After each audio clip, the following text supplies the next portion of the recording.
Hello, everybody. This is Casey. We are here for our mystical, magical, spiritual talk night.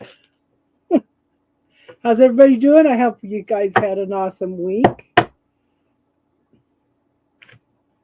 Let me know how your week was. I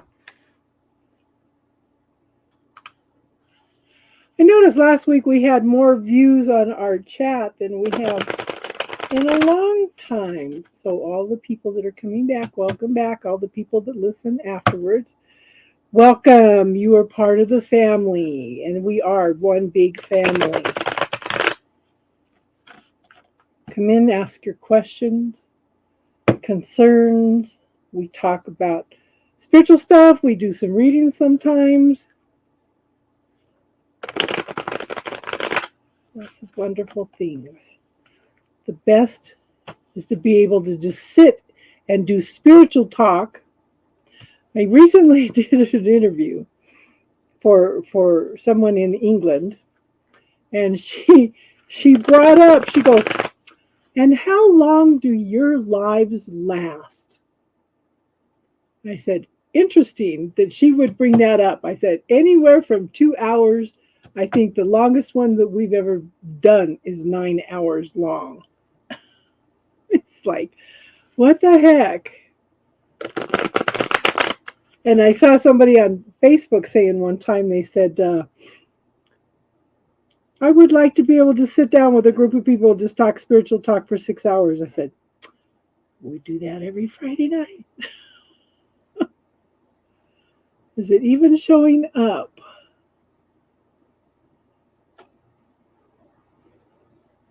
Let me look.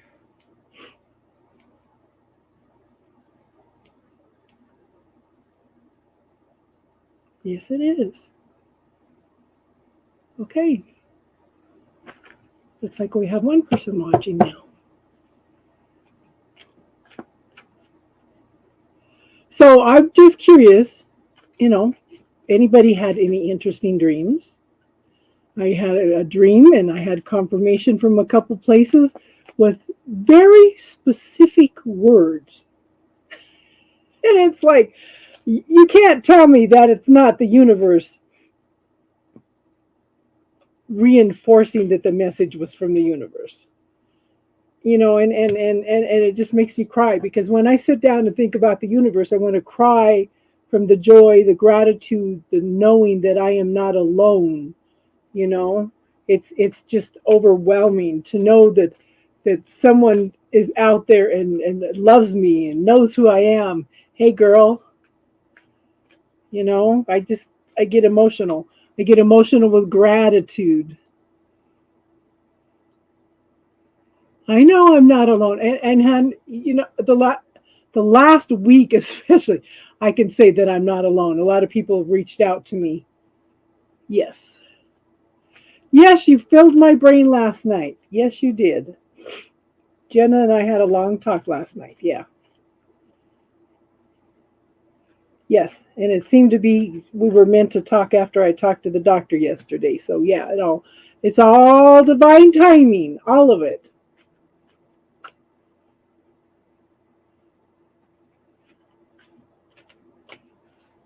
I have been gone all day. I haven't had a chance, hun. Hey, CC. Hi. Hello, hello, hello. Let me open the chat tonight. Yes. Good. Hi, So Jen. yeah. So this is something that caught my eye earlier. I thought we could talk about. You don't always have to try so hard to live each day to the fullest. Each day is full all on its own. All you have to notice. Think about that. How much of us just wander through our day and not even notice what's going on around us? Oh, I like it that way though. I know. I don't know if any of you watch Crystal on TikTok. She puts some very very very very good stuff on TikTok. Oh, thanks. I like to do either hilarious or inspirational, a little bit of both, you Yeah, know. she does. It's awesome. It's awesome, and she gets a point across every time. Okay, Yeah, I don't sis- get a good reception over there though. I know why. I'm not putting my whole heart and soul in it. I'm just having fun with it. So, yes. Well, that's the and I'm educating a born again Christian on a lot of things, and I shocked her the heck out of her the last couple of days. But I taught her who does it belong to, and now she's all kind of freaked out over that. And I taught it to the physician's assistant yesterday. She goes, "Oh my God, I needed this." She goes, "Of course we pick up on everybody's stuff." And she goes, "And I'm dealing with patients all day long. I pick up all their stuff. Thank you for telling me that. You're so interesting to talk to." And my mind flashed back about 20 years ago. We were at a nursing home and we were helping some people with some stuff. And I was telling them about some things that I had learned about herbs and stuff. And one of the seniors turned around and looked at me because she goes, "Hey, you're interesting to talk to." oh, that's cool. Yeah. Hello, sister. Hello, girl. Yeah, Casey can't stay up too late. She's got an appointment early tomorrow morning. Okay. Saturday. Yes. Yes. Very important appointment.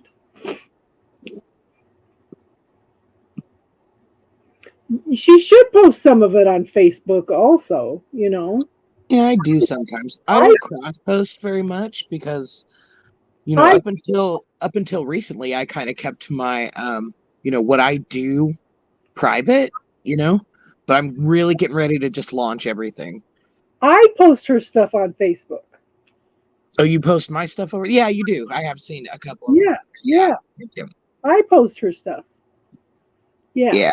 A lot of times she'll put it on her story. Hi, Jason. Yeah. Hi Jason. How you doing, hon? How you I feeling? I have a ton of fun making them. Like it is so much fun just to sit down and get creative with the TikTok, you know? Like they're ridiculously fun. Yes. But I Yes. also have fun using my graphic design program. So, I am just messaging Joe. I'm going to tell him to come on and talk to you about the graphics design. Let me, yeah, okay. hello, Assel. And talk to Crystal.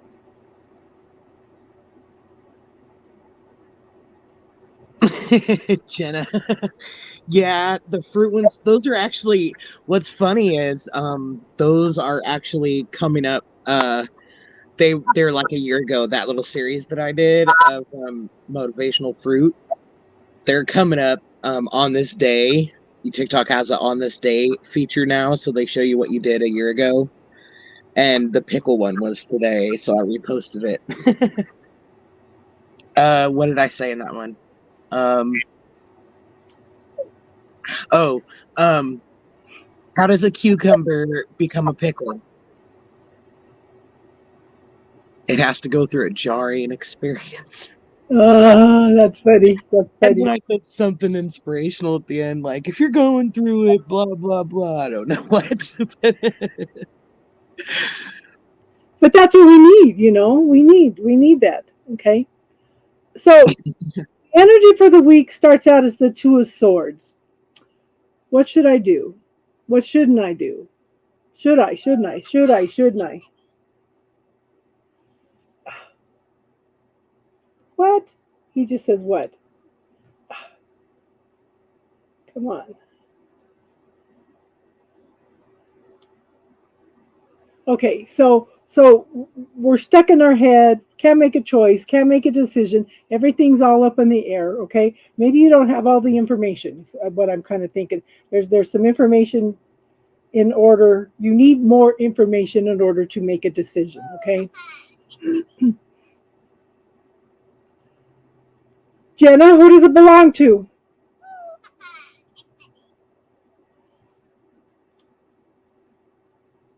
Okay, he's got a migraine, so he can't come on. And in case I haven't told you, Joe and his wife are expecting a baby now. Yeah, you did tell me. If he needs, just have him hit me up on Facebook. Okay, I'll do that. So not enough of information, blind to the options and stuff there, but we have the judgment card. Pay attention to what's going on. Okay? Be the observer at this point in time. There's a lot of things going on. Maybe you need to gather some information from the past or something, but there's definitely some things that need to be brought together. Okay, and when these things are brought together, there will be some forward movement. You're still juggling things.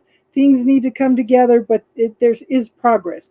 And I do show that I have Two of Cups, but I think this Two of Cups is more as a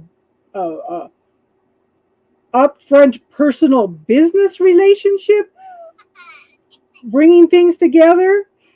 But just know that there's a lot of healing. There's a lot of ups and downs emotionally and stuck in your head and everything right now, trying to get everything together. It's almost like this message is almost like somebody that's starting a business and they're just trying to get all this stuff together, and it's just not coming together right away.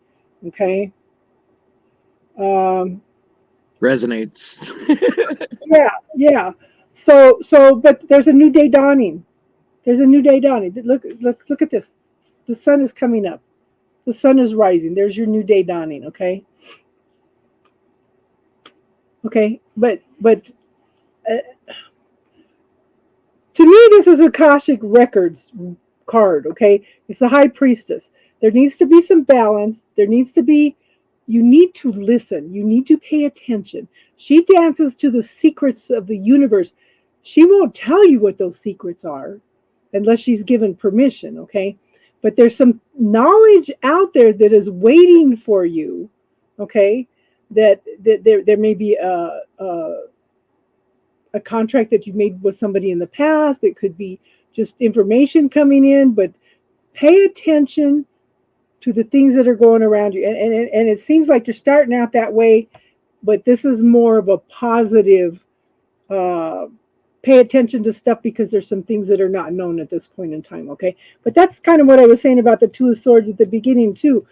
Not all the information is here. Hi, Jack. Okay? But pay attention. I want to pull one more card.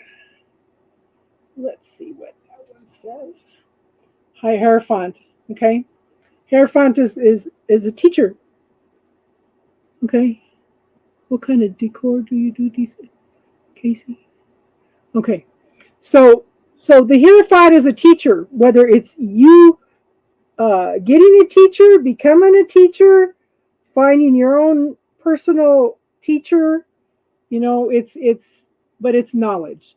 It's inner knowledge, it's spiritual knowledge, it's gaining knowledge. So and it kind of resonates with me too, because I had a dream this week that actually was confirmed by a couple people with specific words. Crystal knows the story on that. Very specific words. She even laughed. It was just so obvious. It is kind of cute. It's kind of funny though. It was so obvious that there was a message from the universe, and I just have to cry, for them to reaffirm to me, yeah, this was a message for you. And it was just so out of the box, the whole dream, Greens and golds. Did you decide on a picture for your living room too, Casey? Yeah. You're going to do a squishmallow tree? Hello, Wolfster. Hello. Who else is here? Hello, Alban. Are you behaving yourself, Jack? Did I miss anybody? I think I got everybody. Yes, hello, everybody. Much love to everybody. Welcome to the mystical, magical world of Casey's Spiritual Corner. I love that you put that on the thing. I saw that. It said something about the magical chat. It's like, oh my gosh, she's in a great mood tonight. I can't wait to get there. Oh, look at that beautiful, beautiful tree. You already put your tree up, girl? What? Who's looking at a tree? Oh, you got a little text message. I'm like, I was looking at the chat. I was like, I can't see a tree. Define behaving, Jack says. Okay. This is there. You Looks see- gold. Yeah, It's hard to see, but it's pink. Yeah, it's green and lime green and gold. Yeah, Jenna golds and green. Yeah. very cool. Can we ever define behaving, Jack? Especially with Right? you. Especially with you. Yeah, I've been thinking about because I have plant stands on the bottom of the stairs on the landing at the bottom of the stairs. I need to move those all upstairs because last year I didn't put a tree up because I had stuff on I had plants on the corner there, so I need to start taking them all upstairs a little bit at a time. I have to do everything in little spurts, okay? I need to start taking them upstairs so I can put the tree up. So yeah. Okay, I'll pull one card for Alban, okay? Let's see. How you doing, DJ? So, has anybody had any interesting dreams this week? I can't really remember mine too much. They're kind of weird, kind of obscure. Nothing that stood out that I woke up with. I had a few recently though that were so vivid. I know that I was in another timeline. Like wow. Well, I have another night owl that we seem to be message each other in the middle of the night what to see if we're awake or not. Yeah, her and I've been discussing my dreams and stuff too. So, yeah. Yeah. Okay. So, When I worked for Evolve Me, we all had I got the oh sorry. Pentacles. Go ahead. Queen of Pentacles, Alban. You know, stable, secure, grounded. Okay, make sure you focus on the gratitude. Make sure you focus on the beauty in your life. I feel like you're okay. Are you being distracted by all the bountiful parts of your life? Okay, I almost feel like you're being pulled in a bunch of different directions at this point in time. Just remember, hon, just focus on the gratitude. Okay.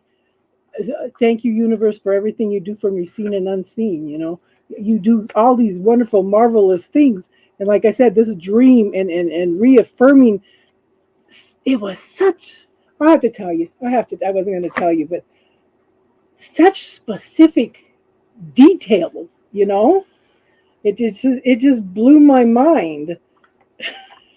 I just, and they didn't even know. Oh, I'm just, I was crying today, just in gratitude and just in awe of the universe today because it's so awesome. It's so awesome, you know.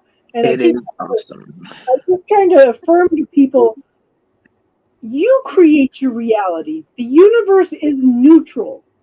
The energy is there. The possibilities are there. The universe sees the whole picture. We don't. Do not lock the universe into only what you see.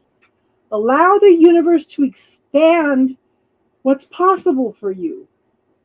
You know, there's so much out there, but it's all there. It's all based on what you're focusing on. Okay. Where is your attention going? Okay. And it's just allowing. Allowing is such a big word. You know, and I told this person, I've been telling her for 3 days. Remember, I told you about the Tai Chi party trick. If you go to a party of a bunch of martial art people, some of them do a martial art trick. Okay, you stand up, you have one person holding one arm, the other person holding the other arm. Okay, if you focus your intention into the earth, and they try to lift you, you are very, very heavy. If you take your intention and focus it into the clouds and they try to lift you, you're much lighter. That is such a profound a way to show how much your intent, how much your focus creates your reality. Oh And yeah.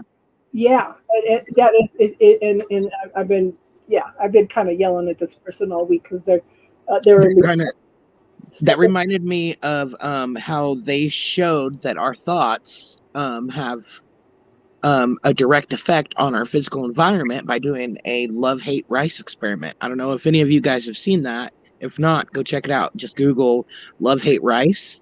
There's been several people who did it. You can do it at home. You take 2 sterile jars or 3 sterile jars.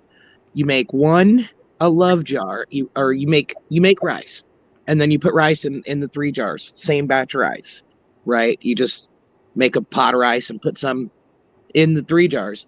On one, you label it love and set it in a location, and then another one you put hate and you set it in a different location, and another one is the control jar and it's in a completely different location. And you think love thoughts or say love words while you think love words. You set your intention to the jar. It's all love for the love jar. It's nothing for the control jar, and it's all hate for the hate jar. The hate one rots every single time. The control jar is like medium rot, regular decay, do it for 30 days. And then the love one is like damn near edible. Yeah.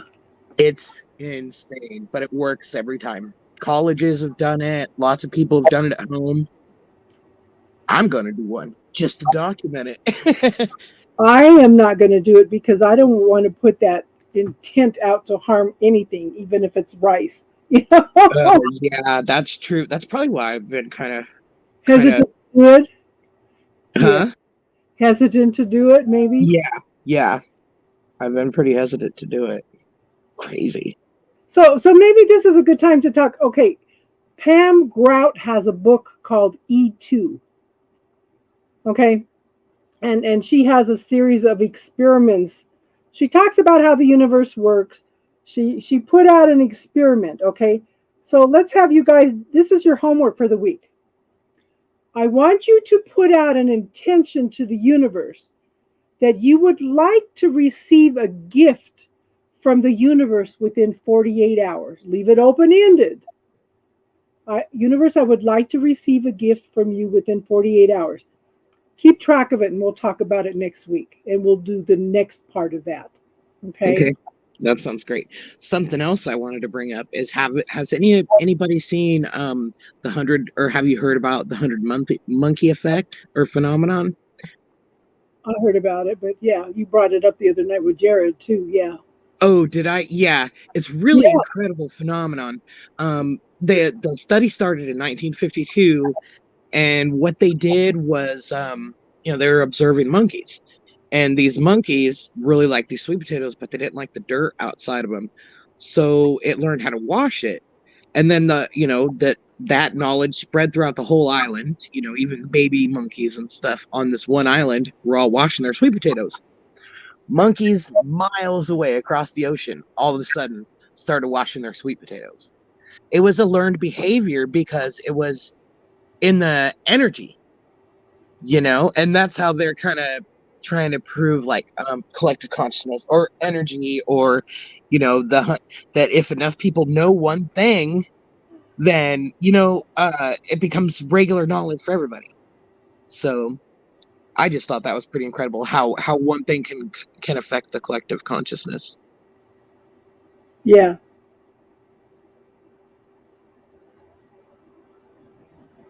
Yeah. Hold on. Oh, the study I read was a chick named Sam Bachman, Bachmann.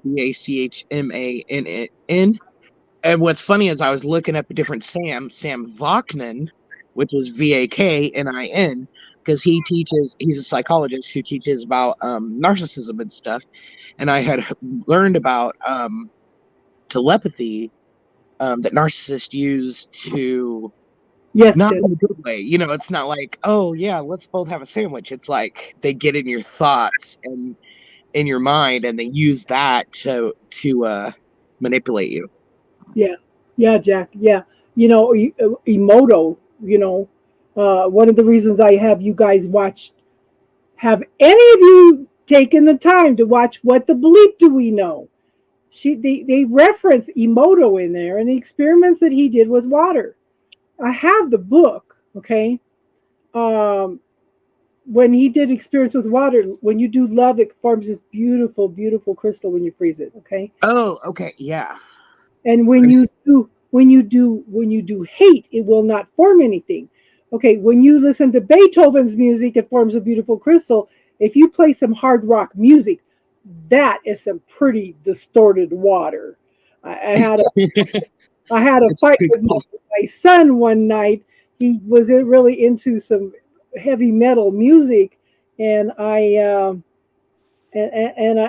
said, okay, fine. You think that's good for you? Let's muscle test. So I said, put the CD on your heart, and we'll muscle test and see if it's good for you. Okay. He. I test his arm and it's going down, and he's going, no.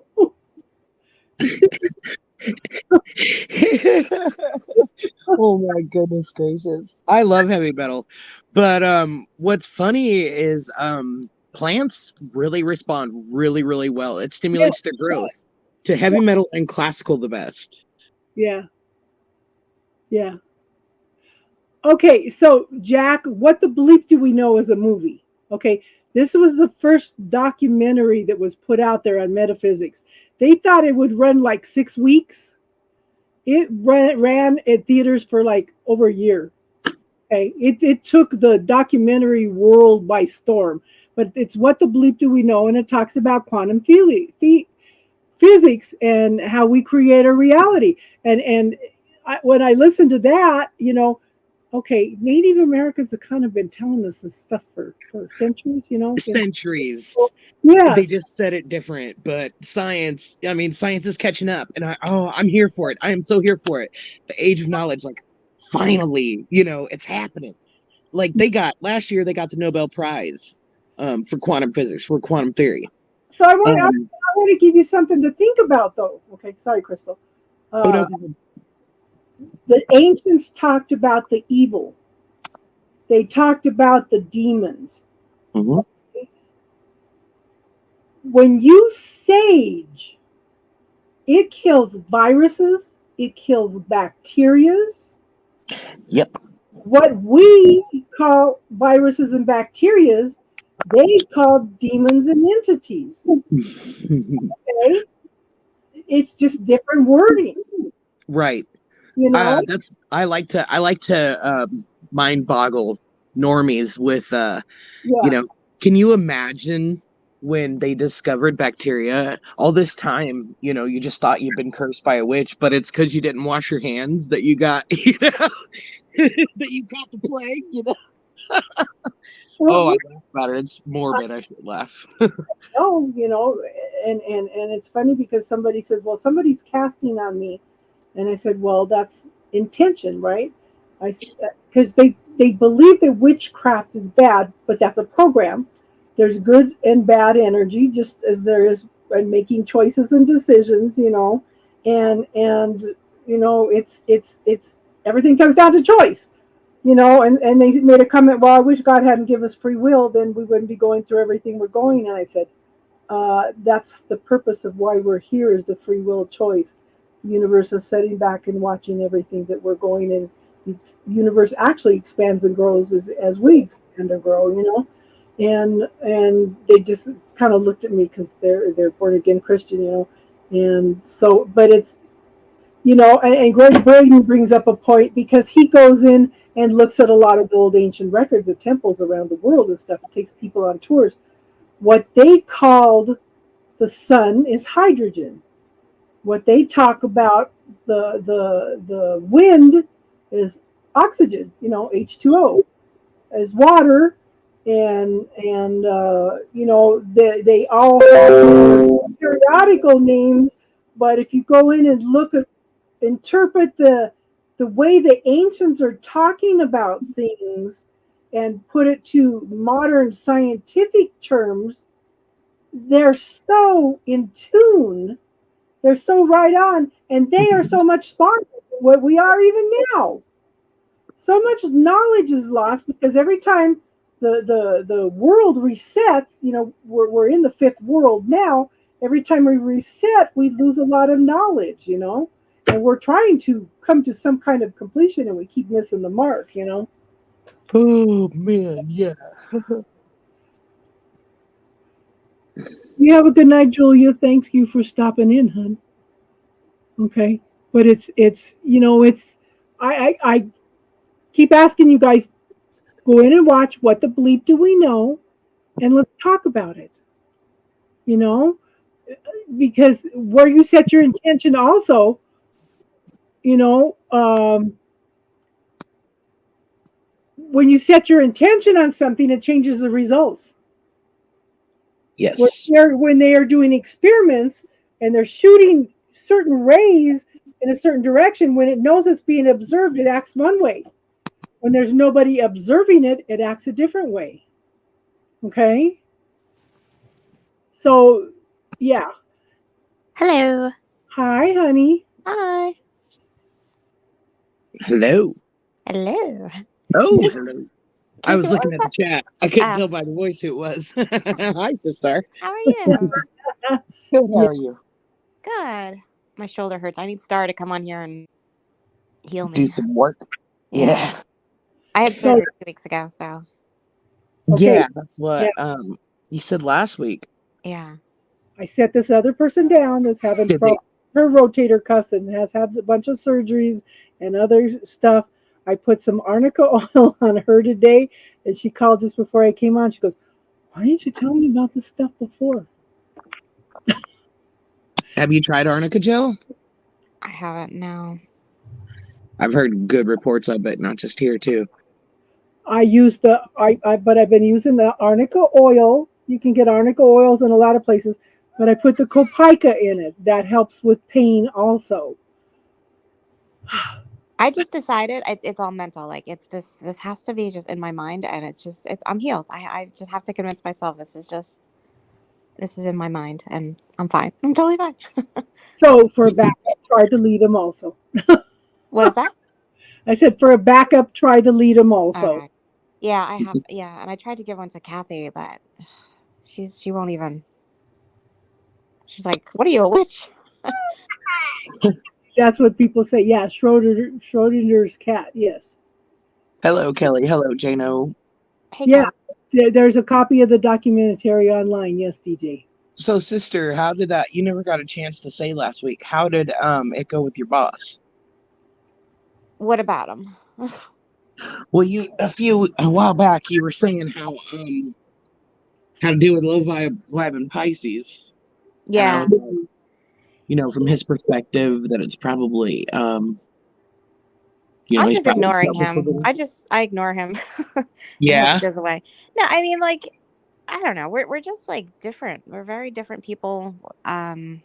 He likes to focus on weird stuff, and I guess in my view to him that I focus on the weird stuff. I'm more strategic and like longer term thinking, and let's get a lot of things like and he's like very into like right now we need to look at this piece of data and let's get a meeting together and 7 people, let's all talk about this. I'm like, no, I got other stuff I got to do. I don't want to do this. You got that. Like, we're just very different the way we approach things and problems. And I guess like, in companies you need both types, yeah. so it's all good, but I don't know. I'm going to do my own thing, and But like see, we get along. that's how Jesus healed. He saw you as whole and complete Yeah. because he was tapped into the Christ consciousness too. You You talking know. about my boss or Jesus? Well, I'm talking about healing, but Oh, okay. so try this. If you get a picture of your boss, Yeah. get a piece Okay. of paper, print out a copy of his picture, and wrap it in this pink piece of paper and see if it doesn't shift things a little bit. I would put pink, and then I would put a yellow one because that kind of, when you blend it together, it kind of creates a peach color. So it may mellow the thinking situation also. So you can try that. Yeah, I mean, he's like a young guy, and he's like, I don't know, like I'm trying to help him. Like I don't want him to, like I don't want to flush him down the toilet. Like I don't want to rip his picture up. I just I want him to do well, and I don't know. It's kind of like a pebble in my shoe. It's terrible to say, but or a piece of gum on my shoe. But see, you know yourself. pretty well. You know what your triggers and stuff are, and you know how you're reacting, and you're looking for alternative ways to deal with it. And you are only wishing him well. And you're talking about him being a young man. How old are you? I'm very young. Yes, you are. But I think the like the learning here is that I should be able to work with anyone. And, I think subconsciously, one of my mentors told me is like, you kind of wanted to go for this job, but then I decided to not go for this job. So am I kind of like looking at every reason like why I would be better at this job than he is? I don't, like it's possible that like I would do it so differently, and we're just different, and that's okay. So But see, you are open to other possibilities where he may not be open to other possibilities. no, it's he's very like he's not a bad person. Oh, He's just different, and we need to accept our differences. And maybe I'll learn something. And I'm trying. I'm really trying. So thank you, Crystal, for asking. That's all you can do is try. There's Yeah, nothing wrong with that. And it's look, variety is the spice of life. And you're right, with the company, it does take both types. So at least you're looking at it from all different perspectives. It's I hard to don't, deal with someone who's closed-minded. yeah, well, if everybody has the same perspective, then nobody's going to learn anything. right. Yeah. The key message here is that I have to stop thinking about him. Like it's Friday night. I don't want to think about my boss. Like I Oh, appreciate you asking. No, no, no. But sorry. I no. It's all good. I appreciate it. You're a good friend. It's just like I don't think that I should think about him that much. It should like Oh, yeah. Yeah. because Jack said it before, where your attention goes, your energy flows. Like Right. whatever. Like he's just like another person. Yeah. um. And it's So Friday night. So yeah, like whatever. Like it's fine. It's all good. Everything is temporary here, so we'll get through it. So, hey, Kelly, welcome in. excellent. I'm Hello, glad to thank hear that your you. perspective has shifted because you were pretty upset about it a few weeks Yeah, ago. it's all good. So, Yeah. Yeah. good. Thank you, honey bunny. Good Love deal. you. Love We you. have control in this lifetime is how we react to situations, and she's choosing not to react. She's looking for alternatives. I have That's what we all. found that sometimes my ego steps in front of me, especially in love matters, and does its thing, and then shit goes downhill fast. Yeah. Now you definitely not in love matters. Just let it be. Just Oh, let so, it go. Let it go. That oh kind my of brings me goodness. to my dream the other night. Casey and I are messaging in the middle of the night for the last 3 weeks. Forever. Uh, Since this damn full I moon. know. Yeah, so we're talking in the middle of the night about my dream, and we're both laughing. So I'm in this dream. I'm with a male figure. He's there to protect me. He's there to keep me hidden. He's there to hide my power. It looks like he's the one in charge. He's a powerful one, but him and I are trying to find a gathering place for like-minded people to meet. Okay, so we settled on an area, thinking we had time.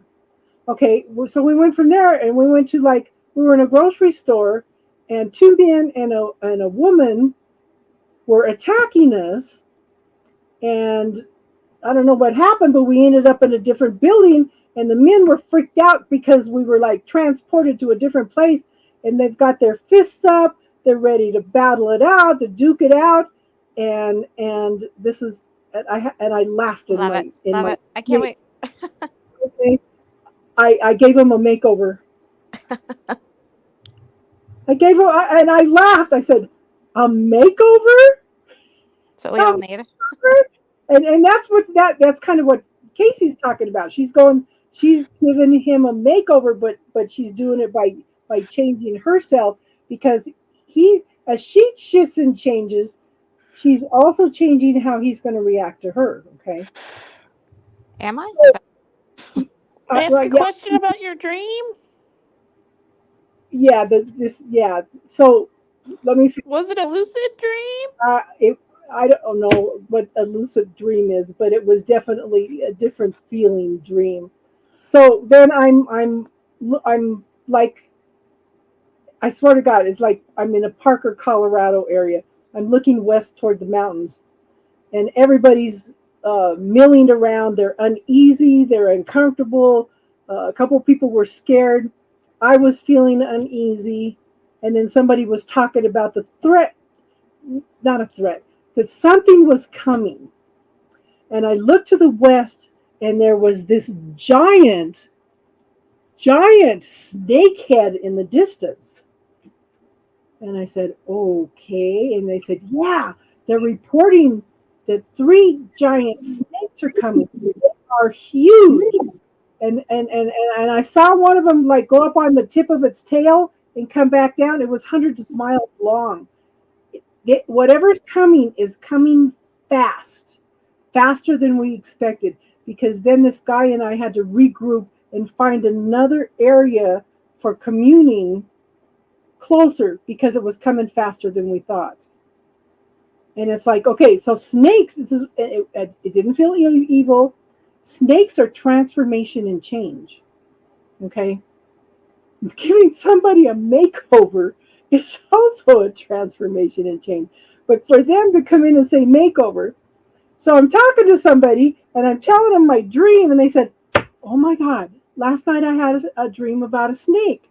And she goes, and I was talking fine with the snake, and I said something and I really pissed it off. So we started battling and I'm running away from it.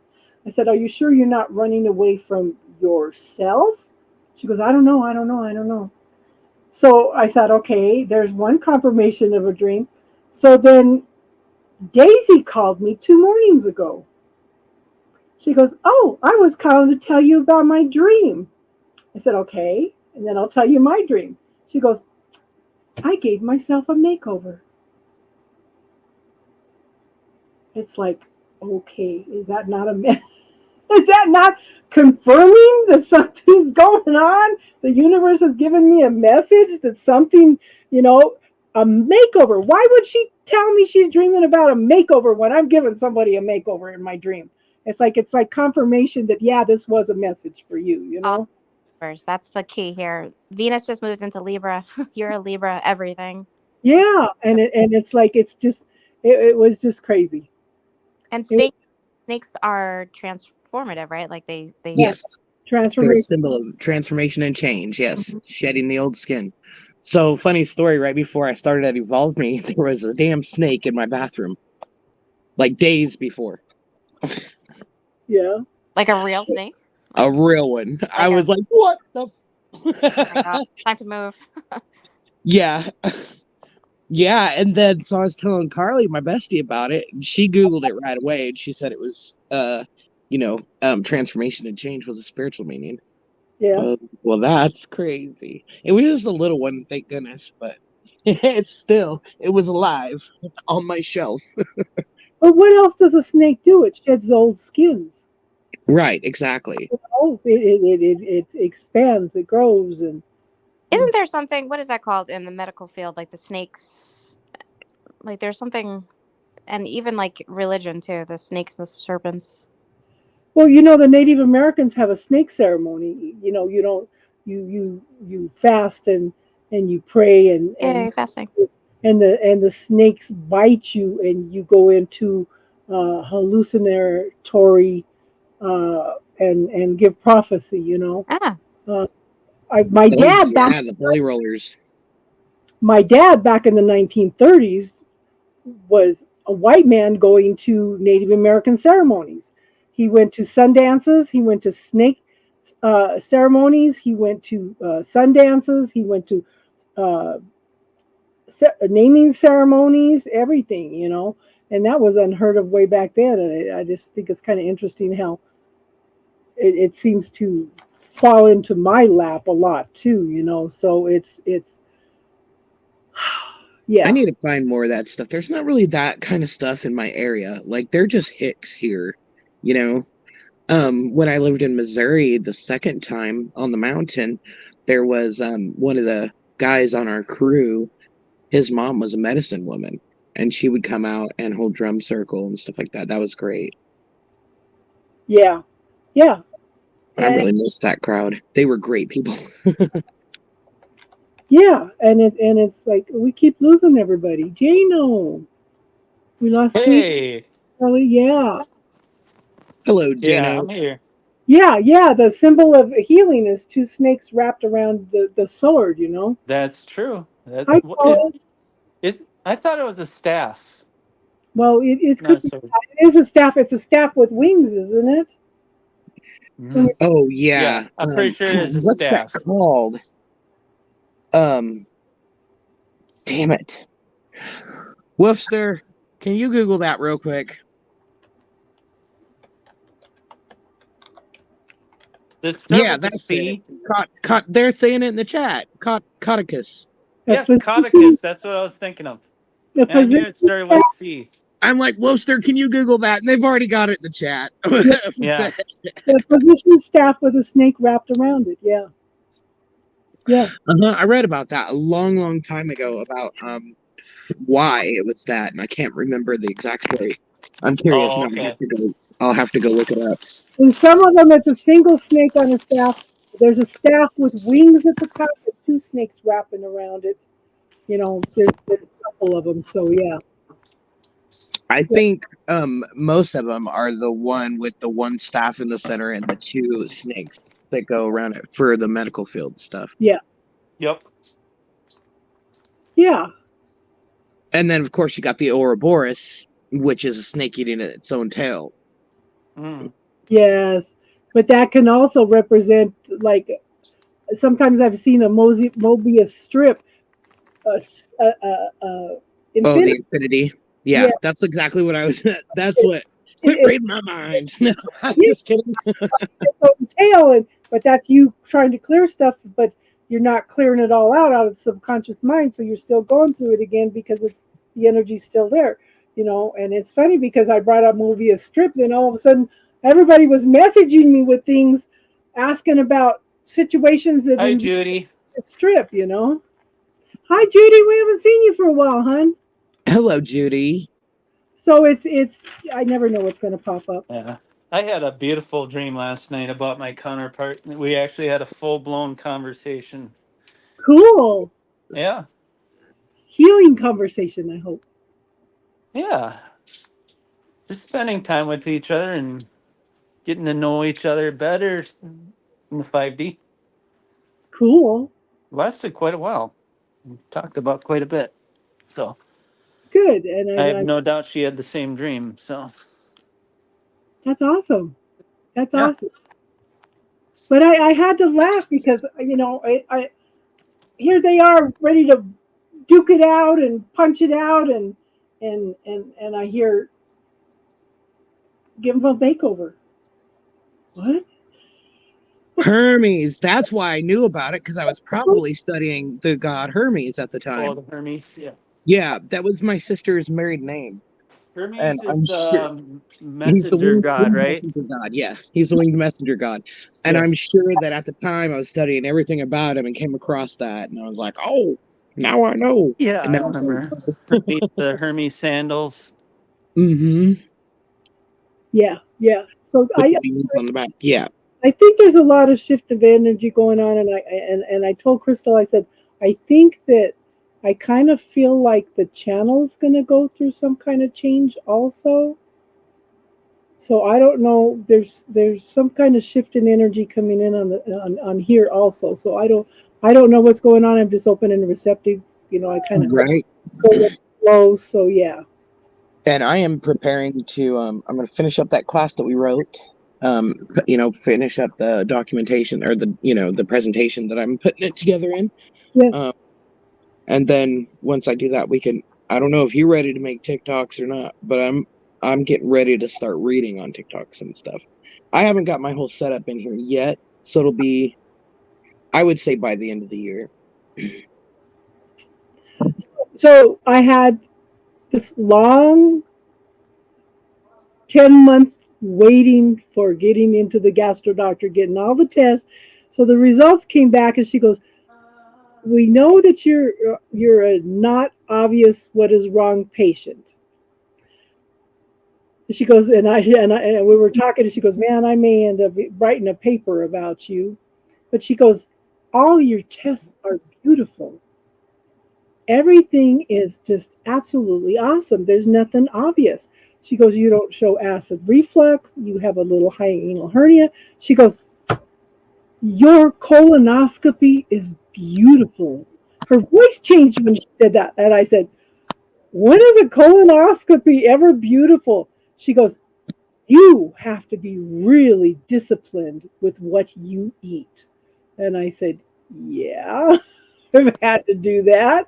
So we were brainstorming on stuff, that some things that could be happening. But one of the things I told her, I said, the only thing that's helping is ginger and kombucha. And she goes, that's interesting. She goes, those are acid forming foods. So so we know that I'm not building enough acid in my stomach too, but they're listening. Yeah. That's awesome, Cece. Does it come with a coloring book? Yeah, I thought so. I created a really cool logo for myself, but I've been doing some stuff. That last little business fiasco, I was working with those other people.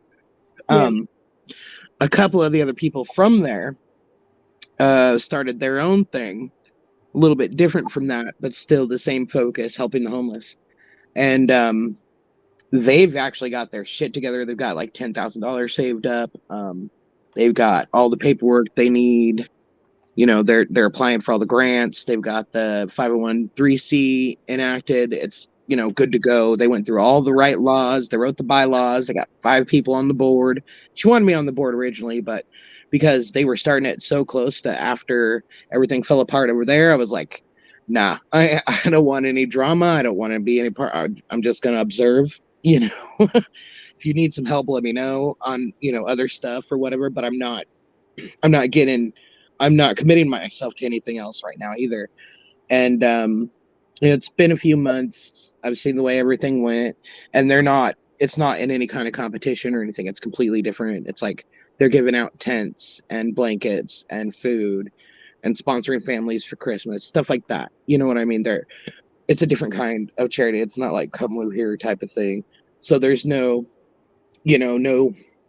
legal issues that could arise out of it or anything like that. So she's wanting to make me their virtual office manager. I've been doing the graphic design for them, and I've made $300 this week. So Jack may have an idea there. Can you come up with some ideas, and maybe we can make a coloring book for homeless people, or make a coloring book to go along with the class or something? The class maybe, but why would I? Do you think homeless people want a coloring book, Casey? They need food. They need blankets. They don't care about coloring. You'd be surprised. How bored are they? I wouldn't be surprised. I was homeless for a long time. That's why I'm interested in this. Okay, doodling is so healing. Right. Doodling is a way to help the mind, to silence the mind. Creativity in general is healing, yes. And coloring is sitting down and coloring is a form of intelligence also, I think singing is the most healing. Yeah. Singing I do it. Oh, I haven't done it in a few days. I need to do it so often. You should do it every day. Yeah, I usually do, and I haven't done it for a few days. Don't limit that, Jack. I know a lot of adults that like to color, and it's very healing. Oh yeah, very calming. It's absolutely. And they sell adult coloring books. Yes, some of the most intelligent people doodle and color. Okay. Mm-hmm. When I was on the bad shit, everybody had coloring books. Yeah, but you know what? But when you don't have anything to do too, and you're bored to death, sitting down. How calming is sitting down and coloring? Seriously. It is. And I haven't done that in a long time either, but it is. I've been writing a lot or doing my graphic design and making my TikToks. Those are so much fun. It's ridiculous. Sure, those are necessities, but yeah, you gotta still enjoy life even when you're homeless. You gotta enjoy what you can. But part of your health is mental health also. And mental and spiritual. And, and I'm listening to these Republicans now. They're crying and carrying on that mental health issues need to be dealt with. I have watched them for 50 years. They have been trying to get mental health integrated into physical health, into med, insurance companies covering them. They have been resistant for all these years. Now they're trying to say, yeah, we need to deal with mental health, but they're still not putting anything forward. There's such a resistance that, that mind body connection and it just limited minds, small minds. Right. Yeah, shaving head. Yeah. I've been working a lot lately doing the different stuff for it, and I should. Mental I mean, health this is is kind health. of like a break for me, though. So I know. Mental health, and the doctor and I were talking yesterday. They were going to try me on an antidepressant, very low antidepressant, because it helps with the balance of the bacteria, the healthy and bad bacteria in the gut too. Okay, but Yes, that's half of it too. Nutrition. yeah, Yes, yeah. nutrition's important.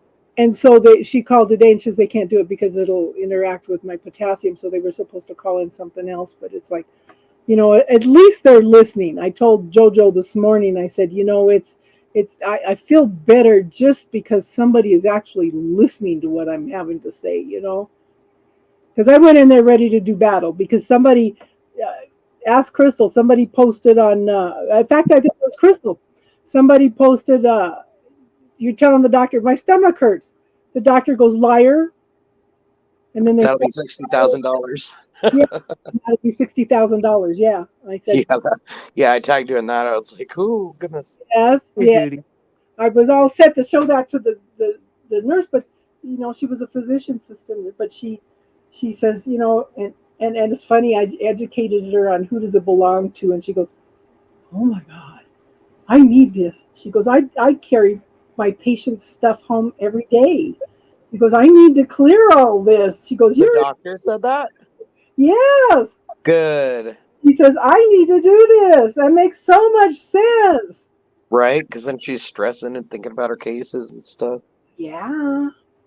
Yeah, you worry, how emotional draining is it being a doctor and not knowing what to do. I think I'm being fortunate. The universe is leading me to, last year at this time I ended up with a new cardiologist, and she is just a go-getter, and like I said, first time I talked to her it was 2 hours, and then we talked probably an hour yesterday, and and brainstormed a bunch of stuff, but she's got some ideas and stuff to look for. So they're going to do a SIBO test for Candida, because I was fine Wednesday morning, sat down and ate a salad Wednesday night, put some raspberry vinaigrette dressing on it, wiped me out.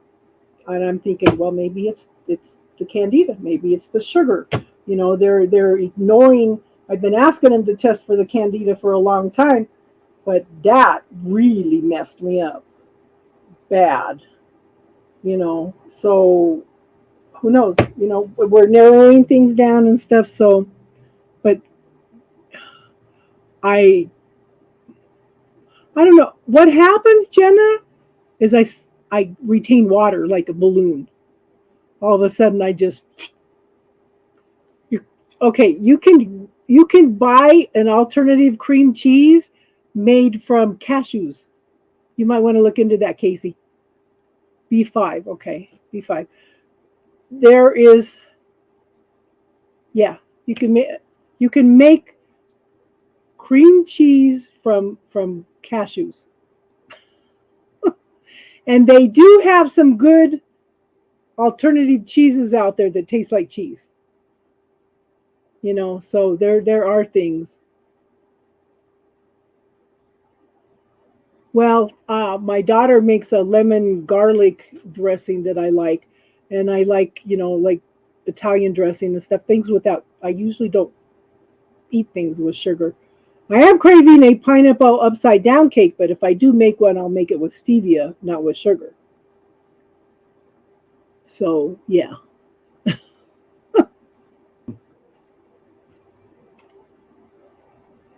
Wow, got one about a mile away. What was that, Jack?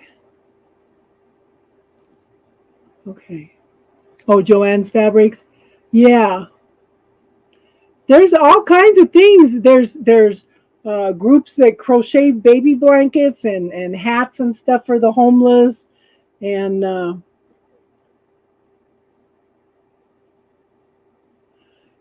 I kind of avoid calcium.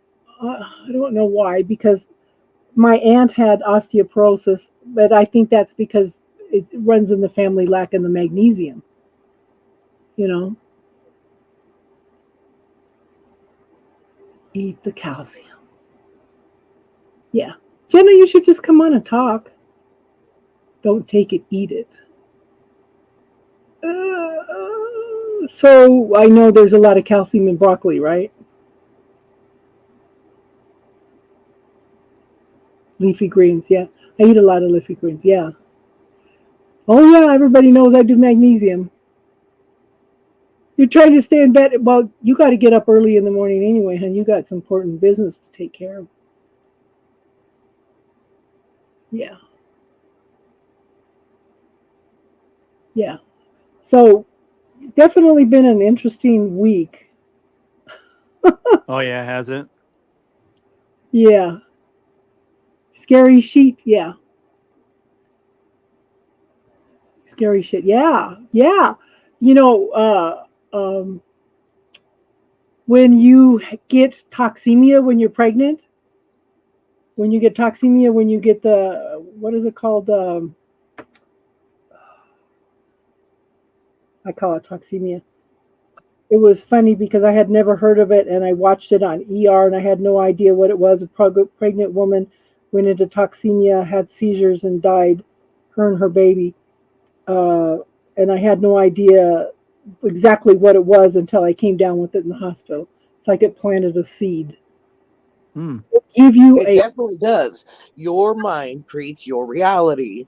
Exactly. And I had and they gave me a form of magnesium. I couldn't even hold my baby because it was like I was so drunk that I couldn't control my muscles or anything. This stuff, this magnesium stuff is so nasty. And when they put it in you, it's like a fire burns through your veins, in your whole body in not even a fraction of a second, you know.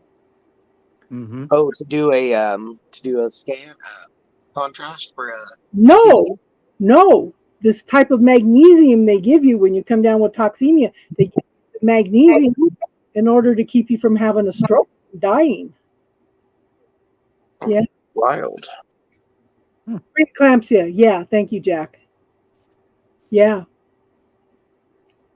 Oh, for some reason I was thinking toxoplasmosis, but that's a parasite Well, that. preeclampsia is where your blood pressure goes super high, isn't it? I remember. Okay, so I had bronchitis, and the bronchitis didn't clear because I was 9 months pregnant, you know, and I was coughing, and I remember I had the toxemia, preeclampsia, and I remembered turning around. My daughter was sitting with me. I turned around and looked at the blood pressure monitor. Even with the magnesium, my blood pressure was 300 over 200. Wow. Yeah. You know, and that was a little scary right there, you know. So yeah. Casey said we're all just a hot mess. I like to think of myself as a dumpster fire phoenix.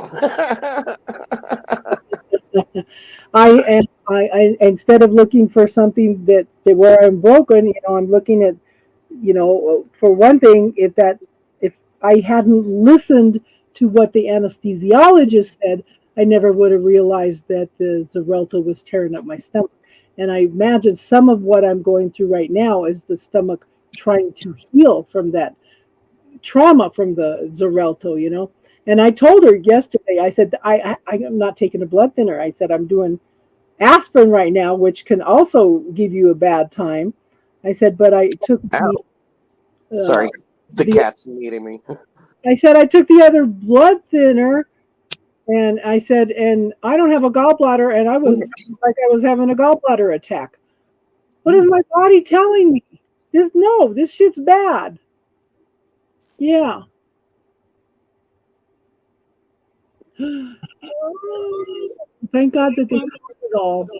Yeah, that preeclampsia is bad, and that magnesium they give you with that is just horrendous, absolutely nightmare. Oh, Yeah, I don't ever want to have any more. she was my last too. Yeah. Hmm. How old were you Uh, for your last one? let me look. I was in my 40s. Shit. Never mind. Oh, you were thinking of having more kids, girl? Yeah, I was thinking I should be old enough. I'm not, I'm too old. Like, I don't want to chase none around. 42. 42. Well, I'm trying to get off as much medicine as I can. They just informed me I make $50 too much for them to go in and pay for my Medicaid for me now. So Oh, I'm geez. gonna have to pay for my Medicaid next year. So yeah. I was 42 when I had her.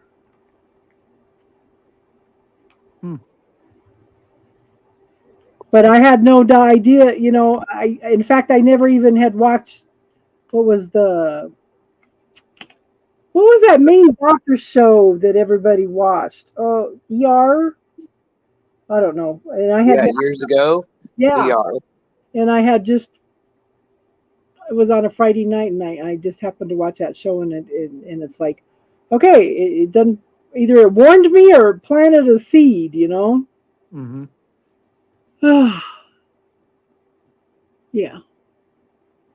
I'm working on getting off. I'm the only pharmaceutical stuff I do now is, well, they've been the potassium. I get that for free through them, but the Cartia, the inhalers, 2 inhalers, and the what else? One more. I think I'm pretty fortunate at my age not to be taking like 20 different prescription medications. So yeah. Yeah, there was a time when I would take 11 every day. And then if I got sick or something, there would be at least 3 or 4 more and shots. Yeah. Wow. She said, let's talk about snakes. It's funny. The Titanoboa is an old snake. It's really, really big. There's no living there's no living records of it, but there's fossils of it. Somebody asked me if they were snakes or they were serpents. And I said, no, not serpents.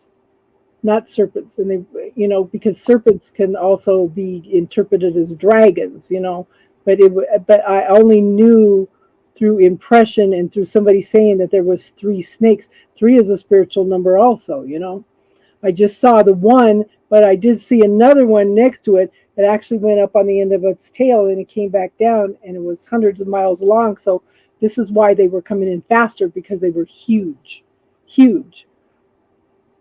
So be interesting to see what's going to happen. And I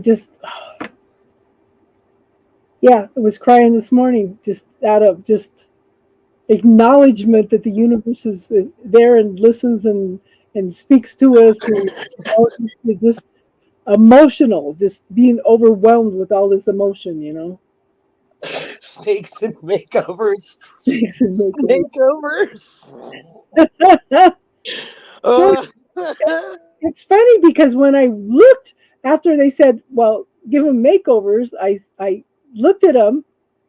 She had her nails done, her hair was done, her eyes were done, her lips were done, and she was all mellow.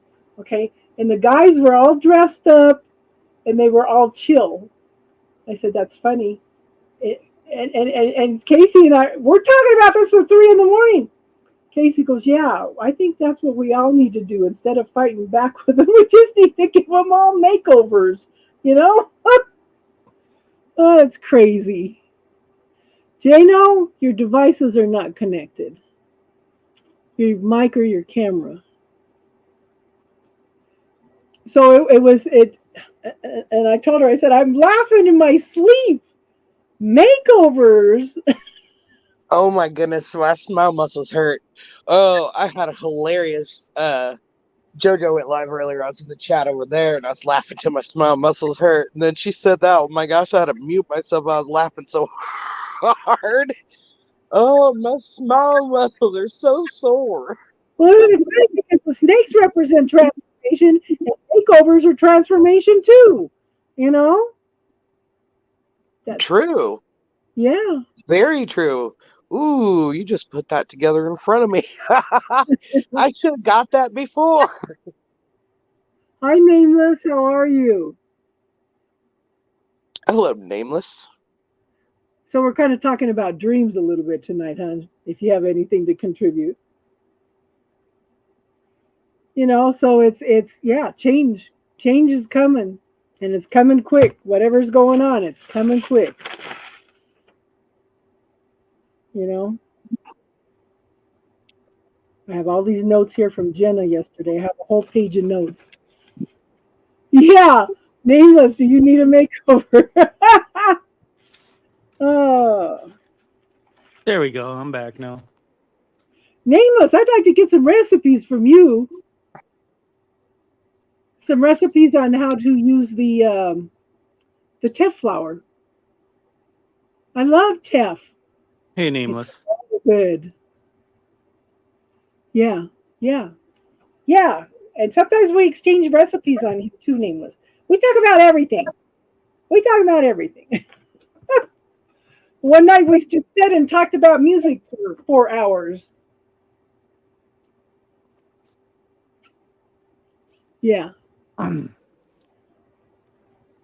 So if you've got recipes for teff, I'm listening.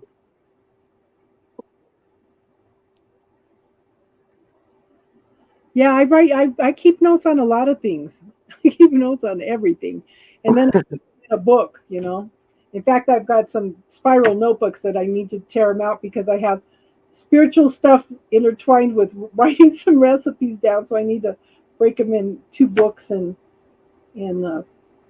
probably get rid of a ton of papers. Just organizing stuff. You know, all these things just add up. Yeah. I know, Jenna. I got a lot out of it, and I'm listening, hon. I really am. But I was busy today with Marianne and getting some things done, and yeah.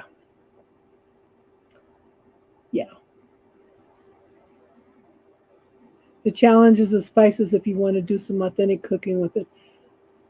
I have a lot of unusual spices from the Middle East and stuff too. So, but yeah, I would like to have a good recipe for teff bread. You know, there's a place down here called Out of the Bread Box in Colorado Springs, and they make teff bread, or at least they used to. I've been down there for about a year now, but they made a teff bread, and it's like, oh, they used to make them as rolls and sell them at the holiday time.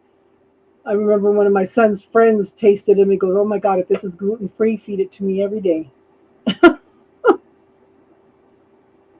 Teff is the smallest grain in the world. It's smaller than a mustard seed. Teff? Yeah. Interesting. It's a little brown seed that has kind of a nutty flavor to it.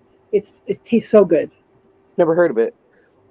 Yeah. I know that I like some quinoa once in a while, especially with like garlic and roasted pepper. Roasted red pepper in it. Oh my goodness. Yeah, because I like these little beans in it, and it has the tomato and cucumber and like a vinegar oil type dressing type thing. They sell it at Costco. I love it. Absolutely love it. Yeah, and injera. And I love sourdough bread. I've been, I don't know, I just haven't been feeling good enough. I wanted to start a gluten-free sourdough process too. So yeah, Nice. an order today, hun. Yeah, spices Now, are. when you make your sourdough, do you how do you just get like a special yeast? Do you buy it from a yeast shop there, or Well, you get a sourdough starter. yeah? Yeah, yeah, What yeah. do you? Go I ahead. mean, how do you do gluten-free sourdough? Because you could buy the mixes of flours that are put together to try to mimic flour. Okay, how Now, is that stuff? I I can. tried I tried to do some Tef sourdough once, uh, right after I got sick, and I just couldn't keep it up, so I ended up throwing it out at the time. What I need to do is start doing kombucha on my own because, like I said, the only thing that's helping right now is kombucha. And Which is easy. Just make a sweet tea, and then leave it alone. I know. So, but it's just But get. once you have that mother, you want to separate her off, and then you can move it around and stuff. I, Oh, let I me read the chat. gave it to my daughter-in-law, and she turned into the kombucha queen, and then she started another job, and she had to let it all go. She was having a ball making all kinds of flavors and everything. They were like her babies. Yeah, yeah. Trying to catch up on the chat. It says CC, read the chat. Yeah. Injera. Tef.com. Oh, what is Tef? Yeah. Oh, okay. Yep. I Probiotic. can't. Yep. I can't click on any links from this side, guys. Yeah. Yeah. I'll write it down and we'll all look at it later. Tef. Yeah. Yeah, I'll ask you about it later. But yeah, after you have your base mother, you can use her to start other processes for your kombucha if you wanted like a flavored one like a lavender or something like that. Oh my God, I'm drinking one that's mango. Oh, the seventh heaven. Right, and then you just take some juice or whatever and put your mother in it. Let her set. But they will self-carbonate if Hmm. you let it set too long. So gotta be careful about that because they blow lids off. Well, yeah, they do. So Marianne was saying her daughter says, well, you can't, if you have candida, you can't use kombucha because it'll trigger your candida. And I said, no, it doesn't. I said, because as it processes, it changes the molecular structure of it. Right. It's also called SCOBY, and you can Yes. all that shit off too. Yeah, the little scobies. Yeah. I had a Mm. bunch of them. Bunch. They have recipes on that too. Yeah. I'm going to definitely look. Yeah, definitely. It's really easy. It's just it takes time. So Casey, like I said, her and I talking in the middle of the night, and she had mentioned one night that she was craving some keto brownies. So um, I sent her a recipe for sweet potato keto chocolate brownies. She goes, "Ah, I'm fasting today. I'll look at it later." And then I sent her another one because I told her, I said, they have recipes to make brownies out of black beans. Yeah. Yep. And I sent her that too, and you're funny. Yeah, I'm Hey, sure Austin. I'll be up too. Yeah, how you doing, Austin? My daughter's been trying to track you down. She wants to talk to you about astrology. So yeah, it's diet is so important, and but I just thought it was funny because I listened to the doctor yesterday and she had her whole change of voice. She goes, "You must really be careful with your diet." She had a whole change in her voice when she said that. But they do want me to go in and talk to a dietitian. I said, yeah. Yeah, my friend is very diabetic, and she's got some neuropathy from it real bad. She's gained a lot of weight. Yeah. So she just started smoothies like today, and she's gonna, just start doing these smoothies a couple times a day, and she's just finally watching her health better. And it was like, thank goodness, because I've told her for years, if you don't make time for your wellness, you're gonna have to make time for your illness. And here we are, but another friend of ours had been diagnosed. He had like a 500 blood sugar, and he was doing smoothies for a couple times a day for the last 3 months, and he lost a bunch of weight, and he's off all his meds already. The Yeah. cholesterol meds, diabetes meds, all of it. I'm like, Yeah. nutrition is the base for health. Well, my oldest son is pre-diabetic, and the medicines they were giving him were just awful. So he bought a $300 program through this company his wife is invested in. I can't think of the name of it. It's a nutrition program. It's not a diet. It's a nutrition program. He's already lost a bunch of weight, and he says, "Yeah, I'm starting to feel a lot better because I'm losing all this weight." So, yeah, Yeah, you will feel amazing if you eat healthy. That's the secret. They don't want us to know. There's no money in the fucking cure, though. That's why. I know, Nameless, and I was talking to somebody today.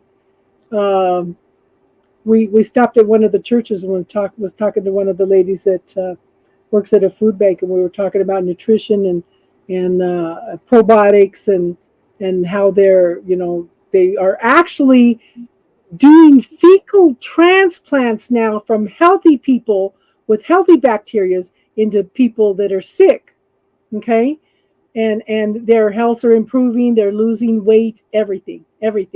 And it's like I said, if you look at Chinese medicine and Ayurvedic medicine, they've been saying that everything starts in the gut for 6,000 years, and our medicine is just now starting to even look at that. I told her everything's a theory of the day, and I was arguing with the doctor in the hospital one time. 50 years ago, you said Candida didn't exist and probiotics were a scam. And like Jenna said yesterday, they're still saying that. Yeah, they are, but some of them are starting to see, a little bit. Austin, we lost you. Yeah, I So didn't even get a chance to say hi. I know, because yeah, there he is. So it's like, hi, hun, we missed you. Hello. Hello. So yeah, food is so important. Yeah, yeah, and yeah. My sister used to be a dietitian, and she didn't work at McDonald's Worcester. She worked at the hospital. Oh. I don't. Yeah, I won't be. I need to clean out my refrigerator of anything that's even similar to raspberry vinaigrette. Oh, I need to do that tomorrow. Yeah, You don't like raspberry vinaigrette?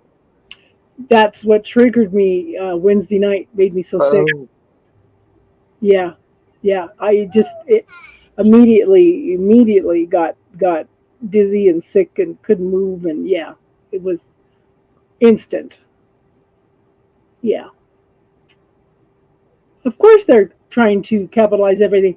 They are sending medical anthropologists around the world to get in good with all the shamans around the world to learn their healing secrets so they could make synthetic versions of everything. oh, like traditional cacao and stuff like that. You think? That's crazy. Yep. Oh, you did order the arnica oil? Okay, if you're ordering the arnica oil, make sure you order some essential oil called Copaica. Copaica. Okay, order that too, hun. Copaica. essential oil.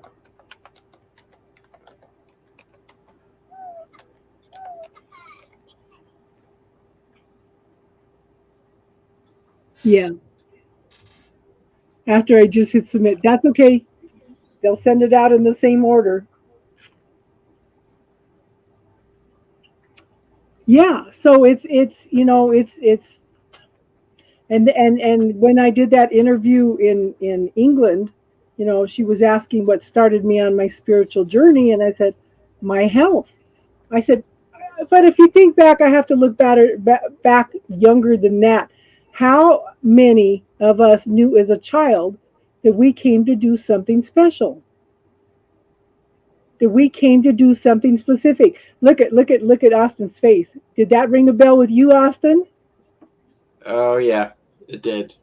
Yeah. So it's like we have this knowing that we're here for some kind of mission, but yet we're told that if you think you're something special, that's blasphemy, Yeah. And it's like, okay, and so that's 2 steps forward, 1 step back, Yes. Yeah. Well, yeah, exactly, Nameless. And I observed this all these years. I mean, it's been 50 years. You go in and you learn all this different healing stuff, and a lot of people go in and use it on everybody else to help everybody else, and they forget about themselves. But with me, I was always isolated and had to go within to work on me. And now I'm now I can kind of see now, I've got some knowledge behind me and stuff, and enough to make people think anyway, and or your children, exactly, Jenna. So it's like, but that's what we're here for, That's even if we talk about health or music or whatever, we're here to support each other on the channel. My friend says, she goes, oh, so you have a spiritual channel? She goes, how long have you been doing that? I said, about 7 years. And she goes, and how do they pay you back? How do they support you in doing that? And I thought, why would she go to that? We're here to support each other. How are we going to change the world if we're so focused on what we're getting back? That still comes to putting out, it's better to give than it is to receive. But I am receiving from you guys by you guys sharing with me also. I learn as much from you guys as you do from me, and it's like, it's how are we going to change the world if we don't support each other? Exactly. Yeah. Clean glass on the lamp makes the light much brighter. Exactly. And I told this gal, I said, Nameless, my main theme this year is know thyself. Okay? Who are you? What are your gifts, talents, abilities? What are your triggers? What's your negative self-talk? What brings you joy? What are your goals? What are your triggers? Sit down and know who you are. Nobody can push your buttons. Nobody can knock you off balance if you sit down and take the time to know who you are. We are taught to put our focus outside ourselves, whether it's healing, internal thoughts, processes, everything, and like with the negative self-talk. The negative self-talk that you tell yourself, would you tell that to somebody outside yourself? Because if you feel like if I told somebody else that would be abuse, what are you doing to yourself? How are you abusing yourself with that negative self-talk? Exactly. So, yeah, and it's like it's time for us to shift the focus within. And I've always stressed, how do you change the world? One person at a time. You find that peace, that knowledge, that oneness, your own truth within yourself. Yeah. And then that radiates out to other people, and a lot of people here that have been with me for years, people come in, seem to get what they need, and they move on. And then when I seem to be going through a spiritual growth, this is so funny. The universe responds. Every time I go through a spiritual growth and I start doubting myself, all these people come back from the past and say how much that I've helped them. It's like, okay, keep going, keep going, keep going, you know. Yeah, getting Yeah. out of the way. Yeah, yeah. None of us have time to learn and process the variety of information available. By working together, we share a summary and provide references, hence we all grow. Exactly, Jack. And Jack has lots of knowledge, and we keep encouraging him to come in and share what he knows. And we're still waiting. You watch Yeah. that one, Jack.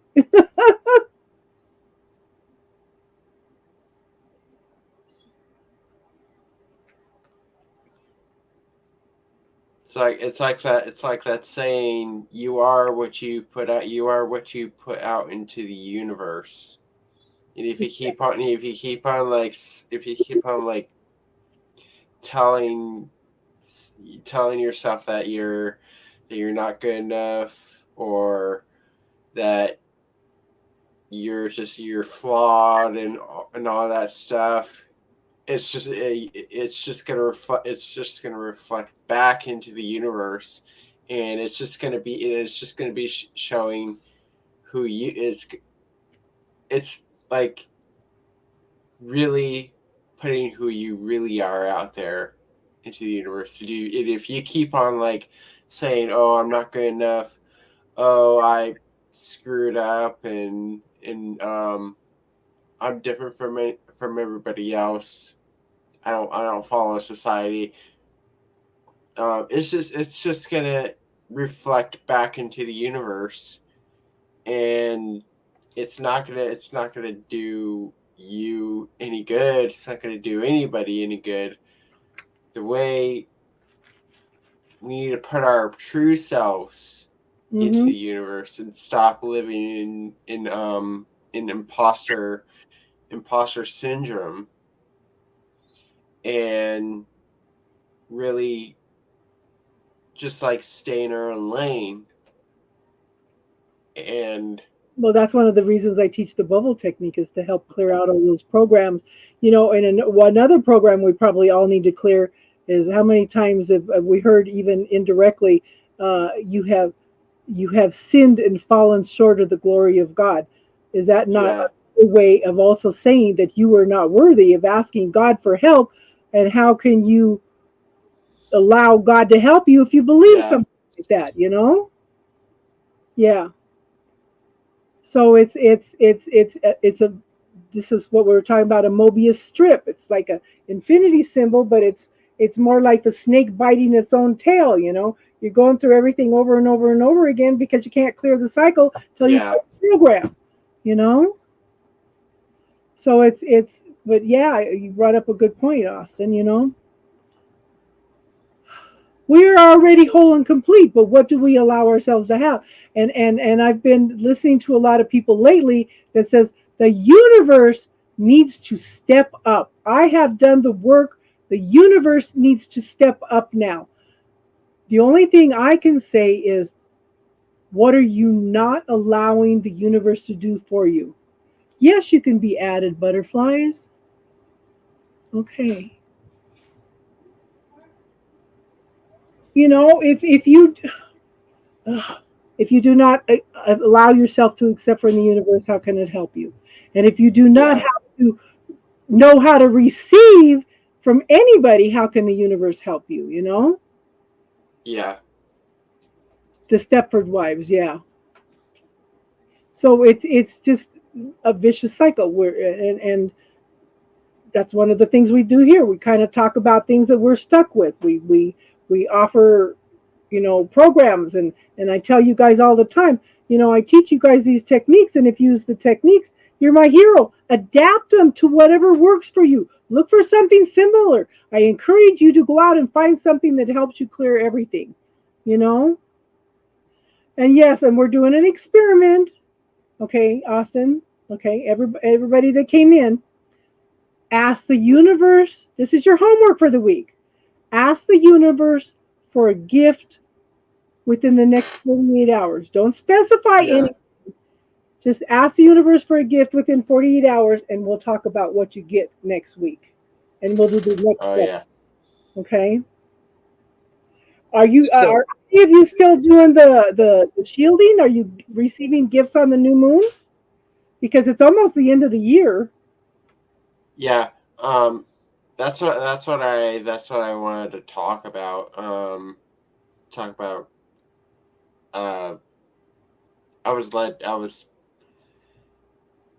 Spirit told me to talk about like what gifts are we gonna get? What gifts are we gonna get into the new year? Because this has been on my mind a lot since the solar eclipse, Yeah. and we're coming up to a new year, and so what are we going to? So the question is that what are we putting out into the universe in 2024 for ourselves, and what are we gonna get in return of what are we gonna get in return of that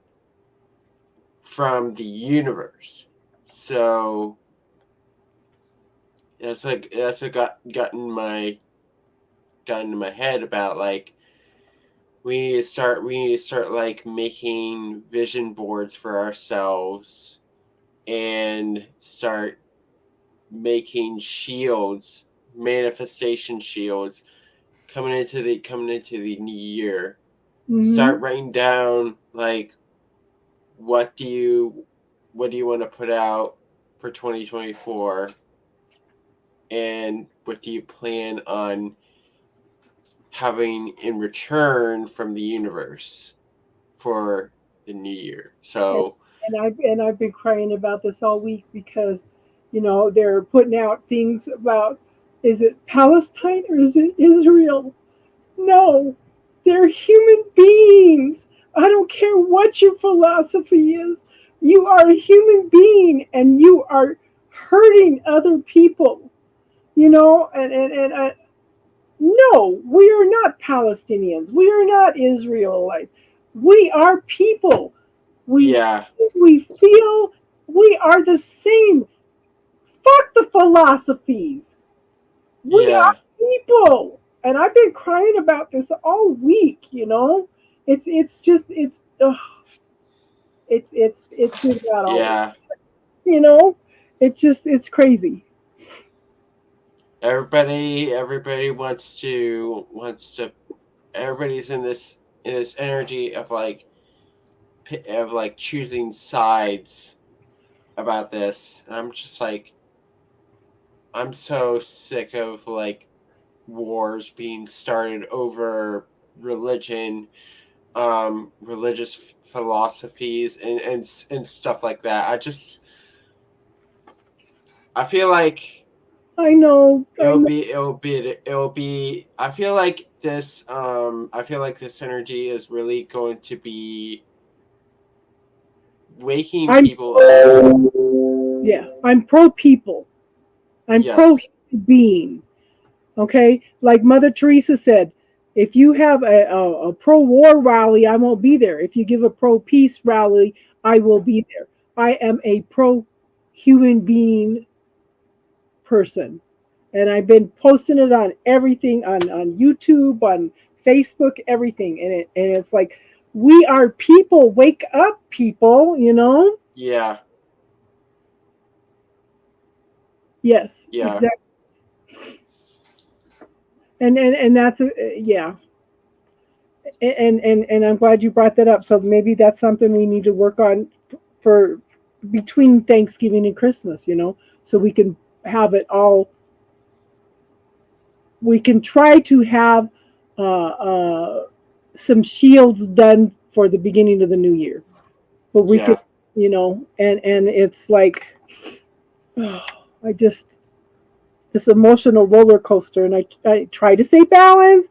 I try to center behind the belly button, but this is such a strong emotional reaction to what are we doing?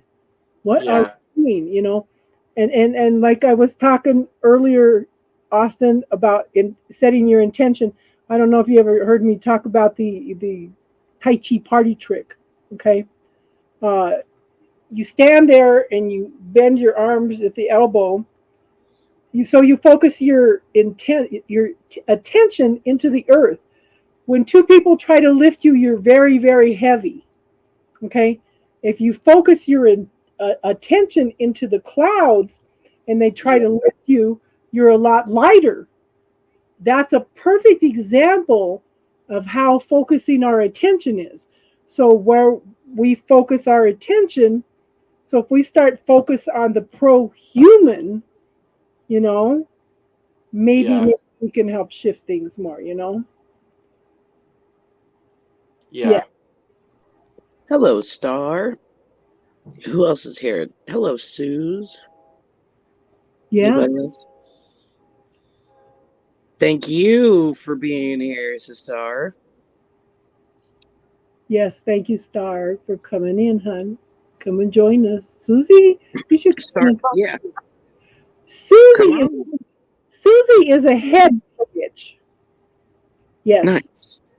And she has a lot of knowledge too. Here's a thought: people always want the tables to turn, but remember when they turn, you're going to go through what you did. Oof. Yeah.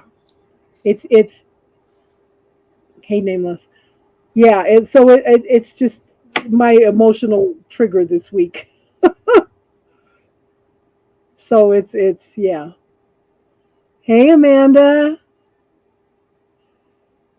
So I've been teaching people, nameless, to when people try to knock you off balance, to focus your intent about, behind the belly button. That's kind of where your center is, and Yeah. that way people can't knock you off balance as much.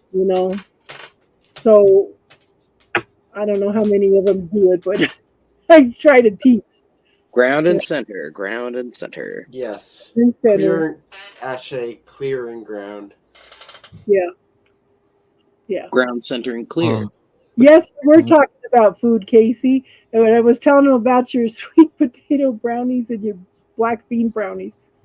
Interesting. Hi, Nameless. What's going on? Can you guys hear me okay? Yes. Yes. Excellent. How have you been? I have been in the mountains training, getting my little progress on. I guess it's time for me to make a couple rounds and kind of share a little bit about what I've come across up there. And it's unfortunate seeing, well, let me not say unfortunate.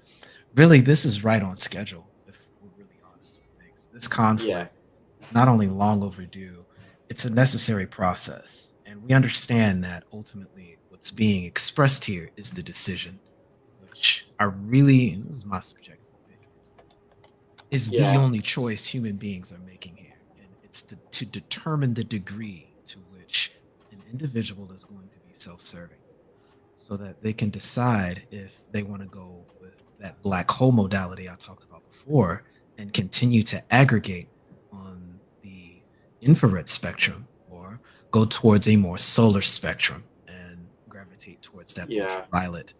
That's essentially what we're deciding. And the key critical point here, if you're going to go with that solar modality, you have to go by way of the heart. And to do so, there's a lot of work that must be done, so that, because it's a self-generated process, and it goes back to what you were describing earlier with know thyself.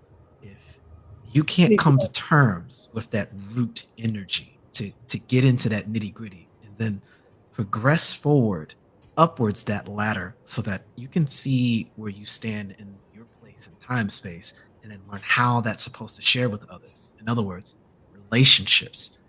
You're going to find yourself not with the fuel required to get to that heart. And I think that's the problem a lot of people are beginning to experience in mass. They want to get there. It's just that it's difficult to be in this particular society where individuals that demonstrate vulnerability and reciprocity of goodwill, it's difficult to do so without being exploited. And then, furthermore, not cultivating ties of negative karma by seeking vengeance for what others take from you, especially if you're not in that position of abundance to begin to offer outside of that spectrum. There's very few people who are given models on how to cope with that. I know. Yeah. I know. And like I said, I've been promoting all year, know thyself, because when you know yourself, you know your triggers, your likes. This is another way of finding out who you are, getting past all the programs and getting in touch with the heart, learning to be vulnerable to experience things.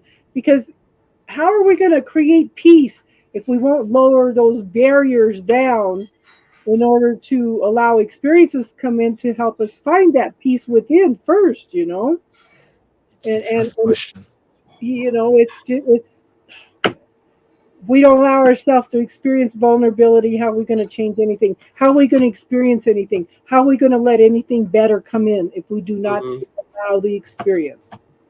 I think that's the key there, dealing with what's getting in the way. And what we're really looking at is the tug of war between love and fear. And in my subjective opinion, once again, what I've found to be the sustainable method, which requires a lot of the work that spirituality really is entitled to or entailing, is cultivating strength alongside belief so that it can fuel courage, because courage is the only way an individual can move in spite of fear, which can lead you into that frequency of love. That is the lesson of the heart gate.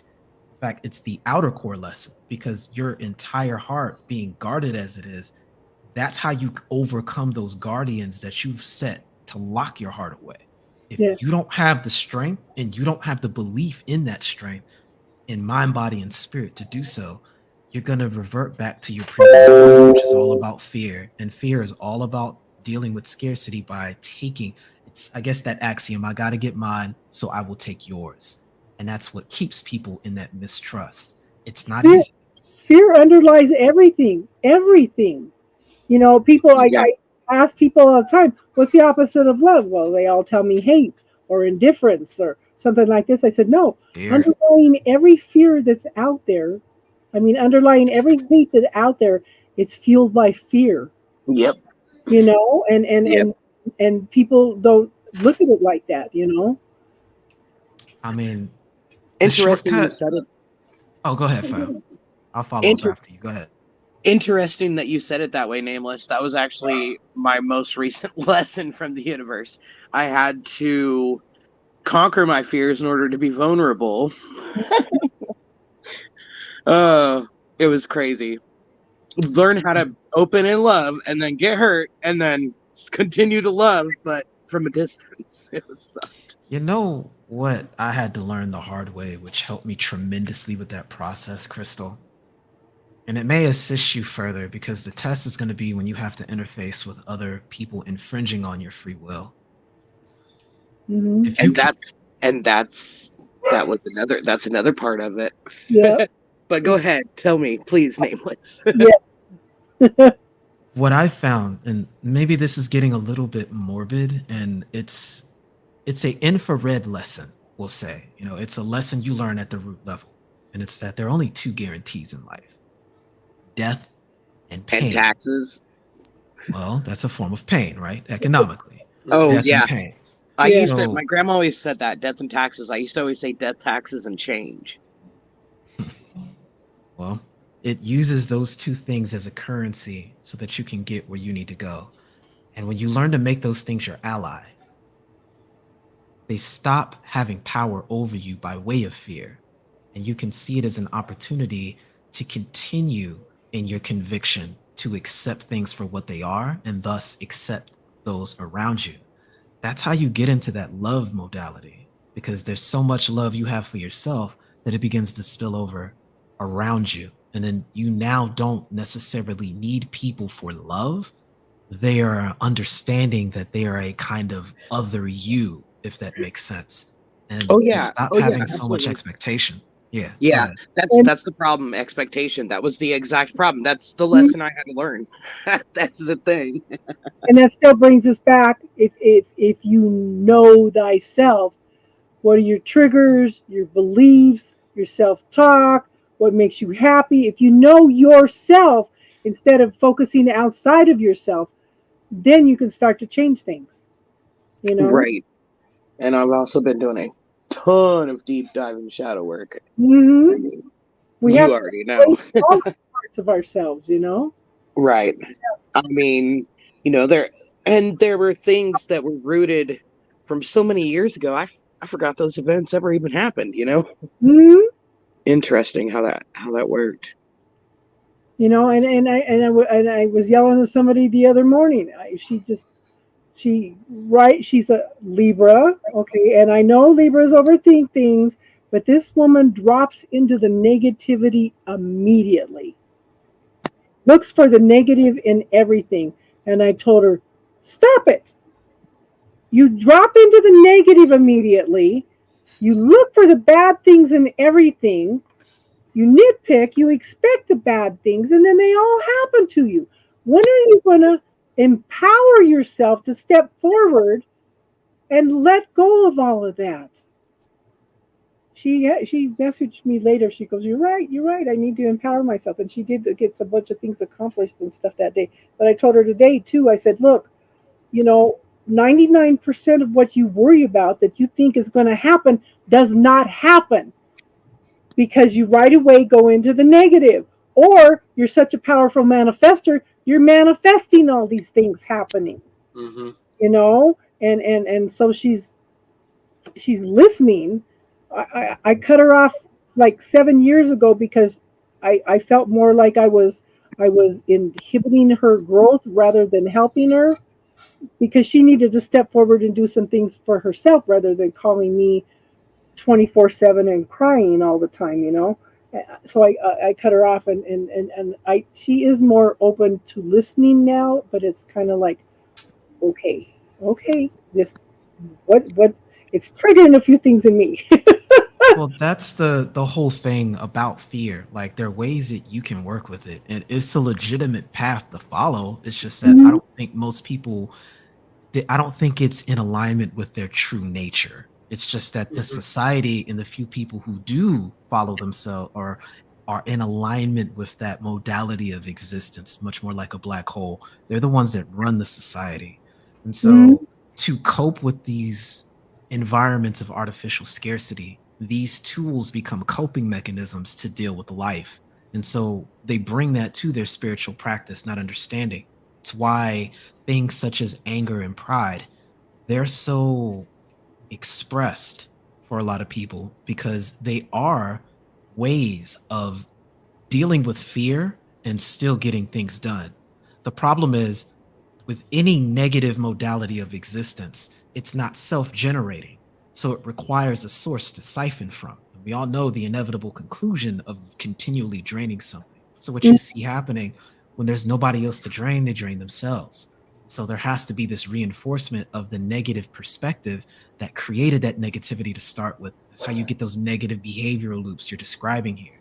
I can't do it. Someone else took from me, etc. You can enter in whatever, I won't call it an excuse, but a distortion of the reality so that something can be siphoned on rather than focusing on what can be generated from within. Because I really believe the overwhelming majority of human beings on planet Earth have the potential to generate profound amounts. In fact, I think you came here with everything you needed. It's just learning how to get Absolutely. out of your own way to access it. Yeah, we were Right. all very whole and complete. And one of the things that I kind of stress is, like I said, to know thyself. But the thing is, so we're the yin yang symbol, but that you're either in the dark and you don't see any perspective of anything, no shapes, anything. You're either in the light and there's no perspective of everything. What you need to create your reality through all your programs, your process, your belief systems, and everything, is the millions and millions of shades of gray that are in between, you know. And but we need both sides. We need to integrate and make peace with both sides in order to reclaim our wholeness. Because as we push away the dark side, then we are like shattering ourselves. Okay, Yeah. you spend the first half of your life pushing that away, and then you spend the second half of your life trying to reclaim all of that in order to heal, to be Right.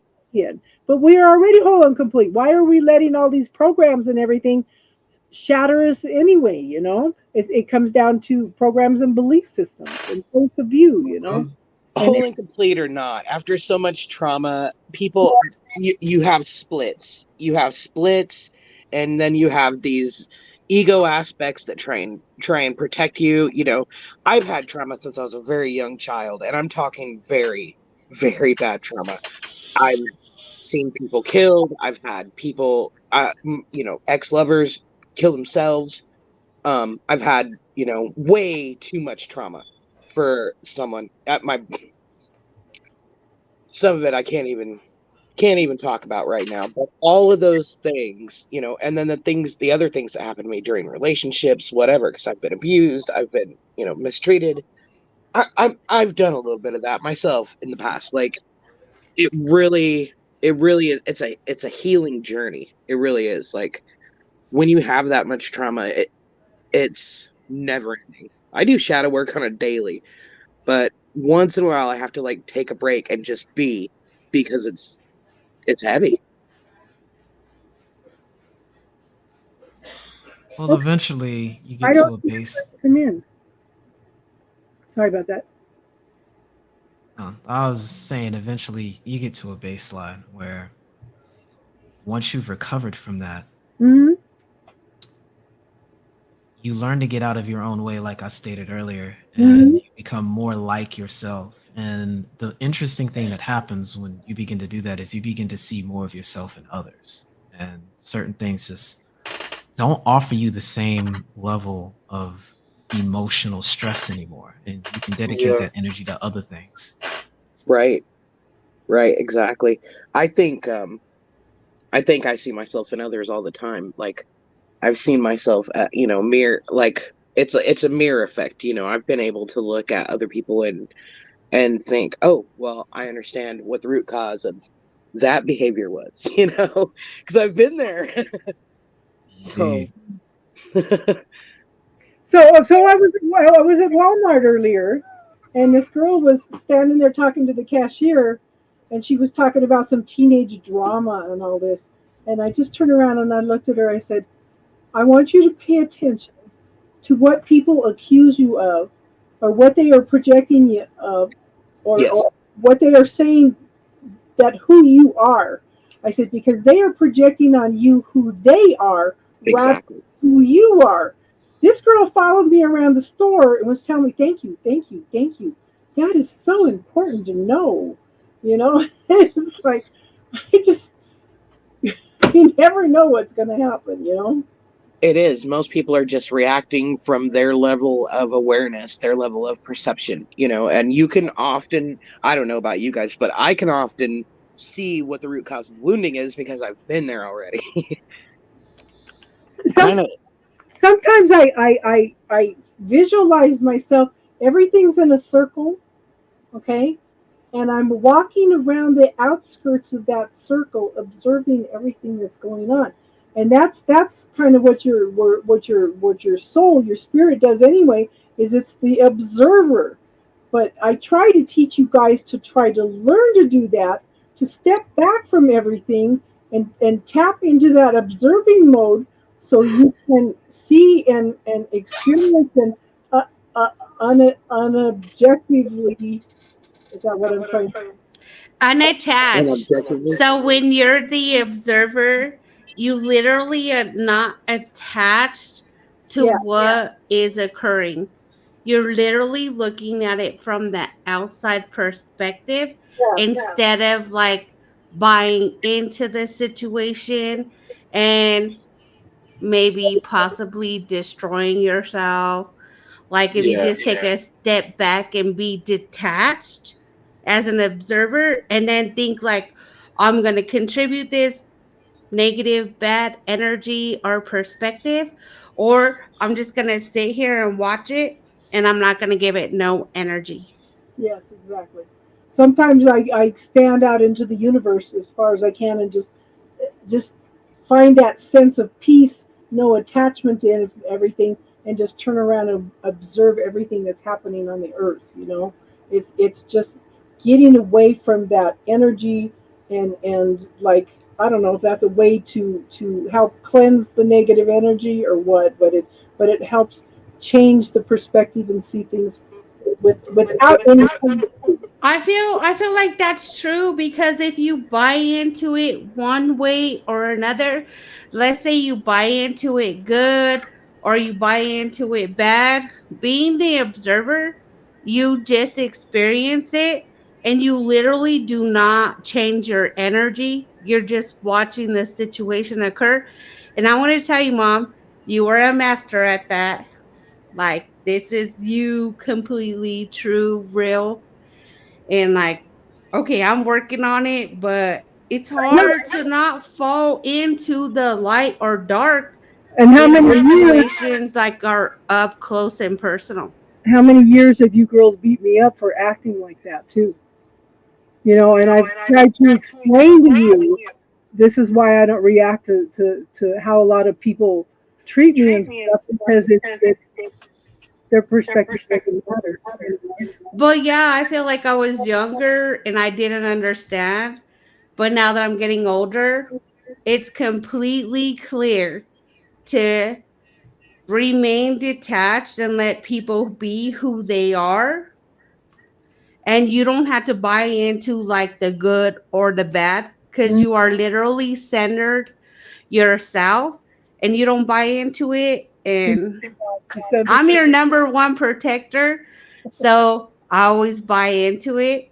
But I'm kind of getting it now. Like, you don't have to buy into that. That's their problem.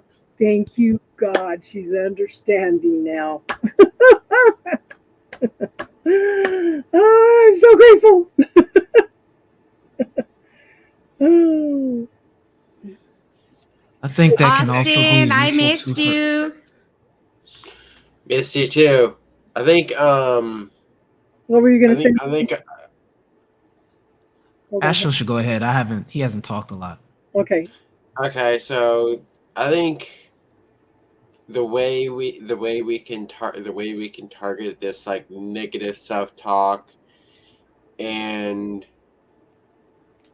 actually get rid of it and is to see where it's coming from. See if it's coming from past trauma, maybe some past life stuff. In a way we could see it, the way we can try to target it is doing Reiki and really getting to the root of it and just getting rid of it. Like whether it be like a cord, whether it be like a dagger or something like that. Okay, so this Star and I talked about this one night. Do we really have to know where it comes from? Do we really have to figure it out? Or do we just with the energy? No. All you have to do is be aware of it, penetrating you and your energy and perspective. And it literally doesn't have anything to do with the outside world. It depends on you, your awareness, and like when you recognize like this energy is coming in to sweep you. Because we found that as a program also is I have to figure it out. And we've been having to figure that with Oh my God, our programming is so deep. Well, that's what Like, our shadow work is. programming is going back generations, like generations. So that's Like, what this shadow is work our is, figuring it lineage. out. Like, Go so ahead. we're the people who are meant to be on this earth to like cut that tie and make it better for the future. Yeah, we're the ones that our ancestors have been looking for. I think there's something to also be said about being willing to accept the answer you find if you're going to look firstly, which I think is 99% of most people's issue, because we may be frustrated at not being willing to accept it because there's a follow-up process, which I think addresses all of this, which is probably, and I'm going to make this, a statement, it's bold, and it is my subjective opinion, but I think the most difficult thing to do in third dimensional time space as an entity with third dimensional consciousness dealing with other third dimensional entities is forgiveness. I don't think there's anything more challenging and difficult than that, starting with yourself and then extending that to other people. Okay, I agree with that, because you're gonna have to forgive everybody that's coming in and causing you pain. And as you grow in awareness, you have to have boundaries. You have to start recognizing your self-worth and love and like who you are. Which is why you have to have the strength that's cultivated, followed by belief, willing to accept, so that you have the courage. Temper that with wisdom, and have the ability to assert that your own free will won't be, or rather, be in a position to be compromised, but also be able to do so animated with the spirit of forgiveness. It's a challenging balance, and it is the definition, in my subjective opinion, of what spiritual progress is to get you to that self-acceptance. And then Absolutely, because when you have the temperance card, it's literally telling you to find balance. You have to find balance through the light and the dark. So there's 3 steps to the healing process: acceptance, understanding, and being grateful. You have to accept it. And then you can understand it from the best of your perspective. And then once you're able to do those things and become grateful for what you went through, then you're healed. It takes a long time. I mean, it sounds simple. but to me, having to figure it out where it came from, you see me going through this healing process. I kept looking for what was broken rather than what might be contributing to it. Okay. Right. But that's where you're at in your stage of the journey. And that's a distractor program. It might be a distractor program for you at this stage because you're chasing your own tail, continuing to just dig and dig and dig and dig and dig. But in the healing process, for someone who has gone through extreme trauma like me, this is imperative. Me too. The shadow work is imperative. You have to go through and find those core programs and beliefs that happened that, why do I behave the way I behave? Why do I react instead of respond? Why do I, and why is it that way? Why am I so guarded? You know what I mean? What happened? And then find that and find what's left, make peace with that, accept it, love myself as I am, give myself grace while I do it, and then be grateful for it. Yes. I think that's the forgive, but maybe not forget.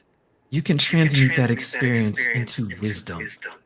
And you can begin to learn the subconscious formation of these scenarios, whatever they are formed in your life and in the lives of other people. It goes back to that ultimate mirroring of seeing yourself and others, because it deals with that distortion that we're separate to begin with.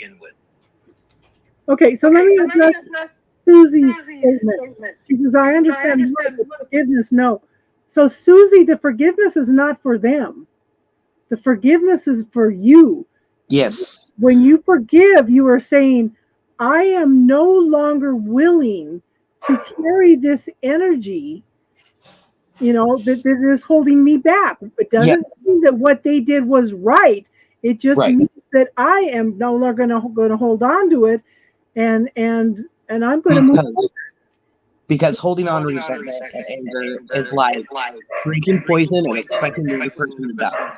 Okay, I literally watched an interview today, and the anchor asked the guy, you said you're thankful for every bad experience that you had in your life. And that dude that he was interviewing, he said, I'm so thankful for everything bad that happened into my life because it made me more aware of myself. It made me more aware of myself. And I truly believe that this is God doesn't punish us, God builds us. So all these bad experiences and all these heartbreaks that I've taken, they've made me into the beautiful person that I am now. And the anchor literally started crying tears He did. because the man stood in his energy and he said, yeah, all this trauma bonding, all this hurt, all this pain literally made me who I am today. And I'm thankful for it all. You have to be thankful for the good and the bad, all of it. Yeah. Because we mentioned the idea or the importance of learning the origin of these things is so that you can get out of a modality of suffering and turn that pain you're experiencing into a kind of discipline. Oh my God, The I love that you definition said of- that because I so love that you said that because I missed this part of the story. He said, if you're living, you're always going to have pain and suffering, but it's just for the growth of your soul. It's the currency that you have to use so that you can get that progression because you don't get something for nothing. And I guess there's some schools of thought that believe that the negativity that you experience in your life is nothing more than you being forced through that progression one way or another. And you make a choice, and that choice that you make with regards on how you deal with it or not cycles back to you once more until you learn it, and then you can progress on to the next phase. It's to say that pain is a constant, but suffering doesn't have to be permanent. Knowledge can help move you away from that. And with that information, it can be used to actually pay for your progress. And I think that's the most important thing that converts you from love to fear. When you no longer fear the pain and you accept it, it stops ruling you and it becomes something that is a much greater rate of exchange. Because we were mentioning that earlier with food, for example. I think someone made the statement, maybe it was Crystal. I think you said something to the lines of, you can pay attention to your health or pay attention to your illness. Well, there's a kind of Marshall axiom that states that you can pay the pain of discipline or the pain of defeat. And it really puts people into perspective of what you came here to this third dimensional time space to experience. And all of this negativity, just like Justine mentioned earlier, can serve as a kind of catalyst, a environment, a training room, a dojo for you to make more realize who and what you are and what choice you decided to make and your orientation towards being serving to yourself or others, the universe in general. I just want to say, like, I really appreciate what you just said. Pain and suffering are two different things. It depends on I agree. Yeah. So I don't know why this keeps coming up all day long. This has been coming up. Maybe I need to talk about. I have experienced seeing somebody murdered, and I believe that he came in to do this for the highest good, because this young man changed the lives of hundreds of kids by being murdered. Okay, he shifted so many lives, and I sat back and I watched this and I observed it, and over the years, it's reaffirmed my belief that he came in to experience what he came in to experience, that pain, that suffering, everything, in order to transmute everybody's lives, and I can still see all these that have changed lives through what happened. Okay, Mom. Okay, Mom. I'm glad that you brought that up because you've been such a catalyst in all these young people's lives and who they have become. And this was literally probably the beginning point that you're like recognizing now and receiving now, because you have changed hundreds and hundreds and hundreds of life with your love in life. And yeah, it's yeah. Yeah, because they all still reach out for me. I ended up in the hospital a couple years ago, and a lot of the guys that see me on Facebook, they all started messaging my oldest son, and he was annoyed. He goes, "They're all messaging me, asking me how you're doing," because and they never talk to me. You know, he goes, "The hell." But then he just messaged them. Okay, I don't want to embarrass my mom at all, but I'm going to tell you I was like 11 years old and my brother was like 12 and their hormones were already kicking. And we had this big beautiful house and they had like these big great bay windows, and there was probably like 10 kids there from 11 to 14, 15 years old. And my mom said, "Well, we're going to try meditation today." And she was like, "I want you to picture red." And then one of the guys said, "Can we picture red panties?" And then everybody started laughing, but they were literally invested laughing. And even if they were picturing red panties, like that is literally the first time they ever experienced meditation in their whole life. Yeah, yeah. But sometimes you got to go with what works, you know, especially with teenage boys. Oh my gosh, that was funny that you remembered that. Ugh. Gotta meet Because people at where they that are. point, you were already shifting the world at that point. You were already shifting these hearts and souls and minds at that point. Mom, that was like 30, I want to say that was 34 years ago. Wow, wow.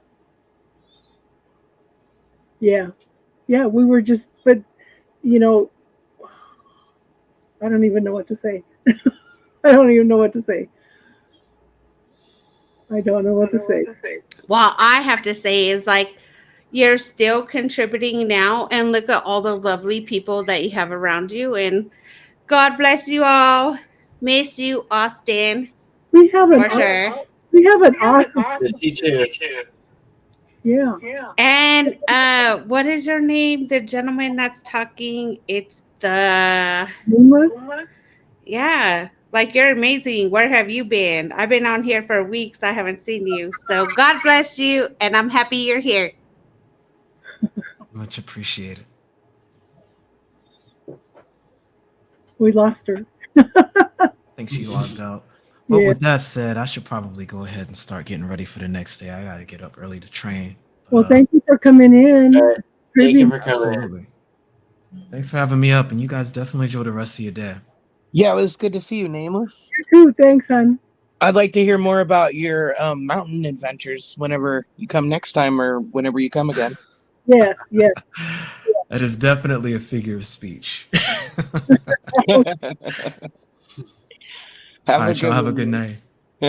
Bye. And she's back. Wow. Sorry. Every time I try to look at comments, it drops my feed.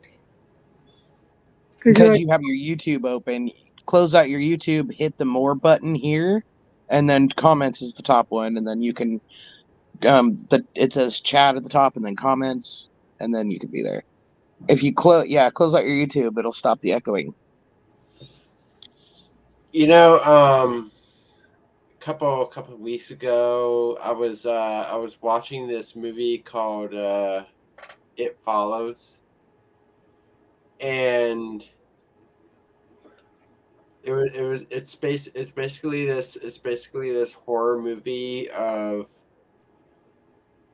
of like just ghosts that comes to haunt people with their like bad memories. and The worst fears, yeah. the worst fears, and I feel like it's true in a sense of what happens in society is that people are so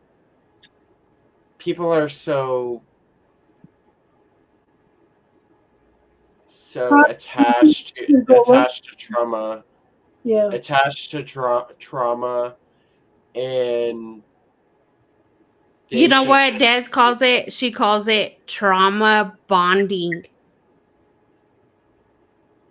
So trauma yeah. bonding is whenever you talk to another person about your trauma and they tell you about their trauma, or in a narcissistic empathic dynamic where a narcissist will intentionally use their trauma in order to trap an empath, which a lot of people Yeah. like to refer to as a twin flame journey. How can you have a twin flame when we're all one anyway? I Well, agree with that because we're all one, and everybody that you cross paths with, literally, you got to have boundaries first and foremost. But so no matter what the course is gonna take, gonna be good or bad, like it's a lesson for you to learn, for you to grow. So a true twin flame journey, true twin flame is an energetic match from the same oversoul. It's the same soul family group. Yes. It's not half a soul. It's from the same oversoul. Um, Yeah. the boundaries, learning to have boundaries in the first place for an empath is usually, like they don't have them in the beginning. That's why they go through those experiences, especially with narcissist dynamics, where they learn how to put up healthy boundaries, how to stop giving so much of themselves. I happen to be in one right now, doing a lot of stuff. Or stop being an emotional punching bag for people. Right, exactly.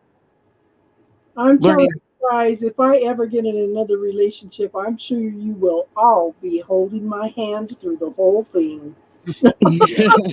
As an empath, the first thing we want to do is take the other person. You're going to tell us about their trauma, what they've been through, and then you're automatically going to feel, oh my gosh, I feel your pain, and then you don't want them to suffer anymore. And that's where boundaries come in. Okay, so I literally feel like empaths are attracted to narcissists because they want to learn something, and they need to learn that lesson, and they need to cut the tie, and they need to move on because they can literally be stuck in a cycle that is never ending, and they don't learn a lesson and they can't grow. And that's exactly that's exactly what the twin flame journey is. There's usually an avoidant and an anxious attacher. One is an empath, one is a narcissist, whatever. The dynamic, it doesn't matter what you call it, the dynamic remains the same. One's a runner, one's a chaser. It's just been over glorified and it's been capitalized on. Like it actually came from the Greek belief that Zeus feared human beings because humans actually in the beginning had 2 heads, 4 arms, and 4 legs, and they were super powerful. And Zeus feared them, so he ripped them in half and threw them to the opposite ends of the world, and they were destined to search the world for their other half forever. Oh my God, Crystal. Woohoo. You badass. I love it. Thanks. I didn't come by this because I haven't been through it or anything. No, not much, huh?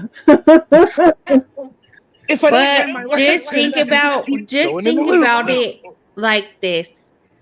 Like everything that you go through, everything that you experience is leading you to like the best version of yourself, as long as you don't stick yourself and stay stuck. When you are stuck, that's when you had to call on, like, hey, my angels, hey, my spiritual team, hey, God, hey, universe, like, I am stuck. Because people in these days, they don't recognize the power that is with them and backing them, and they literally don't call upon it. Like, call upon it. I just had like a crazy experience, and I've been calling in my angels. I lit a candle, and it was like a blue flame. It was a blue flame, and I was like, I wonder what that means. Like, I wonder what that means. Because everything around us is Blue. Okay, so Archangel Michael is a blue. Okay. no. It was like, okay, you know better than me, Mom. I'm never gonna shortcut you. But it was like there's somebody from that passed over that's in your energy, or there's an angel around you, or there's a fairy around you. And I was like, this is like really creepy. Cause I kind of felt like my cousin was around me when I lit that candle. And Janice. then I read that it was like a blue flame, and I was like, oh my gosh. Like, I was Archangel. so thankful because I miss her so much every day. Yeah. And I was like in awe of the universe and God. Like, I was in awe. Like, oh my gosh. I kind of felt like that anyway. Archangel Michael's the angel of protection also. So did you do just one candle or did you do 3? No, just one. It was a love candle too. Not that I'm looking for love, because I am love. It was just a love candle that I had because I didn't have no candles, and I wanted to take a spiritual bath and like cleanse myself. And literally, it was a love candle from like 6 years ago, and I found it in a box. So I lit it. Then I was like, ooh, this is really weird. Did you not get your stuff today? No.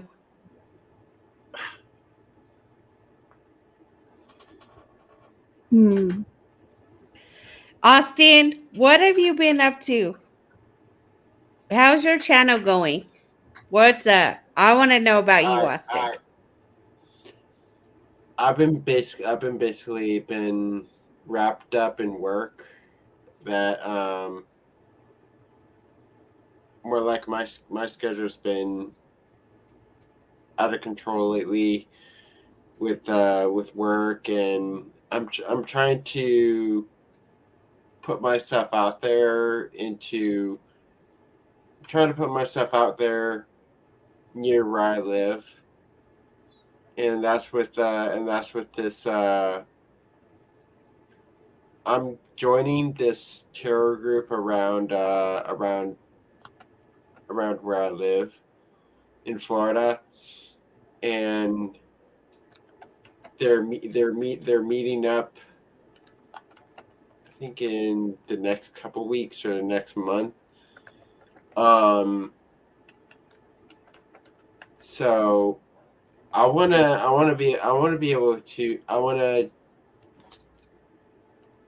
looking to do more like in-person readings, because that connection feels a little more genuine, and you can actually feel focused. Yes. Oh my God! So you have an opportunity to go with people in person. When? Yeah. When are you gonna do that? Like, that's amazing, because literally, if you want to hone your gift in, you have somebody right in front of your face. Yes. So if you have to do a general reading later, you just tap into the general energy, but you're already honed in to like doing a one-on-one personal energetic exchange. Like, that's brilliant. That's brilliant. that makes you better overall as a reader. Yes.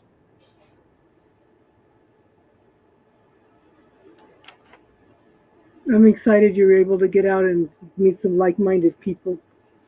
Yes. And when I have my own place, I'm gonna start open up to doing in-person readings in my apartment. In your territory, because look, this is so significant because everybody wants to do Skype or like Google Chat or freaking Zoom to have a reading. But if you literally do it person to person physically, I feel like that is when you get an energetic connection, and it's really more spot on. And if you could do that, Austin, if you could do that and remain balanced and always remember to protect yourself and ground yourself, because you can't receive all this energy and not ground yourself. Like, make sure you practice that too, though. Yes. Like, go outside and hug a tree. Literally. So energy isn't limited by time and space. We are. Yeah. Yeah. Exactly. Yeah, we all create our own morphogenic fields. They all connect and become the collective consciousness. I mean, it's science. Science is out there. Science is catching up. What I've been questioning lately is time is a created reality. Why are we collectively speeding up time this year? This year is blink your eye. Okay. I feel like we've been doing that probably for the last 5 years. Time is like super warp speed, and we're like, oh my god, it's November. So the Earth is off of its axis. It's not completely. It's not like it was. It's kind of like on a wobble, and it's very small. And we've lost like a quintrillionth, I don't even know how to say it, of a second each year. But yeah, it has sped up. Okay, so I'm asking all of you. I asked Crystal and I asked somebody else today. Have you noticed the difference in the sunshine lately? Yeah, I gotta go outside and do that. I'm sorry, what sunshine are you asking for? The one within ourselves or the one outside? The one outside. Because even on Saturday, did you not notice a difference in the sun on Saturday when we were out there?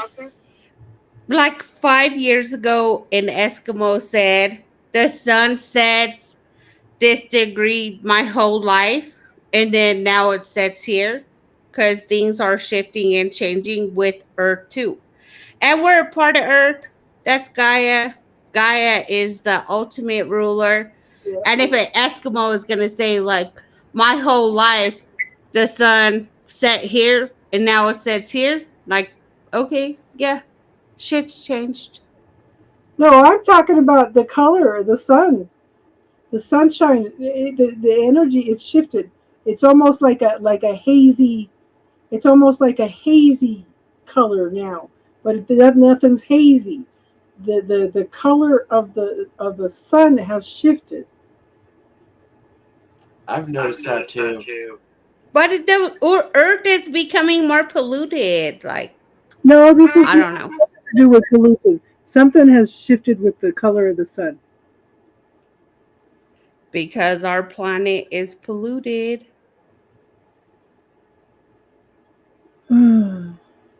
Yeah. You know what? This is so interesting that you said that. NASA, if you go online and look at NASA, they have a up close personal picture of the sun. It's absolutely beautiful. Yeah, it is. And amazing. You could just see the circles of energy on it. I suggest all of you guys go look up the close-up picture of our sun, because it's just loveliness overall. So there's a YouTube channel I used to watch every morning for space weather news. What's it called? Suspicious Observers, and they've actually got Helio viewers that you can go online. Not him necessarily. Like you can just go type in Helio viewer, HELIO, and you can watch the sun all day long. You can watch the coronal mass ejections. You can watch the solar flares. That's the same thing, whatever you want to call it. But you can watch them all day long. They whip out, send rays our way, and Hey, you know what, Crystal? When something hits the sun, because I was watching that too, it's like it hits the sun and the sun beams out just light. Like it's so beautiful. So beautiful. I literally have watched that. Lovely. That's how we live and survive anyway. Pay love and respect to the sun. Mwah, mwah, mwah. indeed. Yeah, Yeah. I've noticed changes to how the sun is how the sun is emitting light to, like, it feels like in the morning it's like dimmer, Yeah. It's but like in the afternoon it's like it's like diluted. Yeah. yeah, it's Yeah. Okay, so I just want to say it depends where you live. Like I live in Denver, Mile High. Woo, I love my Denver. But when I went to Missouri, I was like, I was so shocked.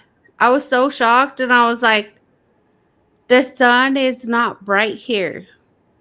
Like, what's happening? Like, the sun is not shining here. Like, it's so dim. They were like, "Oh my god!" And they kind of felt like I was stupid because it was like, "There's so much humidity here, and it's never gonna look like Colorado." And I was like, "It don't look like Colorado. Like our skies are like true blue, beautiful. And if you're gonna get burnt by the sun, you're gonna get burnt to shit by the sun if you don't have sunblock." But when I went there, it was like hazy. The sky was not as blue. I they, I've been noticing in Florida that the sky has been like more of a lighter, like a pale blue, instead of like the way it has been. It's been more pale. It's been more pale blue, and things are definitely shifting. to me it feels like a diffused yellow, Yeah. kind of. Yeah. Yeah.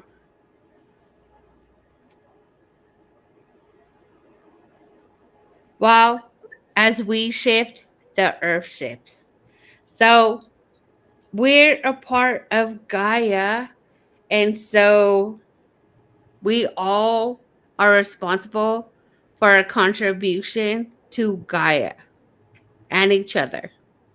Unfortunately, that's literally not how the world runs right now. Isn't that book awesome, newbie? I've been trying to get Justine to read that book for years. Years. What? The light side of the dark chasers? The dark side of the light chasers. Yeah. Yeah. My granddaughter, and she goes, "Oh my God, that's such a good book." I said, "Well, you're supposed to pass it on to your mom next, and your sister." The thing I'm wondering is what if Earth is actually going farther away from the sun instead of closer? Pushed off. The Earth also has the Earth also has like an expiration date. as Well, things progress through nature and the universe. but Like, we're also as talking we have it, so splitting. does Earth. Think about that. Yeah. It is life changing. Exactly. I have been recommending that book on this channel for 7 years. It is life. And I never read it. and it teaches us to embrace the shadow side, the dark side. I keep telling everybody to read it. It changes your perception of your shadow work. I think it simplifies the shadow work, you know? I think during the period of the Ice Age, the Earth was a lot the sunlight was a lot darker. I have a feeling we're going to be going towards an Ice Age. Well, I mentioned at a metaphysical fair we were giving thanks for things. I said thank you to Mother Earth for letting us be here. Somebody scared, you know. I said, if you think about it, all she has to do is shake a little bit and we're gone. You know? Yeah. Okay, but who in the whole world is like not honoring themselves or being stuck on themselves and being grateful to Mother Nature and empowering her? Like, nope. Okay, you may have a handful of people, but there's like billions of people on the earth. Maybe if you get like an aboriginist or something like that. But literally, no, but everybody is using and abusing her. So whatever comes down the path, we live on her. We live on her. Or, okay, I'm not going to say her because that might be offensive to some people. We live on Gaia, and none of us as a whole and complete species align and respect and love her and give her gratitude. Well, we're only the little ants on her planet anyway. Yeah, because Julia Roberts has something on YouTube. I played it once before on let me find it, Julia Roberts. Hey, Crystal, do you think we're at a solar minimum? I haven't looked in a few days. No, I mean, it's on the dying end of a brown dwarf. Our sun is. I don't know. I haven't looked really in a while. I don't think that the sun is going to kill us. I think that we're going to kill us if we're not careful. But I mean, there's other things too. Like I was talking about how the Earth is shifting and it's not on its direct axis anymore. It's true north is no longer true north. It's like, oh, I don't know, 4 or 5 years ago it was like 6 degrees towards Siberia. The moon is on a wobble, and the moon controls the tides. So that's why we've had all kinds of crazy flooding and whatever. I think that something else will happen long before the sun gets us, which there might be like some huge X-class solar flares or something like that. It might take out some electronics or something like that, make people kind of fucked up. But I don't think that another thing to think about is that the zodiac that is what we're used to. The tropical zodiac. Yeah, I was gonna say you mean Western astrology, Western tropical. Yeah, the Western tropical zodiac is like a fixed point. Is a fixed point. Yep. Wow. It's conditioning. Just say it's conditioning. Wow. It has nothing to do with that. Wow. Right now. It's showing like it's showing that we're behind. The actual position of the planets and the So in other words, the Earth is slowing down. Yes. Yeah.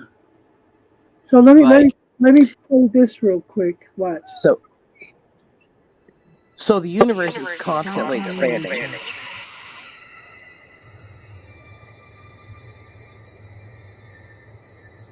Okay, so you showed us this before. Mother Nature. You see it? I've been here for over 4.5 billion years. 22,500 times longer than you.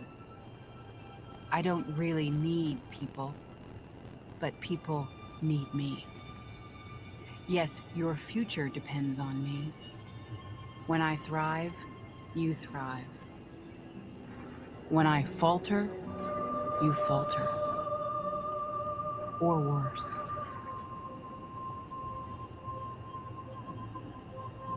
But I've been here for eons. I have fed species greater than you, and I have starved species greater than you. My oceans, my soil, my flowing streams, my forests, they all can take you or leave you. How you choose to live each day, whether you regard or disregard me, doesn't really matter to me. One way or the other. Your actions will determine your fate, not mine. I am nature. I will go on. I am prepared to evolve. Are you?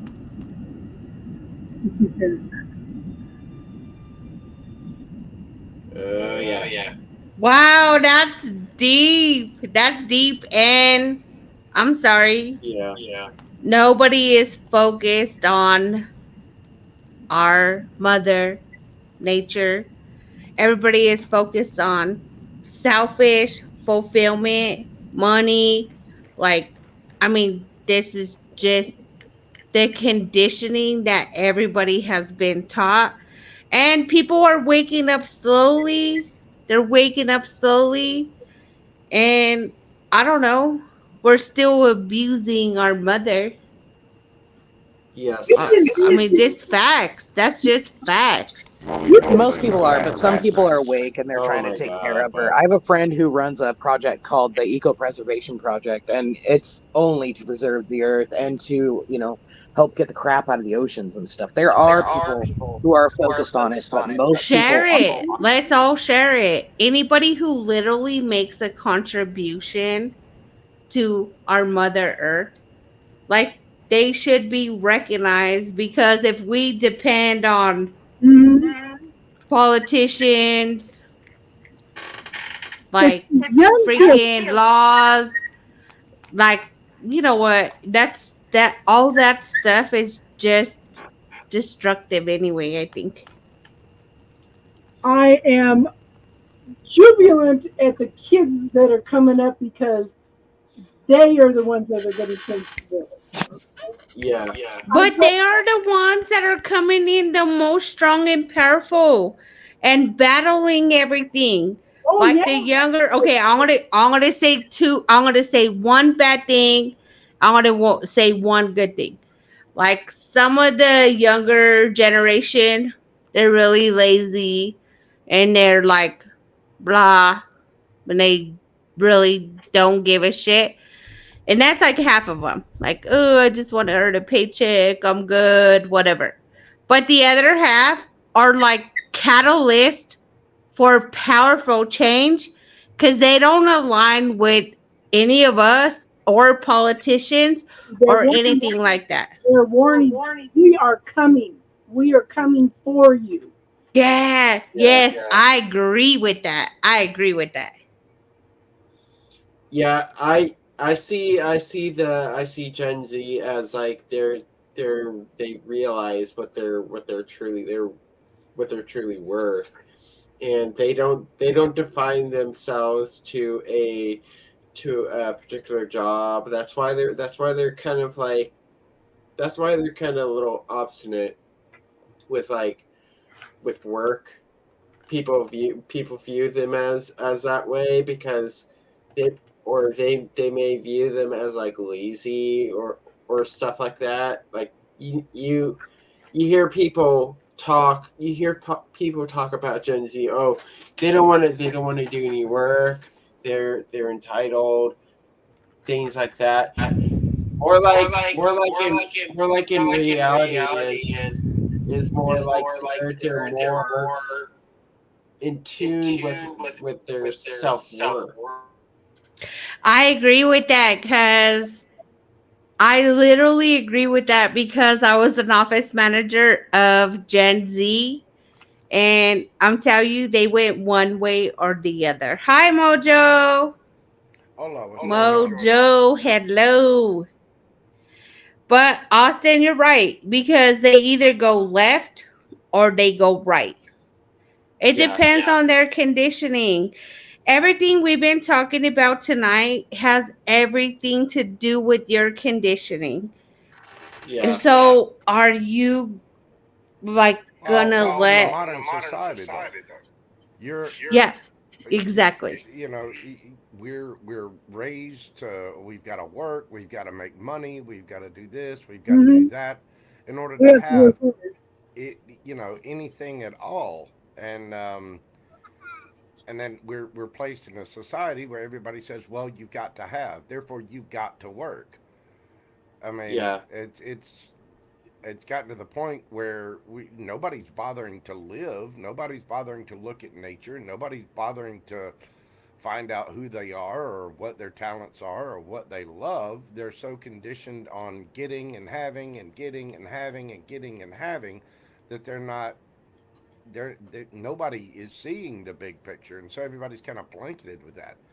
And now you're just now starting to see people in the modern age wake up to this and realize that there's so much more to life than gaining any of this crap. Yeah.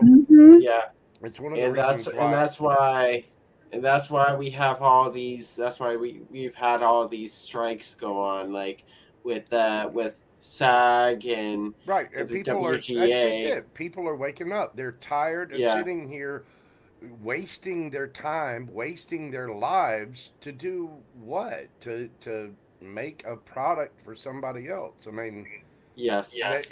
But this is the era and the time when everybody returns to their self to make a contribution to the whole. Like no matter what anybody thinks, we are a whole. We are light and dark. So as much good as you have is going to be as much dark that you have because there has to be a balance there. It can't be all good. Like there's going to be people who are lost and dark and hey, I mean, that's just what it is. But if you have it, literally, you have like 8 billion people on the planet. Like, okay, well, that's part of mankind's dark.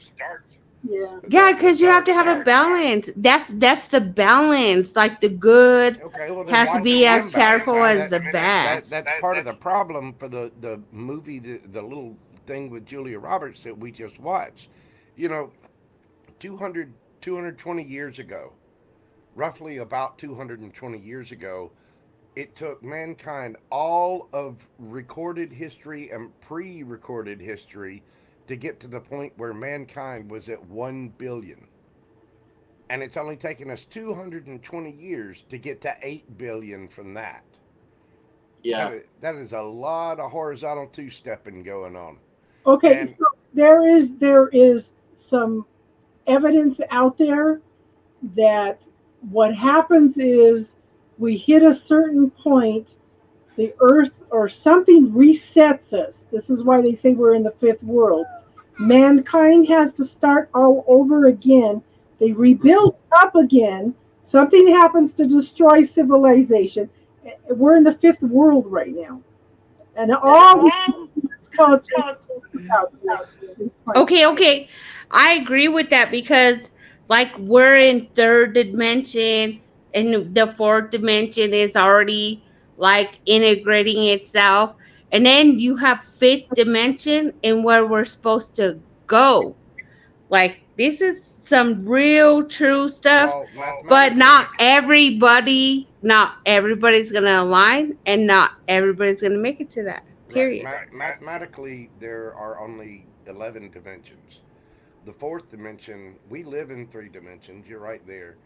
The fourth dimension would be time, and everything from the fifth dimension and up is seemingly unobservable by man. Now, again, people in the modern age are starting to wake up to the fact that we need to live lives, and that means, working with other people, living our lives, enjoying our experience, and going through the different experiences that humans can have. You're supposed to Yeah. experience goods, bads, highs, lows, all the I agree. things. I agree. But now you're starting to see people who are seriously watching a generational course of mankind. This is one of the reasons why shows like Star Trek are so popular, is because you give the more educated, the people that are more inclined to deeper thoughts about what will happen to the planet, what will happen to the future of the species.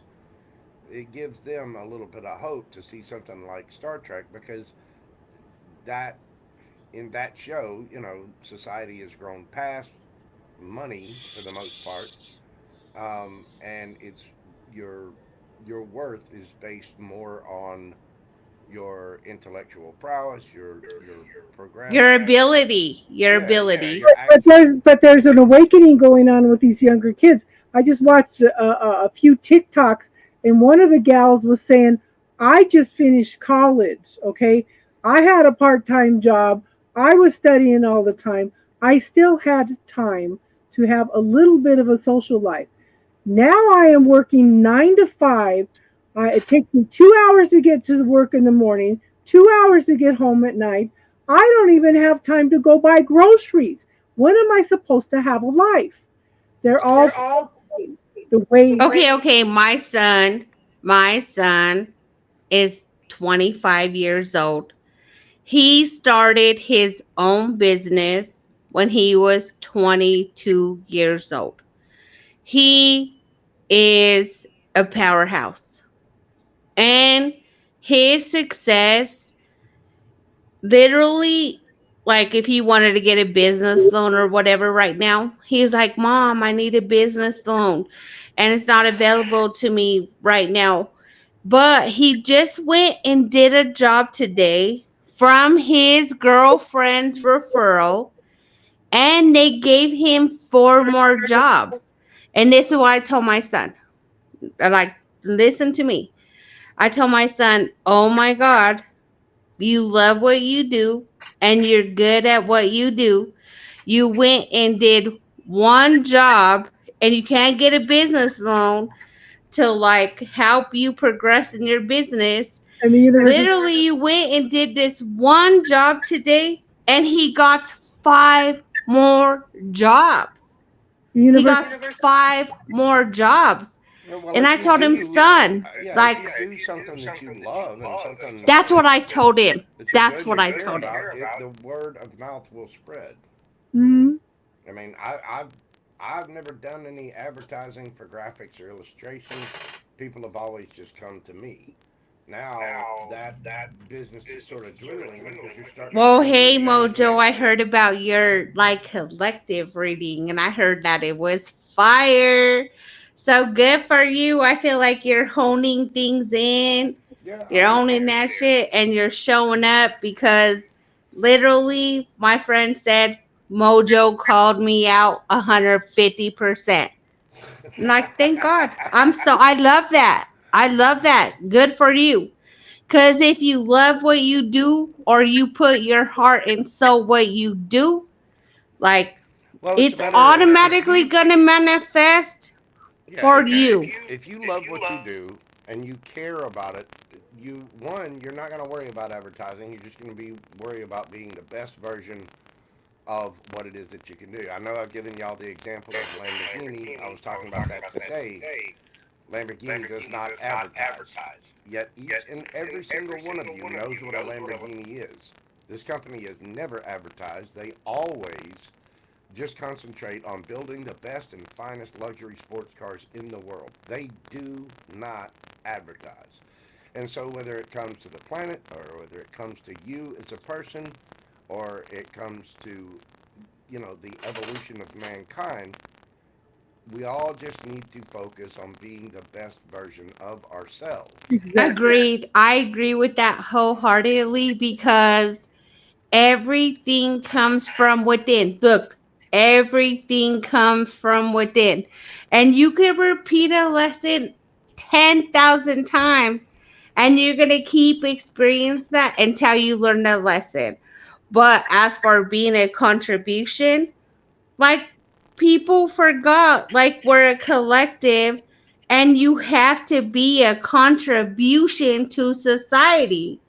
I don't care if you see an old lady fall on her ass in the parking lot, are you literally gonna go help her get up, take her to her car, put her groceries in the car?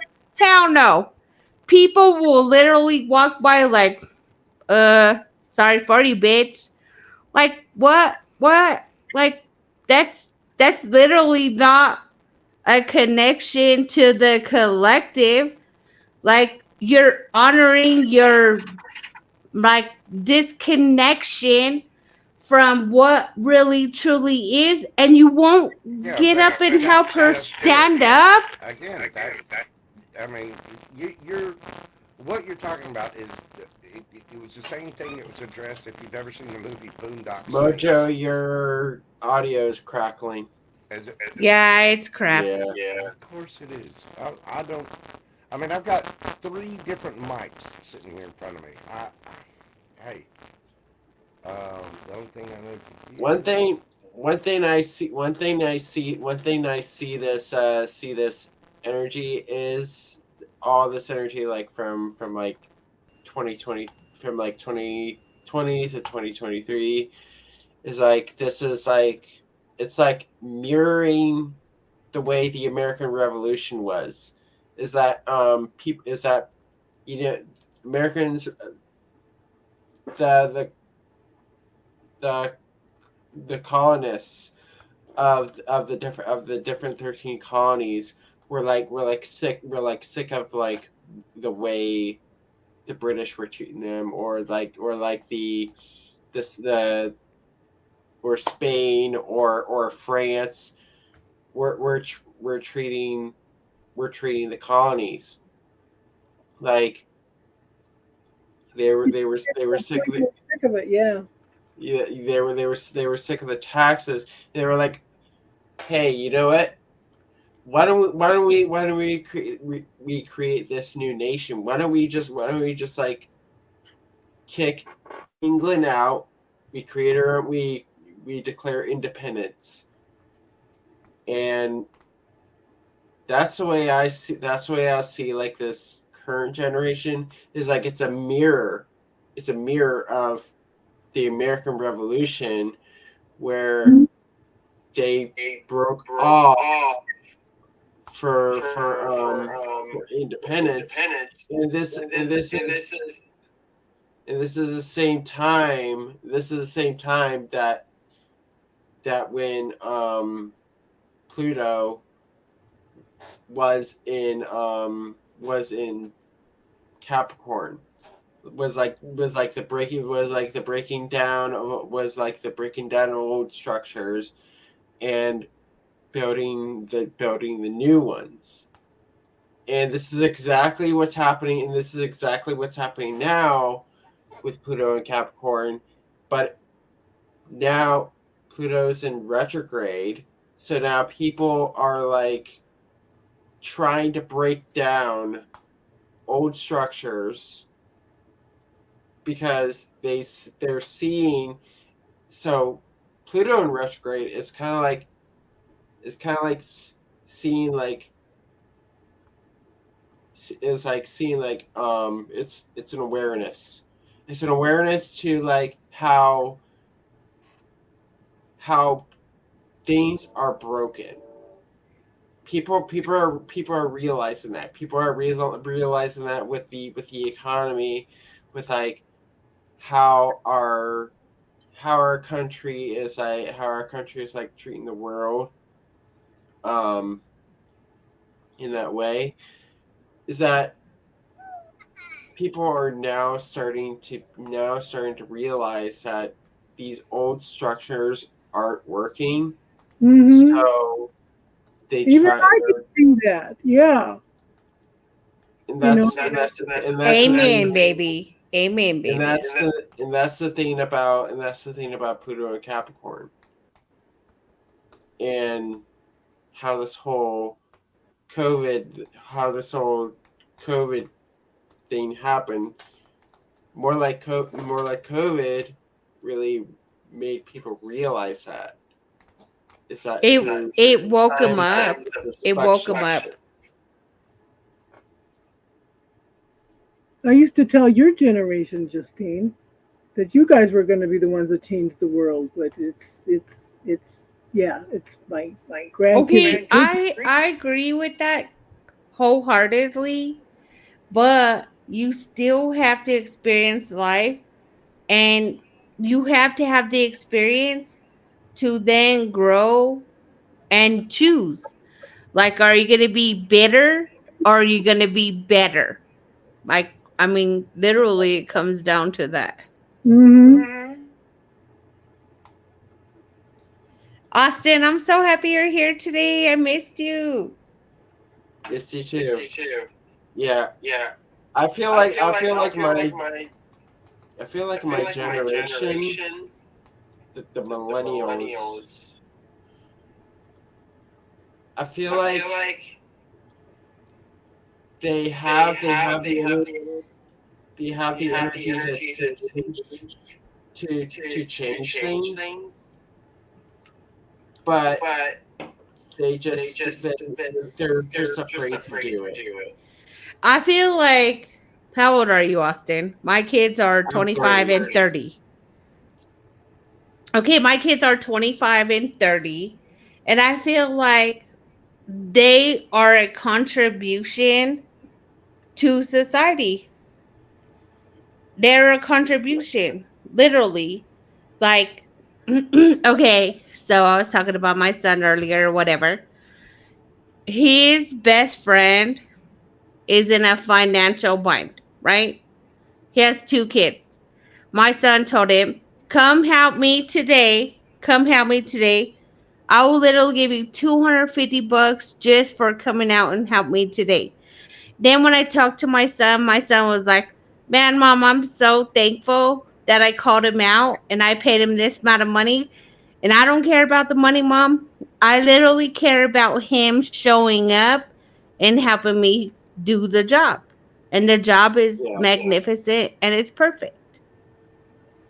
Like, I don't know, the generation that you guys are in, it's open. Literally, it's open. It's successful. It has like a whole different awareness. Like, it's great. It's great.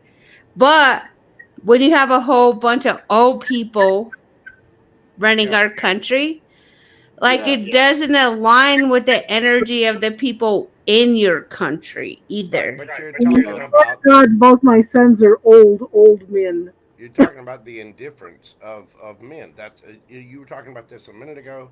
That's why I brought this little movie clip up, because Go ahead and play it now, JoJo. This is exactly what this talks about. Play it. I want to hear it. Play it. Play it.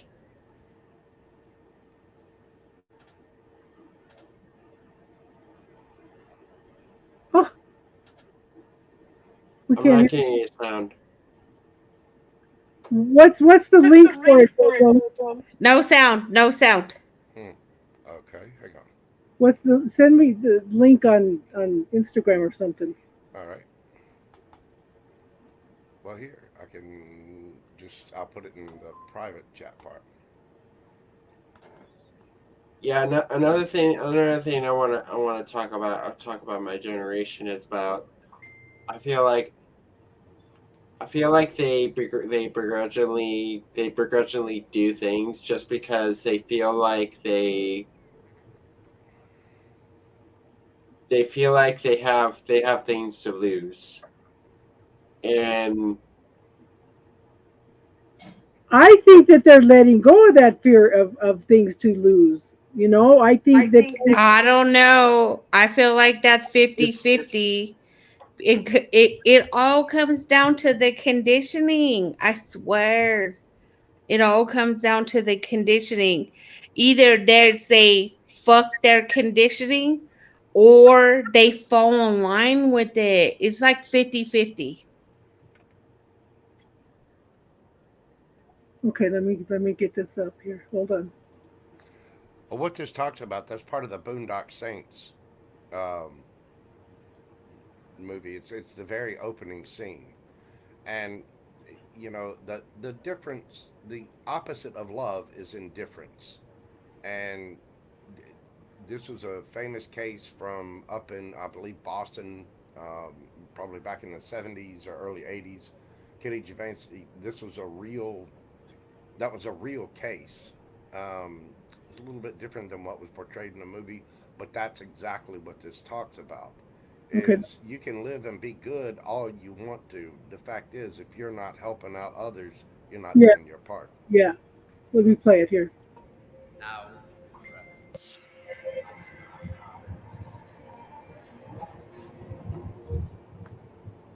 thank you, Father McElpenny, for coming all the way across town to be our guest speaker. When I whet my flashing sword, and my hand takes hold on judgment, I will take vengeance upon mine enemies, and I will repay those who hate me. O Lord, raise me to thy right hand and count me among thy saints.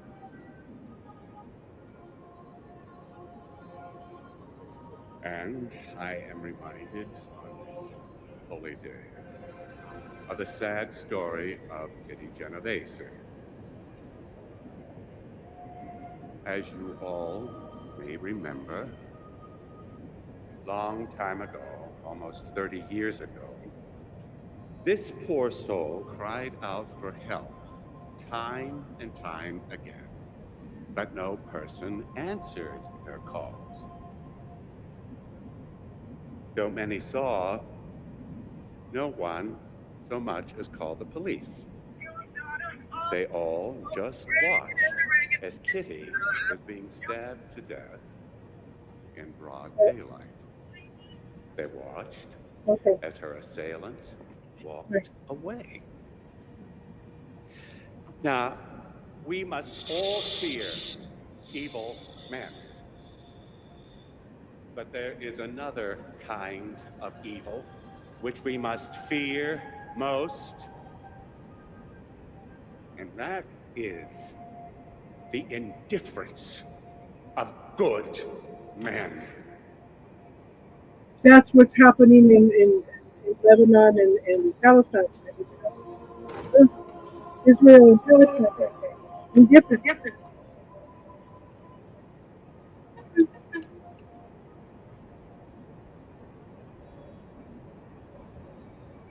I do believe that Hussein has finally got the point. Oh yeah. That is one of my favorite movies. Sorry about the crackling again. It's not for the weak of heart. just FYI. But the indifference of people to help one another, care for one another, care for the planet, do the right thing. You've got to take care of yourself. You do. It's a modern world. You've got to look out for your own life. You had to literally return to yourself. Every bad experience and every dark night of the soul, like vibration that you carry, it literally is returning to yourself, because yourself is responsible to love you, honor you, and then put that shit as like a bright, shiny star to everybody that you experience and anyone who ever crosses your path. Right, but everybody's here on a different path, and Yes. so we start to step back and see Crackling that. really bad. Crackling real bad. Real bad. Real bad. All right. If you just go down to one microphone plugged in, does it make a difference? No. I think in a way, my generation, they wanna.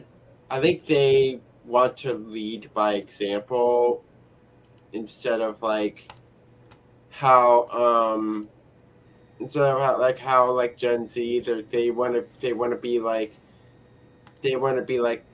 you know what, fuck the system. I'm not so much worried about your generation. I'm talking about the 16 to the 18-year-olds right now. They're gonna and they're gonna blow everybody away. Yeah. Well, but the thing is, Austin, I feel like your generation is like super important because my sons love people and build them up and contribute to them, and it all literally all depends on their conditioning and like who they represent themselves to help the next generation to come. yeah, but Like every there's the cracker again. You know, I'm just gonna keep talking. Screw it.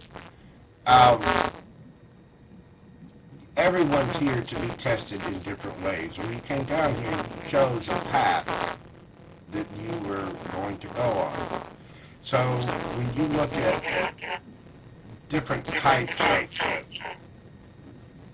people and on different paths, oh, good Lord. Okay. okay, literally you chose your mom and dad before you even came here. So I totally agree with what you're saying. But at the same time, look at people in the army. You've got, or in the military. You've got some people that are just standard soldiers. You've got some people that are Navy SEALs. Okay, that's a no. You're sounding, I can't even understand what you're saying at all.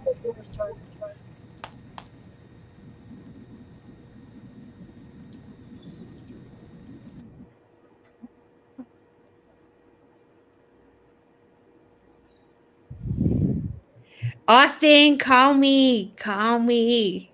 How do I give you my personal number?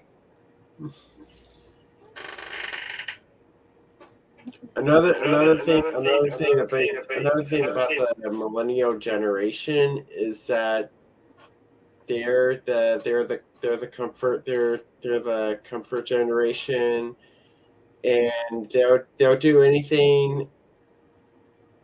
They'll do anything as long as it fits the comfort of them. And those kids, 16-year-old kids, took exception to a Republican and the abortion issues and the issues that he was.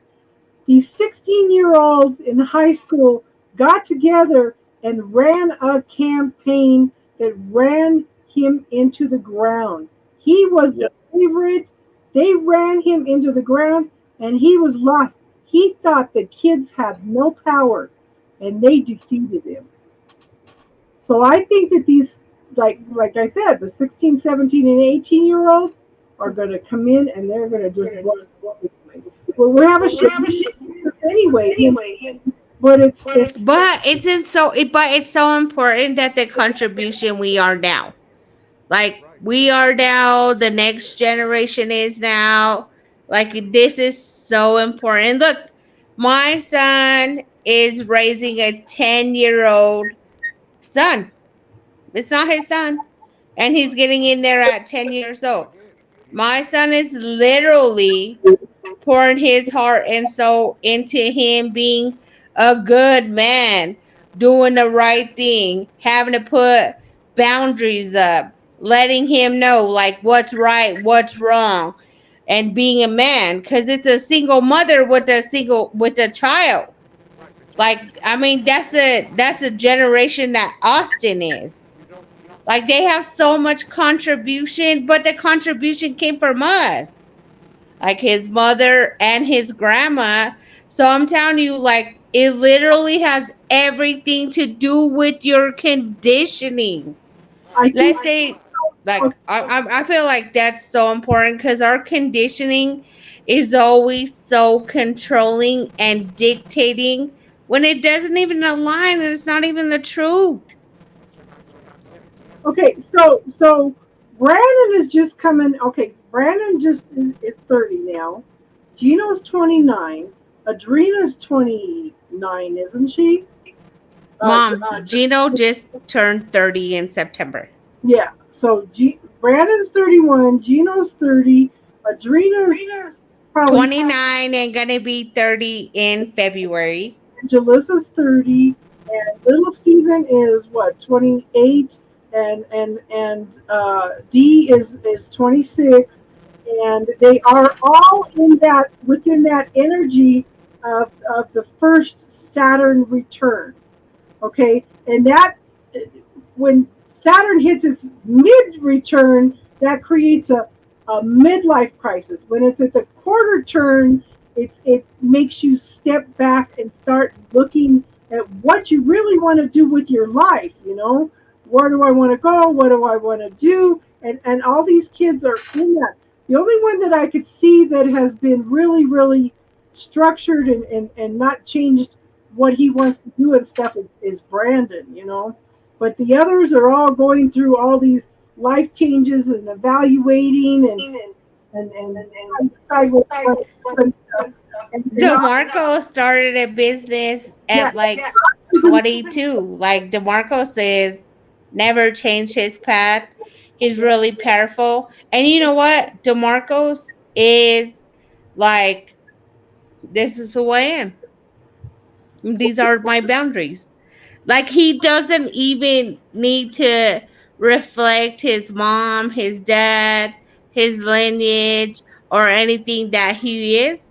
Like, he literally says, this is me, and this is where I stand, and this is my business. And he's successful so young. That's awesome. Yeah, But yeah. at the same time, you have to understand that people are going to. Hang on, I'm trying to put the mic so you guys can hear me. Can you turn your Wow, Mojo, I could barely hear you.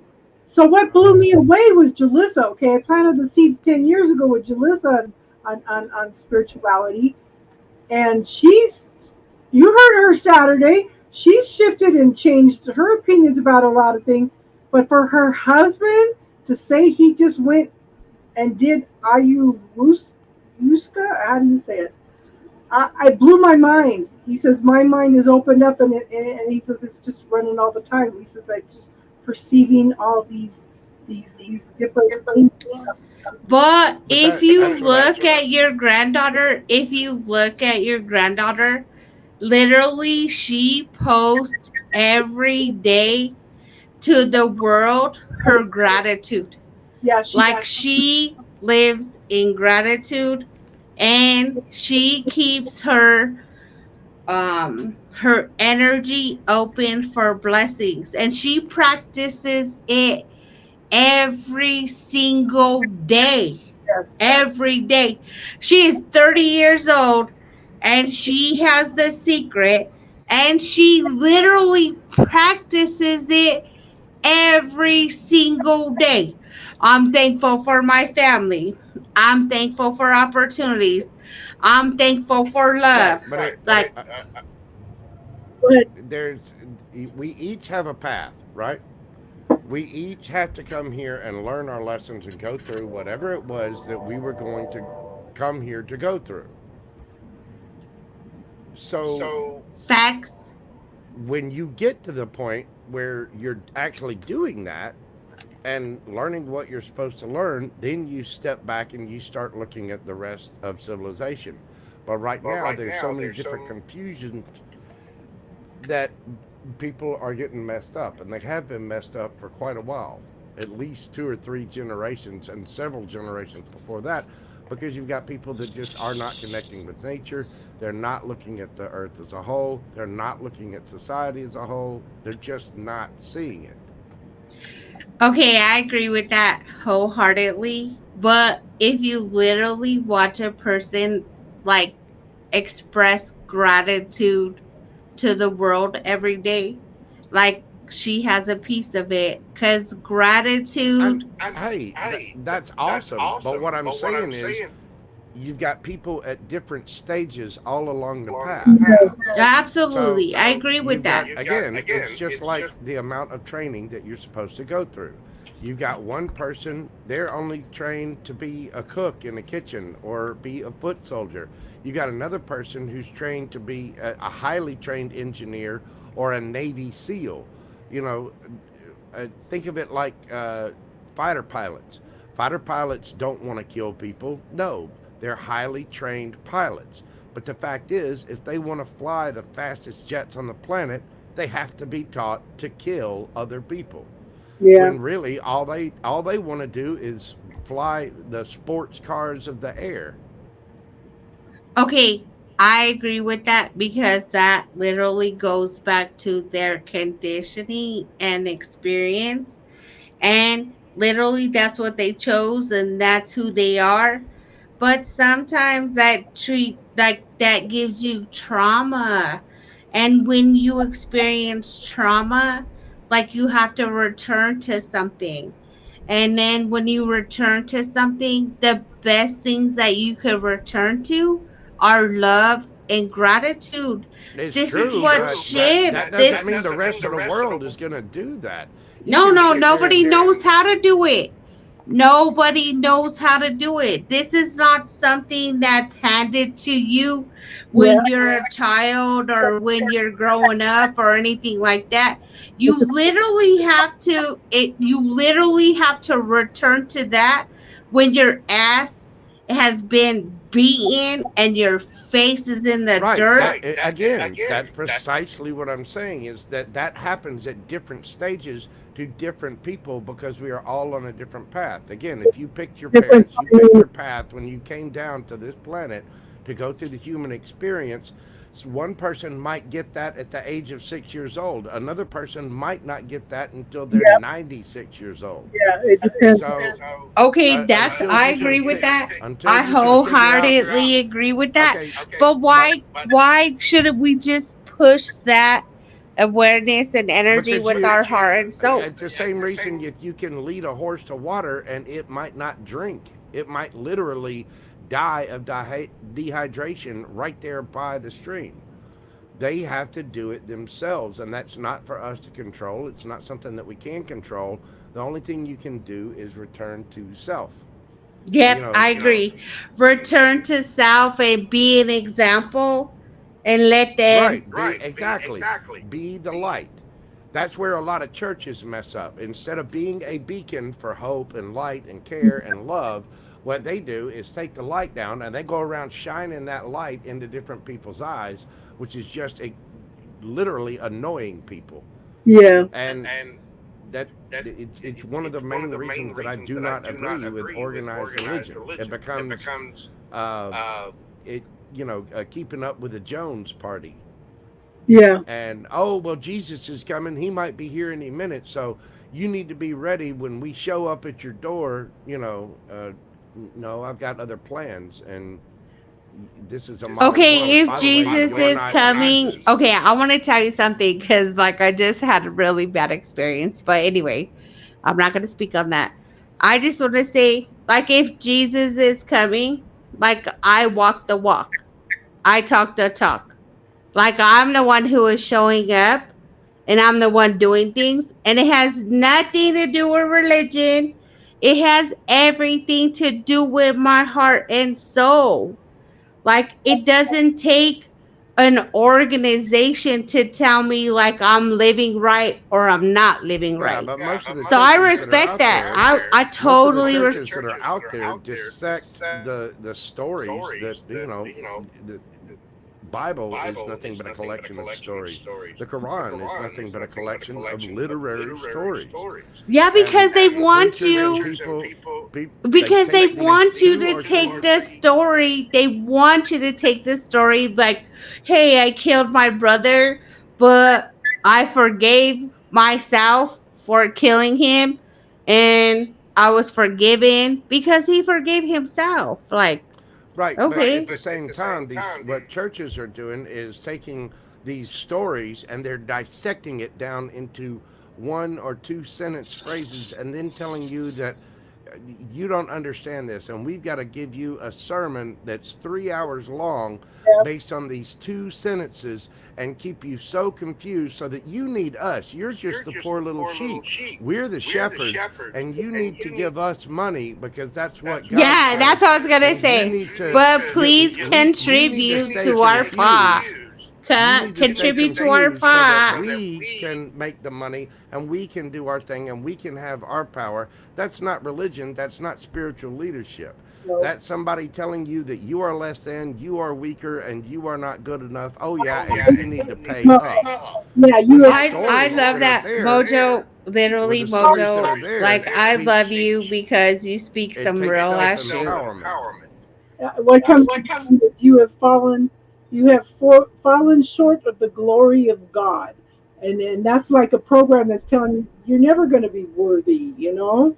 And I was talking Exactly. about here, you know. When those stories are they're put out there to teach self-empowerment, to teach self-love, to teach that you are worthy, and to teach that other people are worthy too, even though they're at a different point on their path. I agree. I I totally agree. And it has nothing to do with money. It literally has to do with community and love. Like it has nothing to do with money. When they come to collect for money, I'm like, but this is God's house and God, but it don't have nothing to do with money. Literally nothing. I can understand that you know, like the shaman used to do healing work for them, and they would, you know, there has to be an exchange of energy. Okay, so somebody would bring them a chicken or a cup of rice or something. It's an exchange of energy. A lot of times, I remember reading a story. Somebody didn't have any money to give the shaman, or not money, but any food or anything to give the shaman. So they reached into their solar plexus and they took some energy. You know, it's just different ways. Okay, listen to this. Giving and receiving. This is so important and so powerful. Giving and receiving are literally one circle, one cycle. Yes. You have to complete that. You cannot always give. Because if you're a giver, you're gonna be a person. If you're a giver, you're gonna have a person that is having a hard time receiving. But literally, giving and receiving completes one circle. It's a balance of energy. You have to be able to give and you have to be able to receive. And that has to do with everything in life, especially your relationships. You know, somebody brought up a point to me one time. They said, you know, we get blessings for giving, but if there are not people that need to receive, how can we get blessings? So there's people that receive are giving blessings to the people that give, and vice versa. You know, so because it's a complete circle. You have to complete the circle. It is one energy of balance. It's one energy of balance. As much as you give out into this world, you have to be open to receive it back. If not, If not, then be a fucking doormat. Have a good night, Susie. Yeah.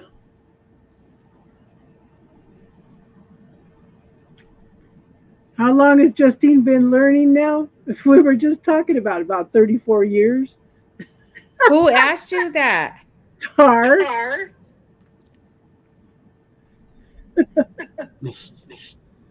It's his question. Just how long? Just ask it. How long has Justine been learning now? Like the crack open.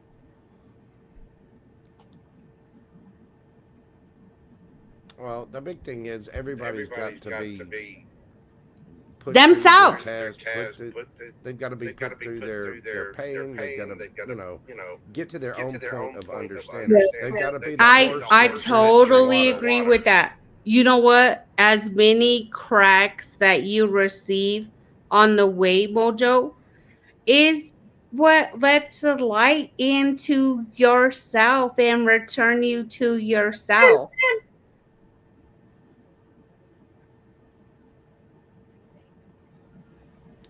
Yeah. Well, okay, she said fully cracked open.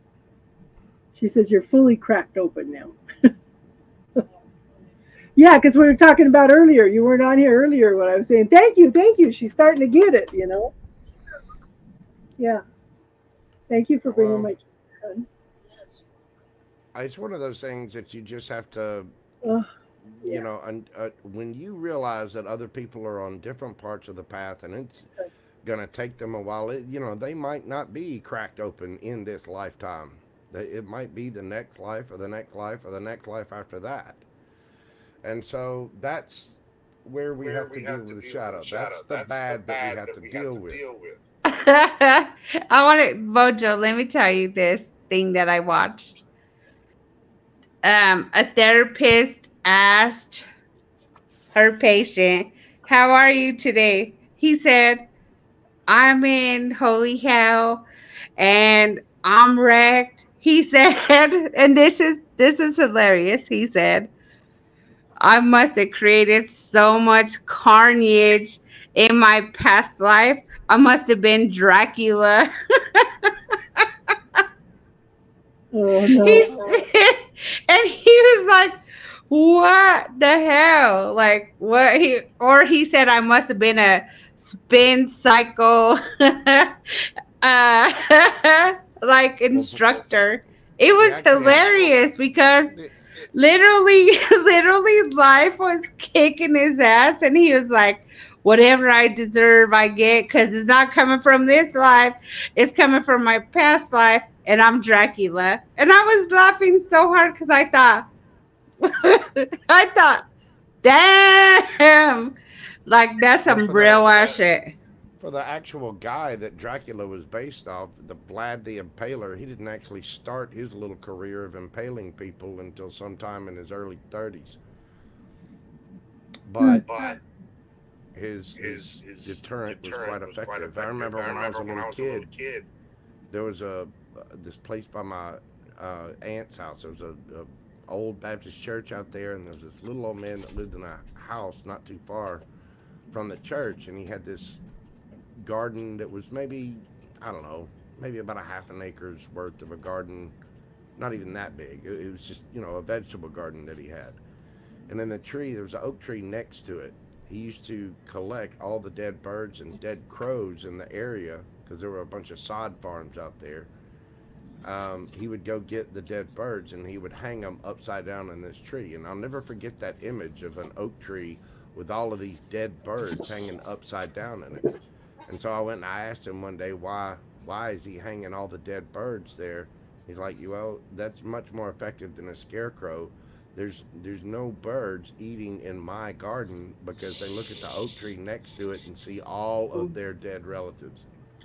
And it was an impressive sight. That image is burned into my brain of this tree filled with all of these birds tied to limbs, dead, hanging upside down.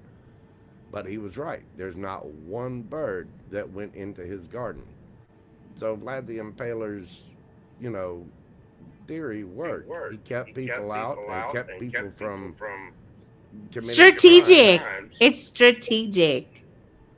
Like brilliant. Strategic. How much karma do you think he racked up doing that? Because he only did that to people that were criminals, murderers, thieves, rapists, things like that. And of So- course, they used him as a fear tactic after that, you know? Mhm.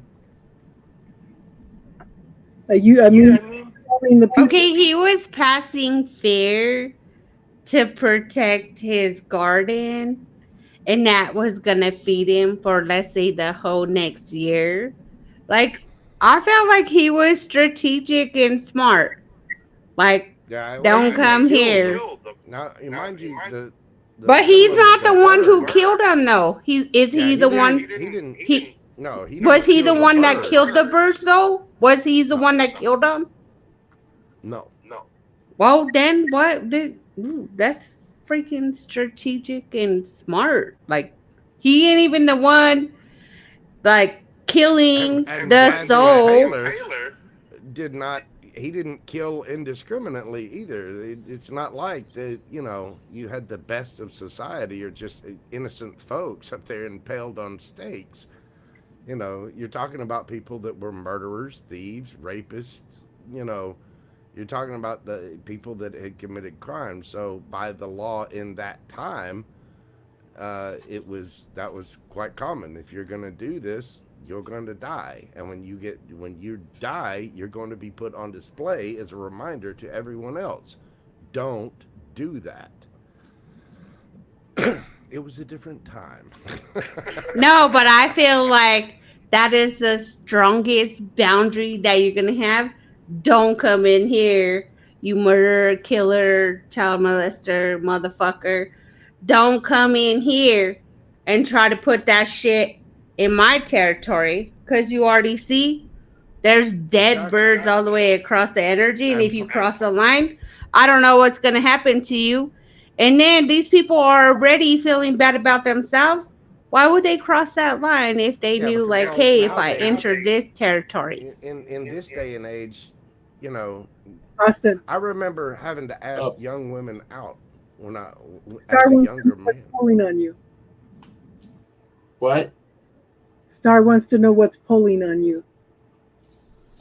Oh, Sorry, Jojo.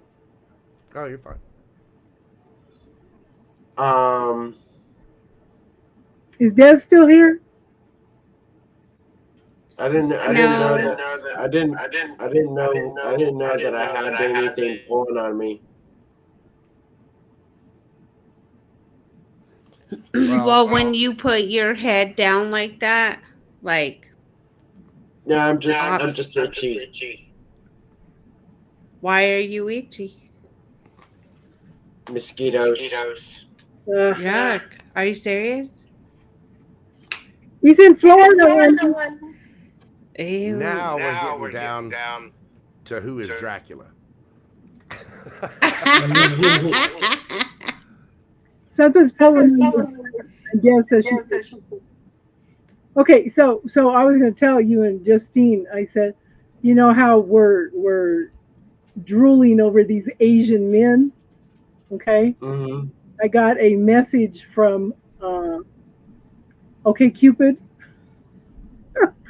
An Asian man messaged me and wanted to talk to me. I said, "Oh God, universe, you have a sense of humor." Literally, that's hilarious, because who knew Asian men were so beautiful? Then you went on to a dating site and an Asian man hit you up.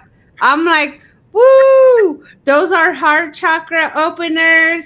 And literally, an Asian man like showed up. I'm saying, like, indirectly, directly, indirectly, like heart chakra opener. I had to laugh. I'm not going to talk to anybody until I'm feeling better anyway. But it was just the idea that an Asian showed up all the time. I love that you brought that up, because because literally, like, there's opportunities to open relationships. They're near wanting to have a relationship with anybody because I'm still healing and working on myself. Like I literally have to return to myself, and when I'm like at a great place, then I will open up energy for somebody else. But I am truly responsible for this, and I have to be mindful of me. That's what that when we're talking about you need to return to yourself, you literally need to return to yourself, and you have to go through your hurt and pain, and you have to make peace with everything that you just went through, and then you have to be comfortable with yourself before you could even think about bringing somebody else in. Like I'm gonna tell you, I have my apartment. I don't let no strangers in my. It's very hard for people to learn lessons these days when you get, dating apps where people can just left swipe, right swipe, whatever. And this is the age where you get trolls. Beefy cheeks. Let me tell you something. I'm 6'1", almost 6'2", 250 pounds, and I'm not fat. I guarantee you, there's nobody is just gonna walk up to me and start doing some troll crap in front of me to my face. But they're able to hide behind a screen and a keyboard and, say whatever they want. And the push button world that we live in is taking those experiences away. It's taking the lessons learned by getting punched in the mouth away. And if people can wake up all they want to, and that's awesome. I hope they do. I hope my God, Jojo. raise their vibration. I need to tell you my dream, okay? Because you made me think of these guys in this dream, okay? First off, me and this other person, energy, whatever, were trying to find a collective place for people to meet. Right. He was hiding my energy. He was protecting me. Everybody thought that he was the leader, that he was the one doing everything. But it was me that he was like suppressing my energy so that we could get work done. Okay, so we decided on a place. We went to the store. Okay, tell me what you think of this, Star. We went to the store. 2 guys and a woman were like attacking us and abusing us and stuff. And then at the snap of something, we were in another room. These guys are freaked out. They got their arms up. They're ready to fight. They're ready to battle. And I gave them a makeover. That's beautiful. I said, I was even laughing in my dream. And I remember looking at him. She had makeup on. Her hair was done. She was all mellow. Her fingernails were done. And she was all happy. And the guys were in nice suits, nice clothes, everything. And all chilled out. And I said, okay, we gave him a makeover. And that's when Casey and I were talking at 3 a.m. She goes, yeah, I think that's what we all need to do when people give us a bad time. Let's give them a makeover, right? So then, and you made me think of that. They're all ready to battle. They're ready to punch it all out. And I just gave them a makeover. I said, what the hell? What the hell? That was just so crazy. And then whatever's coming, there's some kind of transformation and change coming. Yep. Tomorrow is 11/11. It is a portal to literally be in a space to receive a higher vibration. And like, it's so significant. Literally. Like, take a spiritual bath tomorrow. I don't know. Like, we have good intentions tomorrow. Like, literally, right? Mom, you already see what I did. I wrote everything on my mirror to myself. Yeah. Like, it took me days to, like, refine what I want to tell to myself, and I literally wrote it on my mirror for tomorrow. Because this is my intention. This is wherever your focus is and your intention is, this is what you'll manifest. Yeah. I mean, that's kind of what you do, though, Casey, is you wait until people are ready to fight. They're ready to, they're at their lowest point. And then what do? They they turn around, they're ready to do something, and then they turn around and, and instead of taking their, normal routine of whipping the shit out of somebody, no, they listen to Miss Casey, and you give them kind of a moral break, makeover, an energetic makeover. Oh my God, that's the neighbor for real.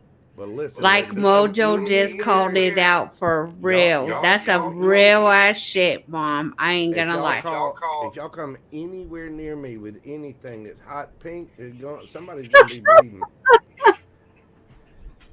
Well, she'll come over with the bubble gum pink. Yeah, but see, that's one of the things we teach everybody is to put them in pink, right? Star said, "Yeah, make it bubble gum pink." And chew the shit out of it. And chew the shit out of it. Well, I'm very patient normally with everybody, but this woman has reappeared in my life, and we are. She's kind of getting on my last nerve a little bit because. Well, she's a blessing because she's just down a couple buildings, and she's loving and willing to invest in you. And you guys don't literally align, but she wants to show up for you because this is how she is a contribution to the world. And this is how you'll be a contribution to her. So I feel like, if you're frustrated, then put more love and energy and patience. Like, pull the temperance card out. Like, shit, I'll pull my tarot out right now. I promise you it's going to be temperance. And and then you got to, look, you're always a giver. You're always a giver. You have to be able to receive. Even though she needs direction and guidance, Mom, like she's so blessed that she's experiencing you. Nobody gets to experience you except for on your channel. But you literally showing up in person, physically, shutting that shit down and be like, let's redirect here. Let's redirect here. Your focus, your thoughts, it don't align with you. It's hurting you. Like, you send her home with homework. I literally just got a text message. Your mom gave me a whole bunch of tasks to do, and I'm at home trying to manifest that. Like, that's coming from you, even though it's like a challenge for you. It's like good for her, but her showing up for you is a great thing too. So it is the full cycle of giving and receiving, and giving and receiving, but that comes with no judgment, and it comes with love and awareness and support. Jojo, does that make sense? Yes, Jojo, she's an out of balance air sign, focuses only on the negative, manifests negative shit left and right. I called her out. I told her, you know what? I said, you always, everything that comes out of your mouth, you always go to the negative first. But air signs are always in their head naturally. But air signs are always in their head. They're always in their head. Let me talk to Jojo. I'm talking to Sorry. Okay. And she's and I yelled at her again today. I said 99% of the things that you think are going to happen, okay, don't happen anyway. I said, but you are such a powerful manifester that and I keep talking about the wish card, and I keep talking about the setting your intention either up or down with the Tai Chi trick and stuff. But what did I tell her today? I was trying to break it down to her. I said, you over exaggerate everything. And she had me break some things down, and she goes, well, that all makes sense. I mean, she's listening, but It's not sinking in. Because she's fear-based. Literally, she's fear-based. Yeah, but I mean, it's sort of like people that can read, and they read the signpost, and they still think it's wrong and take the wrong way home. Yeah. And I made her sit down and write some lists because she's overwhelmed with everything. I wrote her a list of about 20 things that she needed to do, and we got like 6 of them done today, and it's like, oh my God, I cut this woman off because she wasn't. I could see her trying to do something for herself this time, but I cut her off 7 years ago because I felt like I was more holding her back because she was crying. She was calling 3 o'clock in the morning. She wasn't doing anything for herself. She was in victim mode. And I told her, I said, you are in victim mode all the time.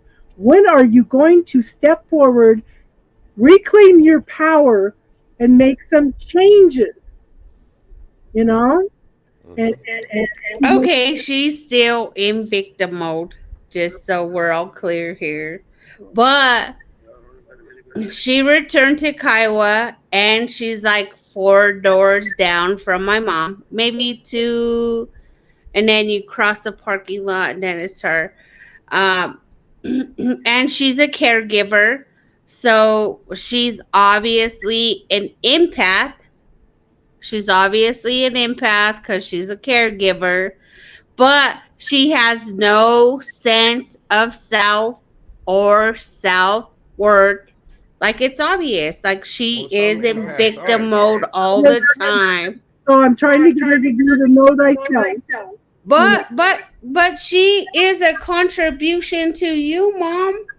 Like, there is some, okay, even if she has to take you and drive you to a grocery store or whatever, she is literally falling into her purpose, which is being a caretaker.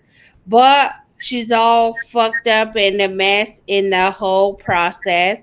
But she literally stands in her truth, and she just needs a little bit of love, patience, and guidance. And then when she starts to wreck you, you got to have boundaries. You literally have to have boundaries and be like, bitch, that's too much. Shut that shit down. I've been real abrupt with her all week, and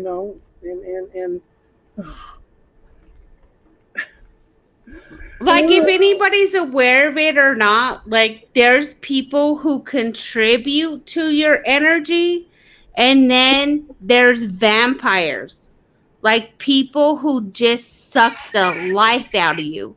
Literally, this is for real. This is true. Somebody is either gonna give you strength, or they're gonna suck everything out of you. Like, and you have to be personally aware of what and who they are. Are they a contribution, or they're sucking the life out of you? Because this is knowledge that should be passed on to the world. Like, hey, if you're pouring your heart and soul out to this person and they're sucking you dry, well, maybe you should just let that person go, walk away, because they're sucking you dry. Nobody posts that. Nobody says anything about that. Literally, you have to learn your lesson when you're bone dry on the side of the road. Oh, but you didn't wait to get home away from her the other day. I literally do not contribute. I don't respond. That is so funny. You know what? That is so, you know what? Because I know what an energy sucker is. She said, don't be jealous and don't be envious for all the things I do for your mom. I was like, I'm sorry. You're the neighbor. I'm her daughter. Okay, Are so you really literally trying to compare us? when I told Are her, you literally trying to compare us? when I told Like, her, but I didn't even invest. I didn't even invest into that. you get to a certain point where you do this to me. You don't let me talk. But I didn't invest. I didn't literally You invest ran in it. away. You ran away. I didn't run away, Mom. I just cut that shit off. You ran away. Yeah, that's running away. Yeah. I mean, Star. that's a form of ghosting. It's a form of manipulation to just turn around and stop all communication. Period. Because I already Don't know get me she's wrong, an energy vampire. I know she's an energy vampire. And I don't respond to her like, oh, I'm going to jump off the deep end and blah, blah, blah. I don't even respond. I say nothing. Well, I told her. I said, when are you going to stop being? I say nothing. Like, that's how you're feeling. Like, and you're like throwing that out there at me. I don't know. Like, you're but just my mom's neighbor. Like, I don't have no connection with you, but I'm thankful for you. I'm thankful for you. But don't try to suck me down the rabbit hole because I'm not the Well, one. there's some narcissistic types that are gonna, there's a regular narcissist, which is somebody that'll just blow up if they don't get their way. They have a thermonuclear meltdown. Again, to those people, sometimes you just gotta tell them they're number one. Yes, you do. She overemphasizes, she overanalyzes, and it just. But there are other types. And she's got a lot of paranoia. There's the under the radar narcissist, which always have a problem, always go to something negative, always play the victim, always. It's like they're trying to get attention by being the victim almost constantly. Yep. But I don't pay no attention to her victim. Like, yeah, because you can. Yeah, I don't give a shit. Like, you could text me 10 times a day. I literally don't give a shit. I'm not gonna invest. But listen to this. I'm not gonna invest in these toxic messages. But when it comes to my mom and she wants to show up for my mom and like do something for my mom, I'm grateful for it. I'm grateful for it. Like, I literally have boundaries that I respect upon myself. Like, don't text me with that. I literally will never pay no attention to it. On my channel is to tell people, quit listening to people's words and watch what they do. Actions speak louder than words. Yeah, somebody's actions are always going to tell you what somebody's intentions are, and it does take a little time. This is why it takes time to truly vet someone that's going to be in your energy, because you do have to know what their intentions are, and their actions, which are going to take time, are going to show you. Her whole identity is outside of herself. I keep telling her, who are you?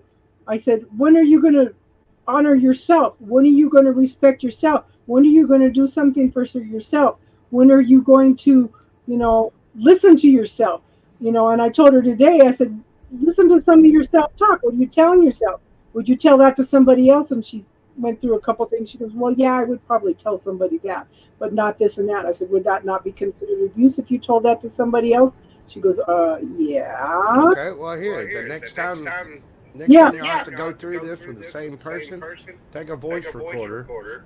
Or next time she's whining or complaining, or she's the victim of something, or everything's down and negative and horrible and blah, blah, blah, blah, blah, you take a tape recorder over there, just one of those little mini voice recorders. You can even get an app that'll do it with your phone.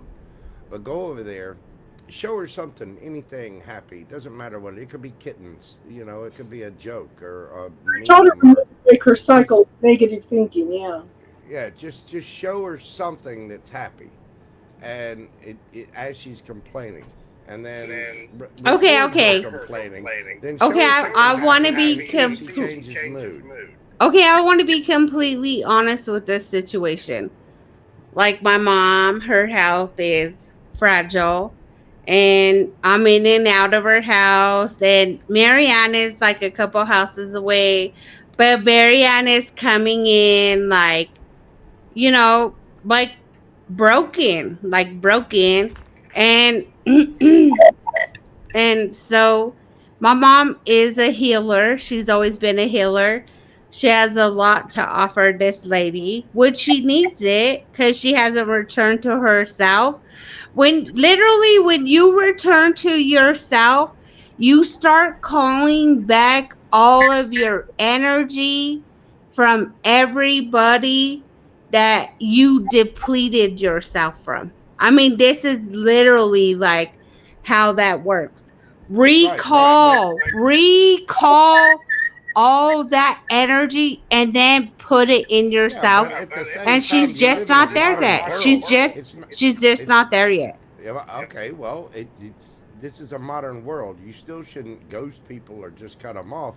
You can successfully end the conversation, even if the conversation ends with something to the tune of, "Hey, guess what? Love and light. Fuck off." You know, you still. Okay, I'm really respectful. Okay, I'm really like aggressive and like I stand in my power, but I never am disrespectful. Like, hey, fuck up. I just make it clear, like you're sending me 500 letter text messages, and I don't respond to any of it unless it's in regards to my mom. Well, obviously, this person feels like they're unheard, or you know, not being taken seriously. But then again, that's going to take someone that they're going to have to take themselves seriously, just like your mom said. And if they're not going to try or not going to do that, then that's when you say, "Hey, listen," and you don't have to be rude about it. I'm just, you know, I'm a Gemini. I'm an air sign. I got things to do. Let's go. Well, that's what I think. We kind of dealt with her, you know, and kind of rude with her, but she seems to be responding. I don't know. So I'm thankful for her. I give her my love and light. As for investing into her sob story, like, no thanks. You got the wrong person. I'm not gonna do that. Your Thank you for being there for my mom. Part of her conditioning is. Yeah, agreed. And I don't have nothing to do with that. I literally have nothing to do with that. I don't control another person. I can invest, and I'm being thankful and I'm grateful. But, you know, like, I don't feel like anything that I'm going to say is going to shift her. She had to do that herself. This is not my responsibility. And you've done your job. You pointed and led the horse to the water. Whether the horse drinks the water or not is not your. It's not your responsibility. I love that you return to that. I love that you return to that. That's amazing. That's beautiful. You just have to make sure that you are pointing the horse in the direction of the water first. Dude, the horse is like literally a part of my mom, and my mom is like the most beautiful, amazing person anybody could ever meet in her whole life, in anybody's whole life. Well, like, Casey, I mean, okay, all right. Well, here I got my cards. What should Casey do? Okay, yeah. Look, right off the bat. What should Casey do? Walk away from. Okay, so Star, what do you see that's pulling in my heart? Okay, Jojo, what do you got? All swords? What do you got? I want to know.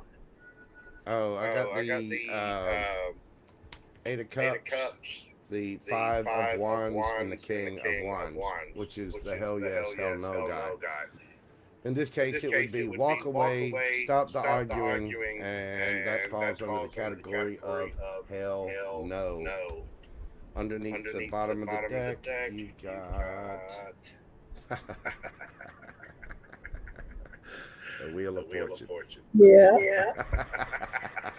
Damn, that's fucked up because literally, like, the wheels turn in. So it's a hell no, but maybe you can be a contribution. I don't know. I don't get that. Again, this is just, energy. It's not saying to do this forever. It's saying to do it right now. You explain to someone, Yeah. listen, if Yeah. you're going to be negative and you're not going to accept any single thing, then say, hey, listen, I got to go. I got other stuff to do. I'm going to go deal with other positive situations. I'm going to go work on me, take care of my stuff, build a tarot channel, build a tarot deck, be the most awesome version of JoJo that I can possibly be. And I'll be over here doing that shit while you're sitting over here sulking. When you get done with that, come and talk, and maybe that wheel will spin a little bit. And you can come All up right, with a I'm different coming to your outcome house on and Sunday. Sunday, I'm coming over. we can get together and have a couple of drinks. But So until you're then, gonna the Qigong. Oh, hell no. Hell no. You need the Qigong. You and Deb Star. need to come up for the Qigong. Star, what is this? Is this also tied to my back problems as well? Okay, so when I listen to Qigong, Austin, do you have back problems? Why do you have I back do. problems, Austin? so when she mentions Wait, Mom, wait. I want to. Austin, why do you have back problems? It is related to my back problems. Okay, why? Were you in a car accident, or you have sclerosis, or like what? I was in a car accident a month ago. Oh, okay. you need to okay, get up and move, beating heart. which I know is might be a little hard to do, but you need to try to move When as you were much as talking possible to work things out. Austin, if you're having back problems, literally do Supermans. You know what a Superman is? Or the It's a Wonder Woman Superman pose, exercise. where you stand there and you put your hands on your No, hips. you lay flat on your stomach. You lay flat on your stomach and you lift your legs and you put your arms straight out and you lift it and it will work your lower back. Are you having lower back problems? Yeah, it's lower back problems. Okay. Do Supermans, but be gentle with yourself. Definitely take magnesium for real.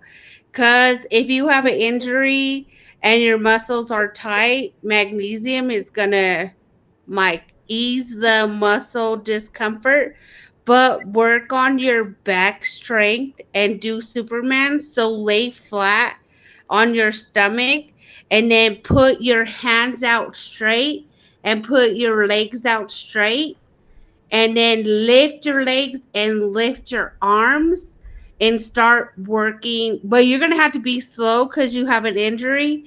So be really gentle with yourself, but start doing that movement and it will literally like build the muscle and it'll start relieving your You pain could also do for sure. back leg lifts, or And that's the you need to same thing shake as a your back. Superman. Even if you don't, if you had to start slow, like do one arm opposite of the other leg because you're injured. One arm, so do your left arm and your right leg, and while you're Yeah. laying flat on your stomach, and then like work it that way, but start building that muscle and strength so you can heal, but be really gentle when you do it. And don't forget the blue tights and the cape, and take pictures of it when you do it. Because if you don't have pics, it didn't happen. And just remember, you need to stretch your back. You can do back leg lifts too. That would probably help you. And you would also probably do with a couple of minutes on an inversion table. Have you ever tried that? Go get a massage. Get a Wait, massage. Are y'all ready? Yes, This has absolutely nothing to do with the car wreck. Oh my god. I'm so glad I could finally talk. It has nothing to do with the wreck. It's been there for at least a good 6 months or more. Oh boy. You're welcome. What I keep saying is, if you lay on your back, if you tilt your pelvis up and flatten your lower back against the floor and hold it to the count of 5 and then release and keep doing that, it'll help with some of the pain. Yeah, but this cord's thick. Okay. I also it's wrapped around your heart, like squeezing it. Okay. I put it in the chat like 7 times. Okay, so what I'm seeing with the heart is it's almost like a bleeding heart, but it's like paint. It's like yellow and red that's bleeding out of the heart. So yellow is mental, and red is probably emotional and grounding. Oh, you let the Scorpio Aquarius get you. I warned you. I warned your ass. It's not, I don't even want to hear it, but good luck to you on removing that one, because that one's tricky. Good luck. An inversion table really would help you stretch your back out. Oh no, this one you put it. Oh, that's in there to I mean, this has nothing to do with the cord stuff that Star's talking about. But if you get on an inversion table and then swing upside down, sort of where you're hanging by your feet, oh, it those will are take fun. the weight of your upper body and it will literally stretch your spine out, which will do wonders. I kind of agree with Mojo. It literally is like a physical thing. All right, That hang you- on. Let's give both of you guys a little lesson. Justine and Star. Both of you. No, I'm trying to figure out why I have an echo. When you're listening to this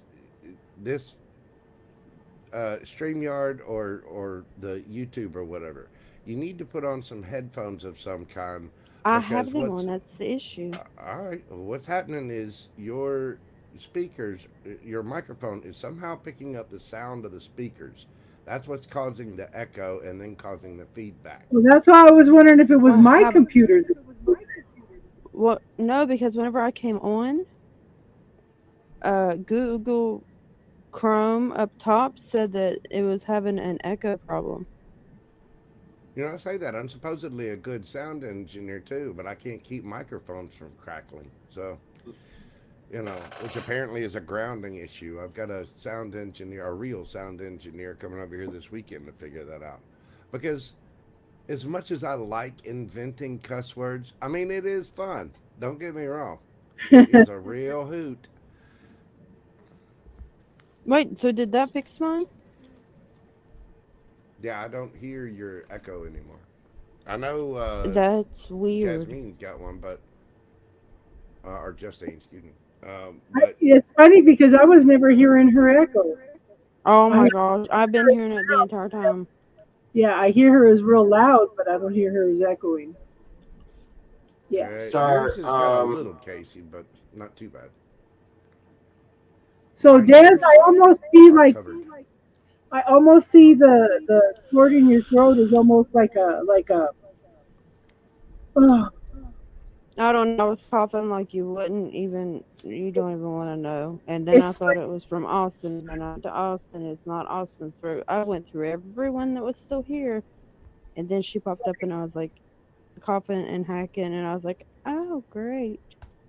I see it's like a molecular like a molecular symbol in your like thyroid. Star, is this the cord that's preventing me to move to South Carolina? How did you know? Star, do you see him moving north, or did you see him moving more west? I see him staying exactly where he's at till he removes the cord from the Scorpio Aquarius that I warned him about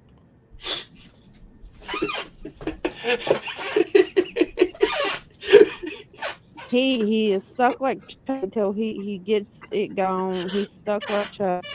We're just gonna call him Chucky. Doll, non-movement. Go ahead. I mean, Go ahead and remove the damn thing. It's funny Thank because I you. have a little doll. I told you. Like a little farmer's doll. He's got orange hair. He's got freckles. You remember that doll, Sissy, in the cedar chest? Oh my. He's got little green. I know this thing is baby trap. I don't even want to. And I've had that since I was a little kid. I warned you about these dang Scorpio Aquariuses. Yeah. I know this thing's baby trapped. I just don't know where. Star, I went to the doctor's yesterday. They said all your tests are beautiful. She says, but it was funny because she says your colonoscopy is absolutely beautiful. And then her voice changed. She goes, "You really are disciplined about what you eat, aren't you?" And I said, "Yeah." Oh my God! I never heard of anything beautiful. I don't even know if I can take that as a compliment. Thank you. Can I get pictures? Hang on, let me respond to that in French. Oh. Star, do you see anything that's causing my back problems? That's exactly where it's going in at. I see it. Yeah. What I keep saying is that bleeding over from the heart, yellow and red. It's like yeah, but watch it. It goes directly out his back, right in between the shoulder blades. It's directly out the back, barely missing spine. But this doctor is listening, Des. He's listening. They're listening to me. I just know that somewhere in between this yellow and pink and red stuff, there's a booby trap because, you know, Scorpio Aquariuses like to do that. Not that I would know or anything like that, but the lower vibe me might have tried something stupid like that. That's why I teach you guys to neutralize anything. I know I can't see before nothing you in clear here. it, okay? Because of booby traps. I'm trying to figure out where it goes. Can't see nothing. Watch out there, booby traps. He just wanted to say booby. Okay, well, you're gonna reference something like that. It'd be much preferable to say titty. You know, I got. Jojo, we could have a conversation while I'm in Austin about how you got the nickname My Huge Gemini King. You want to have that convo? Okay. I still remember that. Because of Bray's read? Yeah. Star, can you go in and see now? Because I turned the faucet off. The colors shouldn't be draining out now. Yeah, they're finally starting to go away. Ah, looky, there's something blinking. Wow, that's the best video I've ever had. But that's the What? best performance video that I've had is the another thing lately is that my I was kind of like a little lightheaded. Yeah. Like today. It's probably the lack of blood flow. Either that or stop smoking weed. No, that's not it. Don't let JoJo lie to you. Weed does not just now. Well. In the leg pain as well.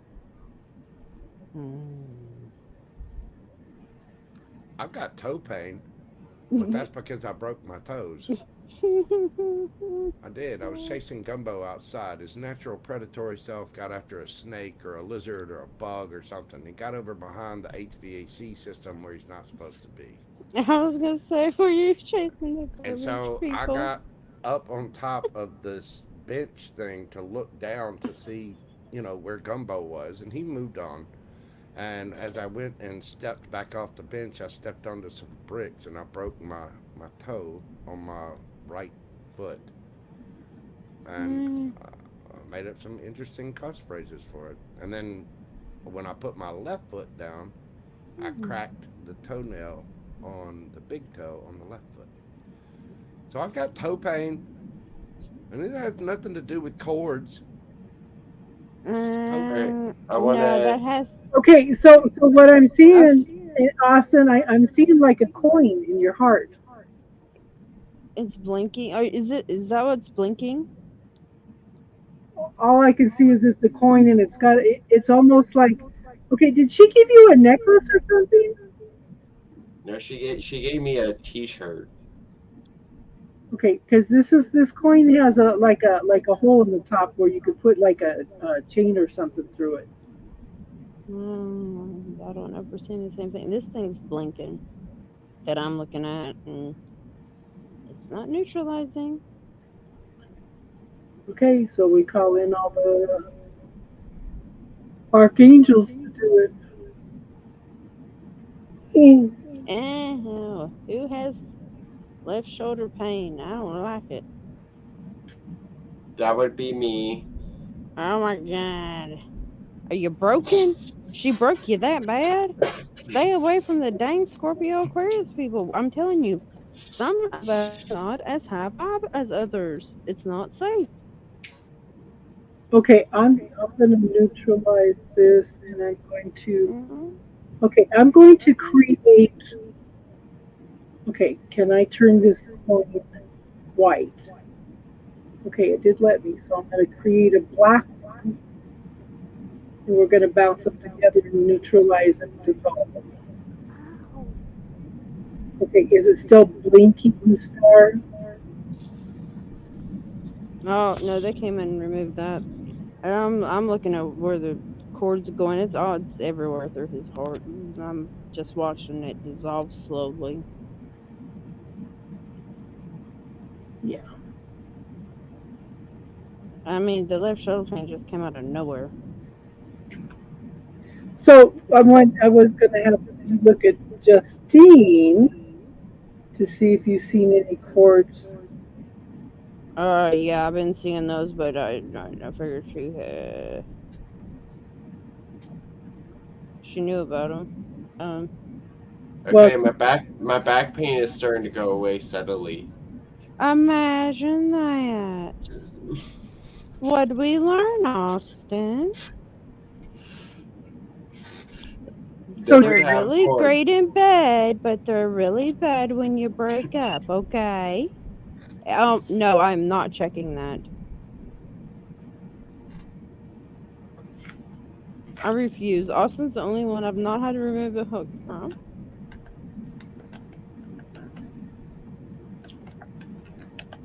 I'm curious, do you see anything from the accident that I had?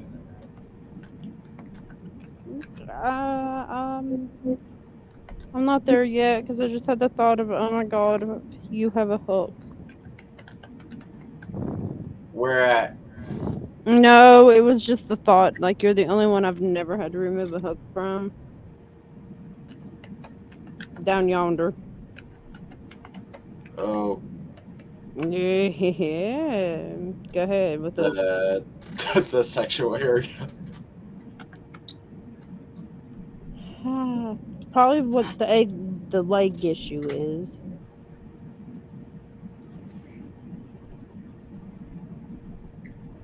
I was gonna say you could ask JoJo about it, but I don't know if he could help. What's wrong with you?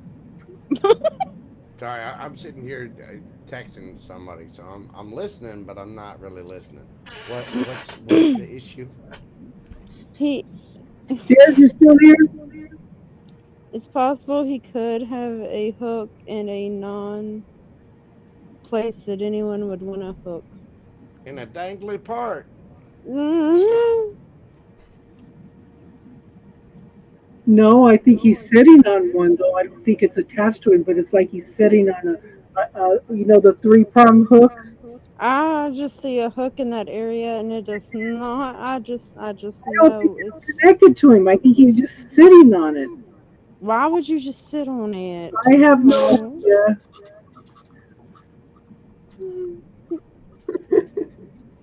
I don't know. You know how the 3-pronged fishing hooks are, Jojo? Yeah.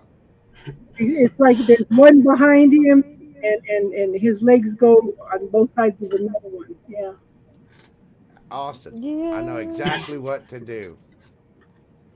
Stand up Yeah. or get a different chair. Just stand Yeah. up. I would probably sage the chair. Okay, so actually do that. Put your hands down on the chair, like if you're holding that hook down, Yeah. and stand up and leave it behind, and then energetically clear the chair. Oh We boy. see your Star Wars T-shirt. Um. Come down Sunday, says.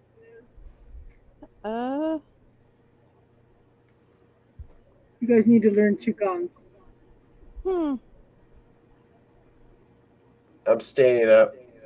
I see. Okay, now energetically clear the chair. Sweep it up with a broom. Your hand will work as the broom. Yep.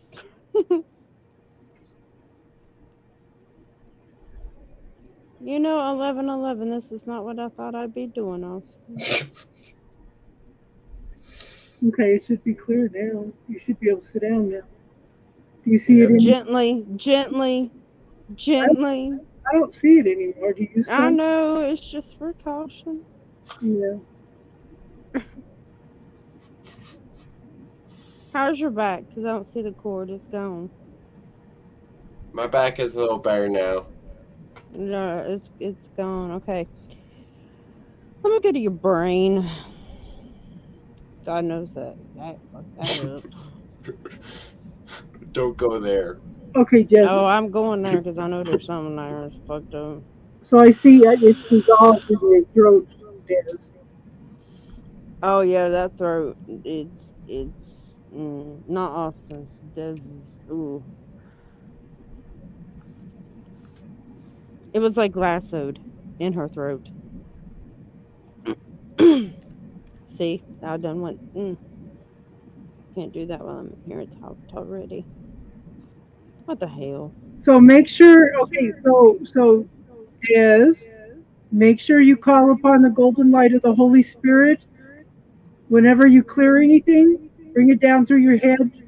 Fill the whole body with the golden light of the Holy Spirit. And then when it's full, expand it out, pushing out all the residue, healing and sealing everything that you just cleared. And push and expand it out and send all that back to source for healing. Austin, have you been blocked? Been blocked? Mm-hmm. Not recently. Energetically. Oh, energetically?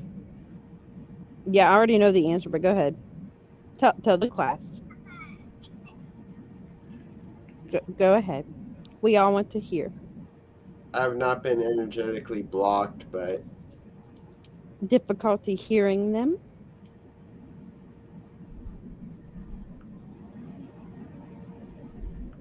What? well, Are you having trouble connecting with your spirit guides, Austin? Don't make me get more technical than that, because I will. yeah, possibly. Can you explain to me why you have earplugs on the inside?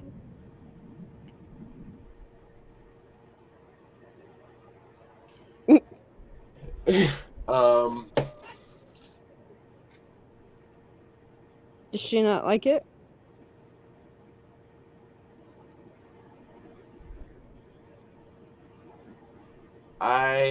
It's Did she not like it? It's a simple. Des, why are you dealing with somebody if they're throwing tantrums and hanging up on you? So Justine, That's called a fucktardian bory. We put them in their own little cubicle area. so Justine says weird stuff started happening in her apartment all of a sudden. Just now? Yeah, when she got kicked off, she said weird stuff started happening. That's odd. Well, there's nothing weird happening here. My toe hurts, and Gumbo just woke up and wants to. Jojo, I will come rub your toe. Shush. Yeah, I'm gonna let Star do this because I'm getting shaky. Yeah. So you see earplugs. On the inside of your head. Yeah, like she didn't like you connected. I'll even massage you from the inside out, Jojo, okay? JoJo's got something in the left hand side, on the left hand side of his head, in his throat. Yeah. Yeah, That's stomach happy. I wasn't gonna even mention it, but it's there. I always live by her. I always live by her opinions. Yeah, and I told you before you even got too attached what was gonna happen, and what'd you do?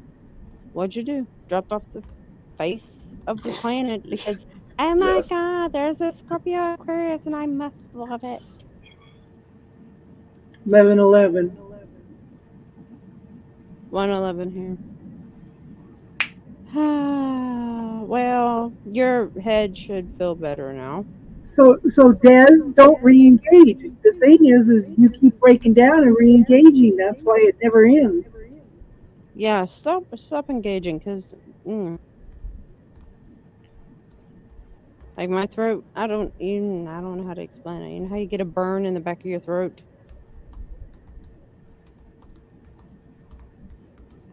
Like the burn, I don't know how to explain it, but like she's burning to re-engage or something. Okay. Yeah, when I What am I looking? when I reconnected with my friend when I went to South Carolina, I just really didn't care about what the other one said. And The other one? Oh Lord. Oh, now I know why we had booby traps and crap. That was the worst. Thanks. Yeah, He tells me after. Jared is her son, the one she just broke up with. What is his name, Des? No. No, what's wrong with your leg? Just hurts?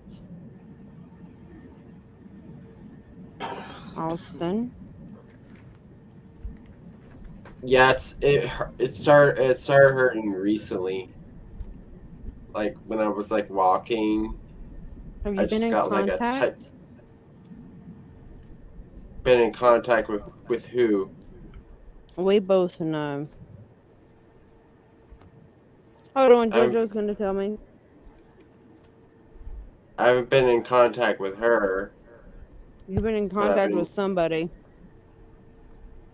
Okay. A Leo. Oh. So Des, what's going on?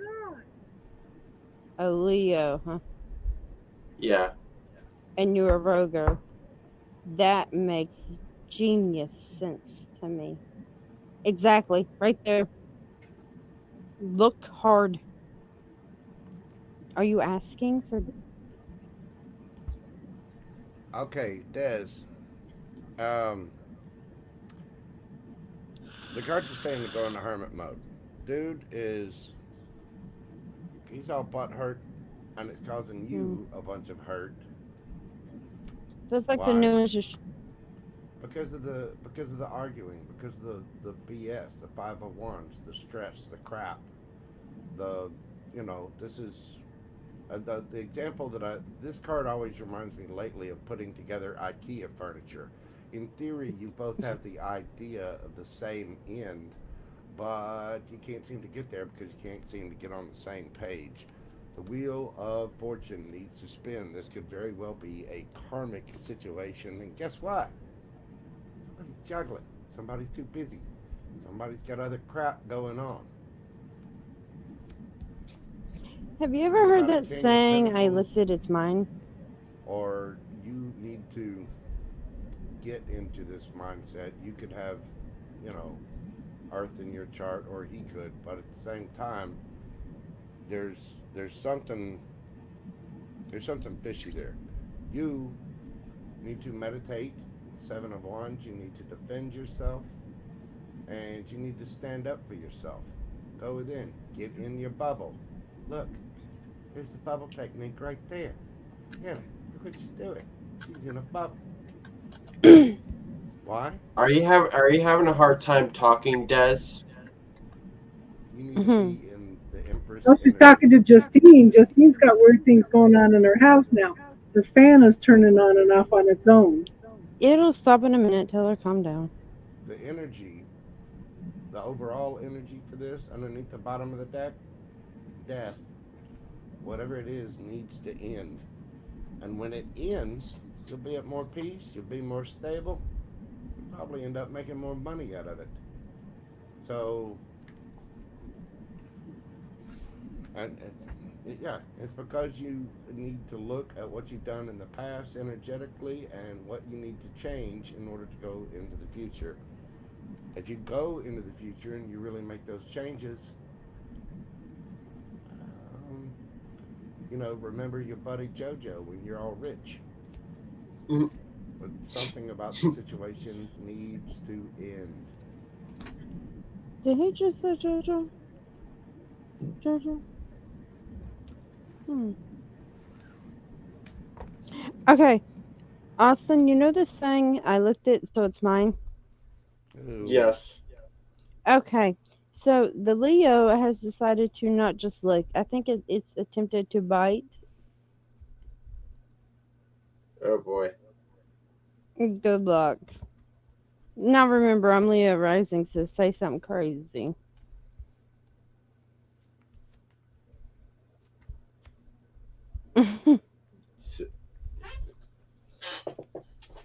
Yeah, see, you done messed up on and say something crazy. Aquarius, Sun, Scorpio, Moon, Leo rising, say something crazy. I'm in here. Say something crazy. Yeah, cause I'm in here. I'm in here. Hi, how you doing? Austin, I just want to live in a world where chickens can cross the Like- road without having their motives questioned. So what level crazy? Oh no, it's just a territory thing. It's not even that. I don't even want to say it's a territory thing. It is, but it's not a jealousy thing. It's very protective. Is this the one? Is this the one in South Carolina? I think so. Because I get a distance. Oh yeah. It's very protective.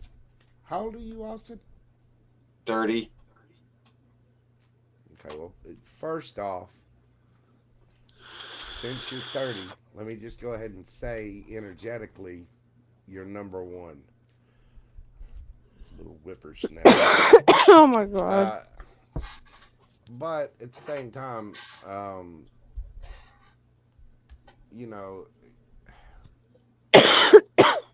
Her house is fine, Casey. I promise. You're already on your spiritual path. You're already doing good things. I know you're an intelligent young man. So right now, if you're not at the point where you feel like Yeah, this one's ready to commit. Everybody wants to be in union. Everybody wants to be happy, and that's awesome. This one wants babies. Oh boy. This one wants the whole kabam. That might be why there's a bunch of hooks down there by your dangly parts. You need to protect the giblets there, man. I'm just saying, brother, she's down there trying to, protect the baby gravy, and you, I don't know. You just be mindful of what you're getting into, because you're in you're in that weird age range right now with the peers around you, especially the women. He said peers. Freaking fish. Well, he is. He's, women right in that age range. That's what they're going to be looking for. Is okay, Florida has fishing piers. It's time to have children. So you're going to come across that. So you need to be really, really mindful of who you let in your energy and who. Well. Has she ever told you how many kids she actually wants? Because I keep seeing the number 4. So good luck to you. You also need to be really mindful of who you're letting, handle the twig and berries. You know what I'm saying? I was gonna say, don't let her drive the stick. So one of my children freaked out when they learned this. Every person that you have sex with, they become part of your energy. So be discriminating with who you have sex with. Yeah, see, I wish I hadn't taken all the way up until my late 40s to figure that out. Cause Oh God, I know, JoJo. I mean, That was a lot. I was good looking back in the day. You know what I'm saying? There were a lot of ladies who just loved Mighty Joe Young, and well, Yeah, I was young and skinny and pretty one time. I tell you, I'll tell you. She gave me a gift. She gave me a gift for my birthday, I'm sure she did. and it was so. She gave me a poster of the. She gave me the poster of the night sky that I was, the night sky of the night I was born. Now, I want you to stop and really process what you just said. Are y'all in a committed relationship? No, we're just best friends. And she gave you a picture of the night you were so there's born? nothing romantic about the situation at all. But she gave you a picture of the sky the night you were born? Yes. That says, hey, I'm going to have your kids. Because guess what? I've already figured out about you. Gift. I refinished a shotgun for a friend of mine, and I put a penny in the stock that was the year he was born. No, I mean, no. When a chick does the sky when you were born, that means she's did your chart, your natal and Vedic. Okay, she's made sure that you are capable of having children.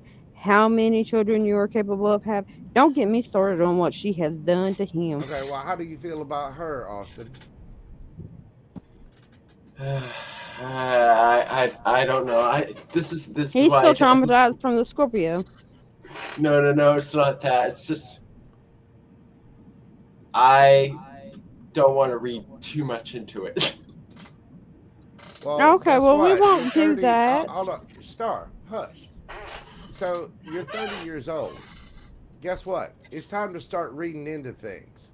You need to look at the situation and understand what her true motives are, and you need to know what your true motives are. I mean, you're 30. You're a grown man. Yeah. It's time to start looking around, because I'm telling you, right now, the peers around you, the female of the species around you, this is right about the age, and the ones who haven't already had kids or whatever are going to start seriously plotting and planning their path forward to have spawn. They're going to start planning out families and all this other kind of stuff. So if somebody sees you as a good catch, they know you're a nice guy, they know you're loving, they know you're caring. They're apparently energetically checking around the Austin giblets to see what's going on. And I'm serious. But it's one of those things where you need to start seriously understanding. Okay, what's the girl's what's her name? Okay, well, what's her sign? Leo sun. Wow. Okay. Libra moon. Yeah. Cancer All right. rising. Well, let's see. What's a rising? Hold on. Cancer rising. Oh God, that explains everything. You're making me flip my deck, and it's uncomfortable. Hold on. You flip his deck. All right. So what have we got for Austin? How does the Leo feel about Austin? How does the Leo truly feel about that? Yeah. Someone said, oh my. Austin, you're breaking her heart. Too. Underneath the bottom of the deck, you got the 9 of Swords. Austin, buddy, pal, schmoopsy poo. Listen. She looked at you're hers. You start out with the Knight of Cups, okay? Yeah, this is how she feels. That's exactly what I asked, is how does she feel? How does she feel? Mm-hmm. She's wanting to get serious, and she's going to be a little cold about it, but there's going to be messages of things. You need to, she sees you like this. She sees you as a little bit cold. You know what I mean? Yeah. And what's this doing to her? How does she feel? Mm-hmm. And what's happening because of that? Fear. Swords. Uh-huh. 5 of Oh, Swords. look at her poor little head. Oh wait, there's the Leo. And there she is. Quit lying to yourself. Have the conversation with the woman. Talk to her about it, because I'm not removing. You don't want to waste time. 2, she doesn't want to waste time. How old is she? Yeah. She's roughly about 30, right? Or Yes. a year or 2, and she doesn't have any kids. No. Oh. Is she married? Or in a She's serious not married. She's not in in a a relationship. Uh-huh. Mhm. Uh-huh. Mhm. Oh, now see, the Awesome. night sky. She's planning when that sky's gonna come around again, and her kid can be born the same time. Yeah, Oh, yeah. I gotta agree with Star a little on this one. Which, just saying that, it made me throw up a little in my mouth. But yeah,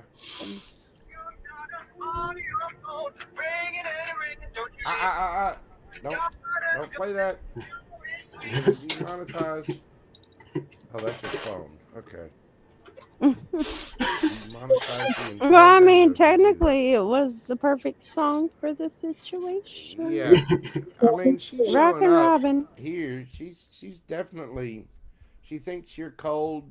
She feels kind of heartbroken over it. Or 9 of Swords, 5 of Swords. Or she thinks that your giblets are cold. Don't be naive. Has the subject come up of you 2 before? Why do I feel like she flirts with you constantly and you brush it off? Well, it's because of the distance. Because I live You in brush Florida. it off. Austin, you're a grown man. Do grown man stuff. Okay? Yeah, I know. Be like, we're at a distance right now. Let's calm it down a notch. Is she? She's a Leo. She could take it. Again, the subject of the conversation about. Don't just forget the distance. Forget moving. Okay. Have you 2 had a conversation or an interaction about you two being romantic in nature together? Has that subject come up? We've joked about it. She's not joking. Okay, time to stop joking. Megan, Okay. listen. You need to stop joking about it, and you need to broach the subject on a little bit more serious level, Because obviously, if she's thinking that way, then she probably has feelings for you, right? I mean, the cards say she does. As a matter of fact, the cards say not only does she have feelings, she's got the screaming thigh sweats for you. However, how do you feel about the Leo? How do you feel about this person? I feel good about her. That's the answer. I feel good about her. I mean, No. on a romantic level, put it this way: do you have romantic feelings for this person? Do you want to hug her and kiss her and make little babies with her? Would you like to touch the honey? I mean, come on. Well, we hug a lot. Oh, she's thought that y'all was done in a committed relationship. You screwed. The fact is, you need to decide if there's common interest there. Okay? Then, from that point, that's when you start dealing with the distance thing, right? Yes. So you figure out, do you go to her? Does she come to you? What are your careers like? What's the path? What are the realistic options of this coming into, Boinky Town? You know what I'm saying? Are you two just going to meet up? Are you actually going to try to date and be in a relationship? Can your career move? Can her career move? What's your living situation? What's her living situation? Blah, blah, blah, blah, blah. Get realistic about it. I mean, you're 30. Time for grown man time. Real, big boy stuff.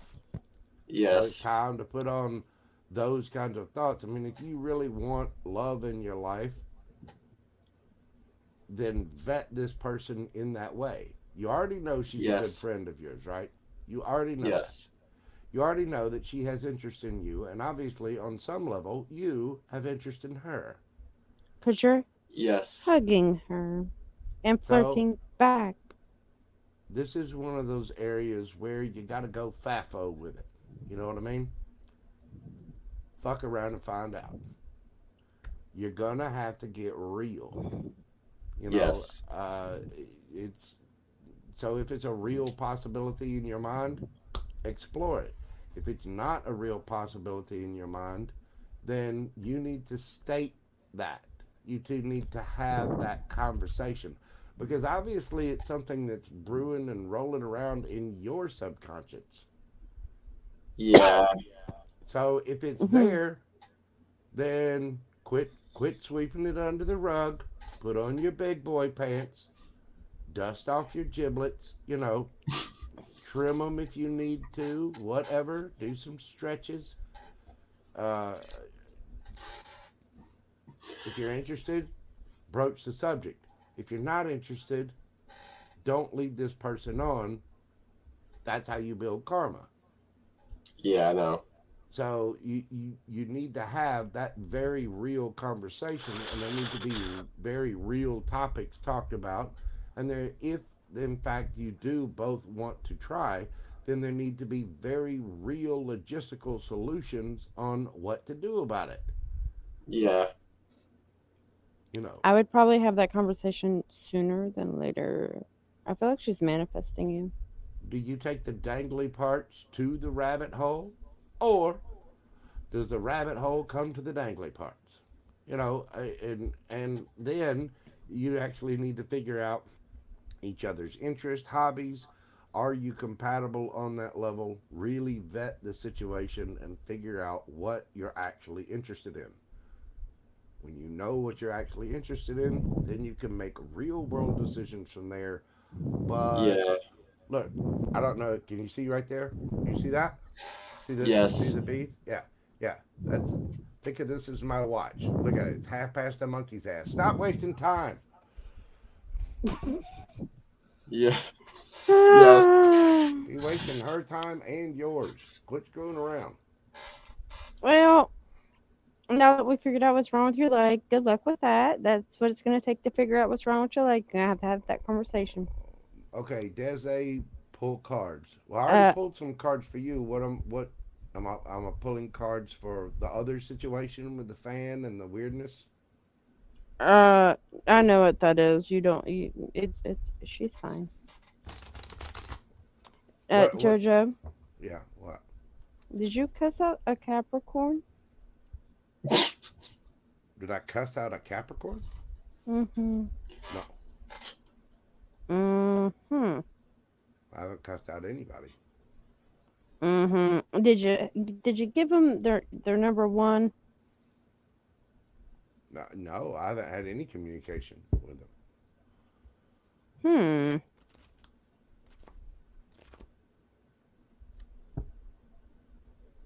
Have you ticked anybody off? I mean, Okay, purposely that you know of. no. What's with your shoulder? Which one? Left or right? I gotta sit like you now. Let me see. Right. My right shoulder still hurt from the summer. I never had. I didn't have to have surgery on it. I went through, Yeah. physical No, I therapy. see something there. That's why I asked. No, I fell backwards when I broke my toes. Oh, you have a knot.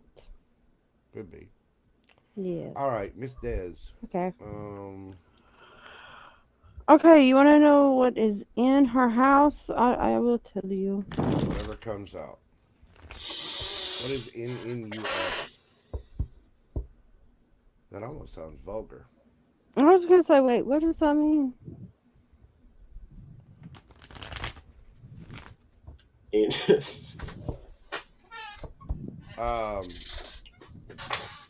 All right, Des A. What's the deal for Des? Give me Des. General energy for Des. General energy for Des. Well, while he does that, Austin, your back does feel a lot better. Yes, it does. Imagine that. Next time, check yourself for colds. I mean,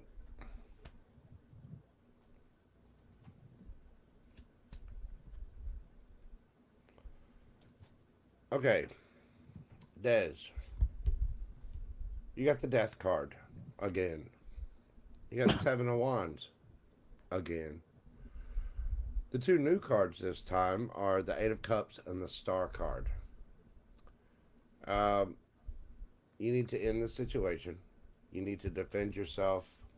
Go in your little bubble. Do your meditation. See how she's in the bubble? It's in the bubble. Des. Des. Get in the bubble. Get in the damn bubble, woman.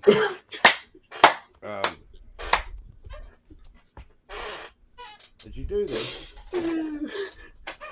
Next card out is the Eight of Cups. I'll tell you the same thing I told Austin. Quit going around with it. Eight of Cups. Eight of Cups is walking away from something that you once loved. It's hard to do because that is something you love. You have to walk away from it because you've only got 8 cups there, right? You're going and you're searching for a 9 of Cups. So show them how good your butt looks as you walk out the door. Why are you doing this? Because you need to heal and you need to go get your wish fulfillment. Look, there's Des. Tied to the not so impossible dream of the star. The wish fulfillment. Yep. Look at that. Just hoping It's also and dreaming. destiny. Oh, I want this. Oh, I want that so bad. Well, if that's the case, defend yourself. Walk the hell away. Bring an end to the situation. Have strength. Manifest what the it is that you want. Take a leap of faith. But all of this is going to require action. And if you take the action, the wheel of fortune will indeed spin in your favor. Why, every part of Des A that can be erect will be, because she'll just be absolutely titillated with excitement and joy at the new prizes coming into her life and the wish fulfillment to come, because she's going after her wish fulfillment. And she's going to have strength to do it. Oh, God. And look, you got collaboration coming. You got the Ace of Swords coming. Oh, look, Des. Look at there. Ace of Swords, Ace of Cups, Ace of Pentacles. Mm-hmm. Come on, Boo-Boo. Walk away. Do your healing. Do your thing. There's new stuff coming. Somebody's gonna want to tickle the Des giblets somewhere else. Oh.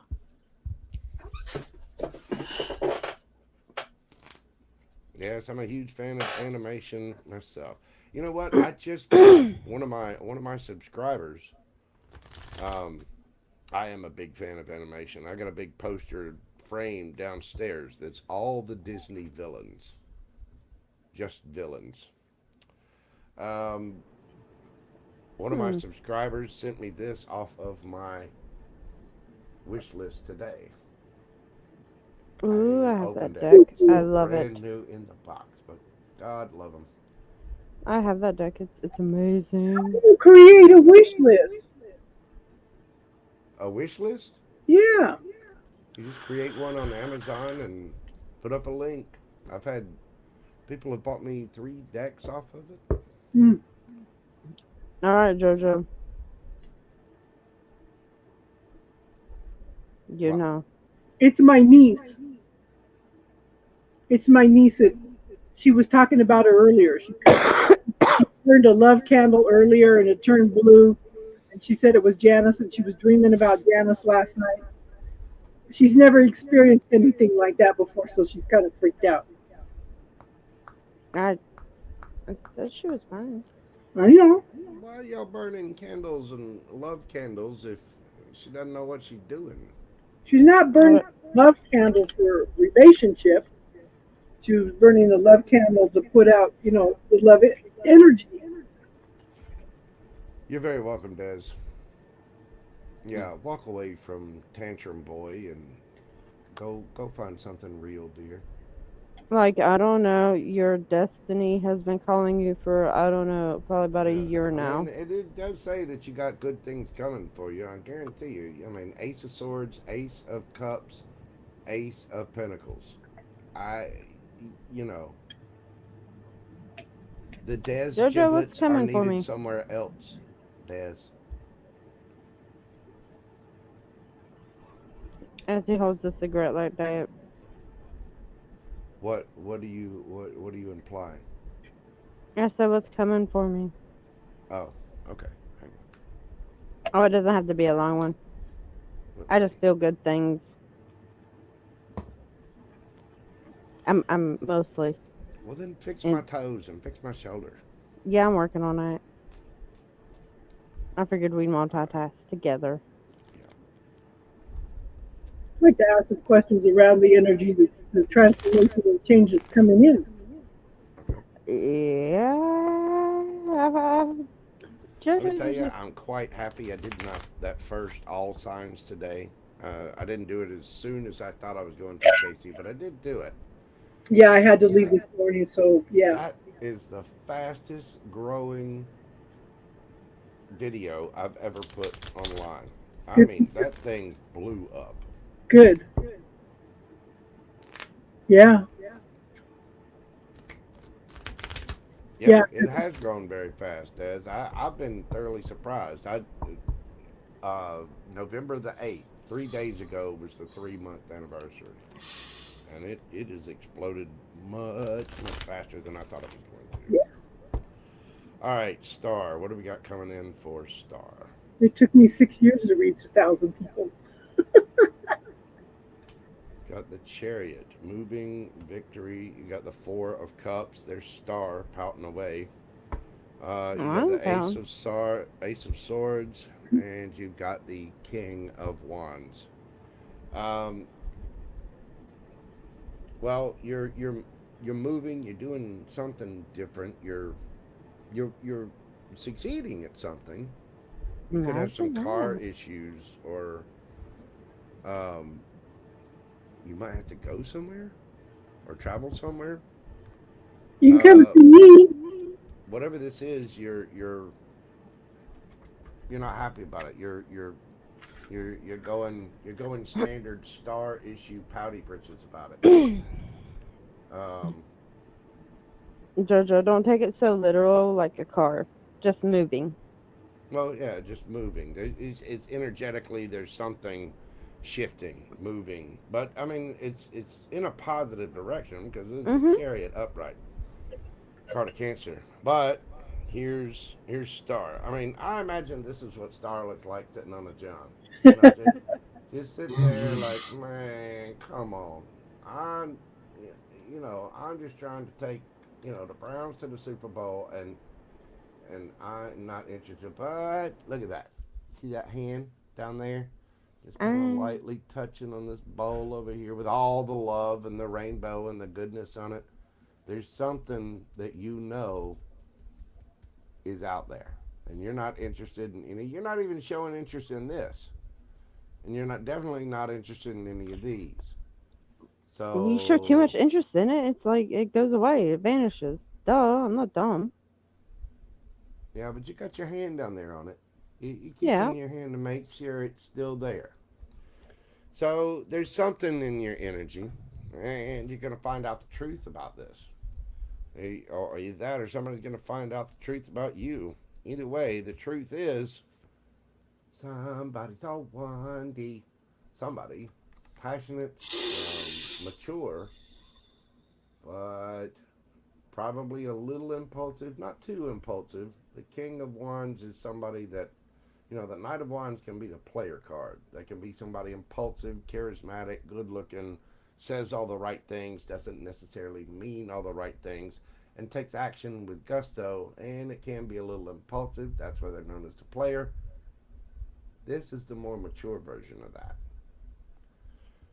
This could be you in this energy. It could be somebody else in this energy. Whatever it is, the truth is going to be found out. Whether you find the truth out about somebody else, or if they find out a truth about you. Underneath that, you've got the Magician, Gemini, Virgo energy. Yeah. Yeah. Are you ready? Somebody is manifesting whatever the hell this is. Okay, are you ready? I'll even tell you. Victory. Yeah, And they're in their I'll head tell about you. it. Oh yeah. Oh yeah. Has been. I was waiting for that. It's a move. Don't know what kind of move. I'm not telling y'all yet, but it's a move. Leo. I'm Leo rising. They're Leo moon, and they're Gemini sun. And the truth has come out. Tables turned. Like I said earlier, just remember when you wish for those tables to turn, you're going to have to watch somebody go through what you did. It's not always pretty. Well, wait, I'm going to watch this? No, like I'm saying in general, you know how people say the tables have turned? Or like they want the tables to turn, whatever. Okay, that might be true, but remember, whatever you thought at that time, you're gonna have to watch them go through it, and that's the truth that person's learning. The Ace of Swords. That's what came to light. Well, it's out there, and it's gonna cause somebody to be in their head quite a bit. Oh yeah, it has been for a minute. Okay. Well, there you go. I was just waiting to see if they were I out of their head yet. feel like doing a collective poll.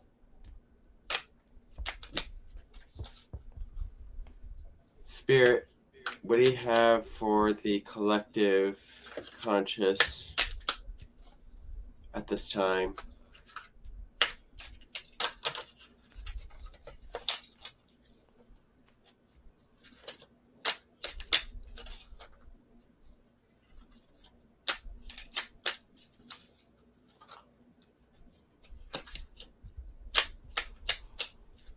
How's your shoulder? Much better. Oh, I know yours is. I was asking JoJo.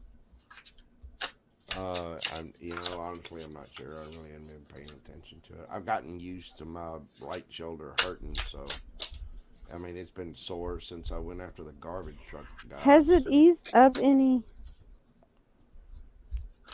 I mean, I guess both of my shoulders are sore. I landed backward on my back after I hit my toes. No, I can see the knot on the one side though. It's out there. So I mean, my back and my shoulders, they've been stiff since that happened to my toes. Man, my toes. I look like I got a couple of little Vienna sausages hanging off my right foot. It's all kinds of swollen up. But I know from years of experience, there's nothing that the doctors can do about it, and I'm not going down there just to let them charge me $300 or $400 to hand me a pill and do absolutely nothing. Do you have tree tea oil? Yeah. Put that on your toes. Like on the toenail and whatnot. It'll heal it up faster. Yeah. I've been taking collagen and the bone. Yeah, but the tree tea oil keeps the crack clean and allow it to come back properly to go. But there's no cut on that foot. No. And then on the other foot, on my big toe. Yeah, that's what I'm talking about. The big toe that has the crack. Yeah, it. Yeah, tree tea oil on it. Here, do you want to see my toe, or do you want? No, I can see it. I'm good. I can see it. I'm good. I can see. Put tree tea oil on it. For my here's my big toe on my right foot, or my left foot, right? This is what happened to it. The other one's fine. It's just the pinky, So we got the little, couple little hairs. Okay. This is what a standard toe looks like. There it is. All of its stinky glory.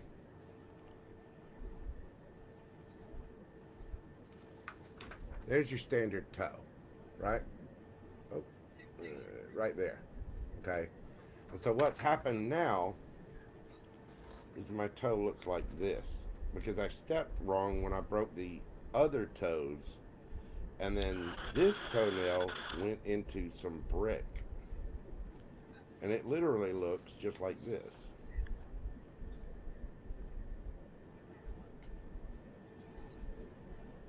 Yes, put tree tea oil on that one. That's the one. That's what happened to my toe. That's Yeah, what it looks like right there. That is the part that made me invent some new cuss words. Tree tea oil. Centered around Fraggles, believe it or not. And your feet and up and south.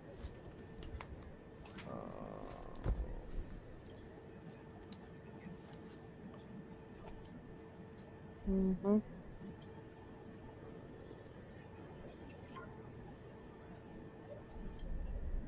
Okay. That's about all I can do for his toes. I mean, there's not much I can do for him other than that. Yeah, it's just a flesh wound. No live. Yeah. Kelly, let's see. Sure. Yes. No problem, Kelly. We can get you a reading. Go ahead. You have any specific questions, or you just want a general? Hey, Kelly. Let me see.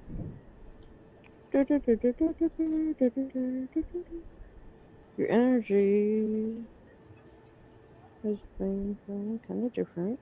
Well, that's everybody because we are in a realignment. Good luck, everybody else.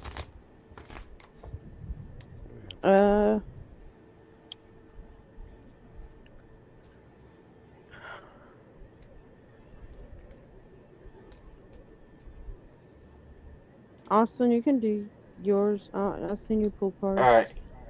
Okay, so this is what I got for the collective the the collective conscious. So on the west side we have the Two of Swords. The east side we have the King of Pentacles reversed. The north side we have the Empress reversed. And the south side we have the Queen of Wands. So the west is the water, east is air, north is earth, and south is fire. So for the west side, all right. So and then our spirit is the Nine of Pentacles. So what I'm getting with the west side is that with the Two of Pentacles reversed, I feel like we feel like we don't know what to. I feel like we don't know what to do with we don't know what to choose. Like we're indecisive. We're coming up on decisions to make. And now with that Two of Swords reversed, we feel like we can't make a decision at this point. Now on the east side, this is going to be air. So what we're thinking about is more like our structures are breaking down. Like walls are being torn down, and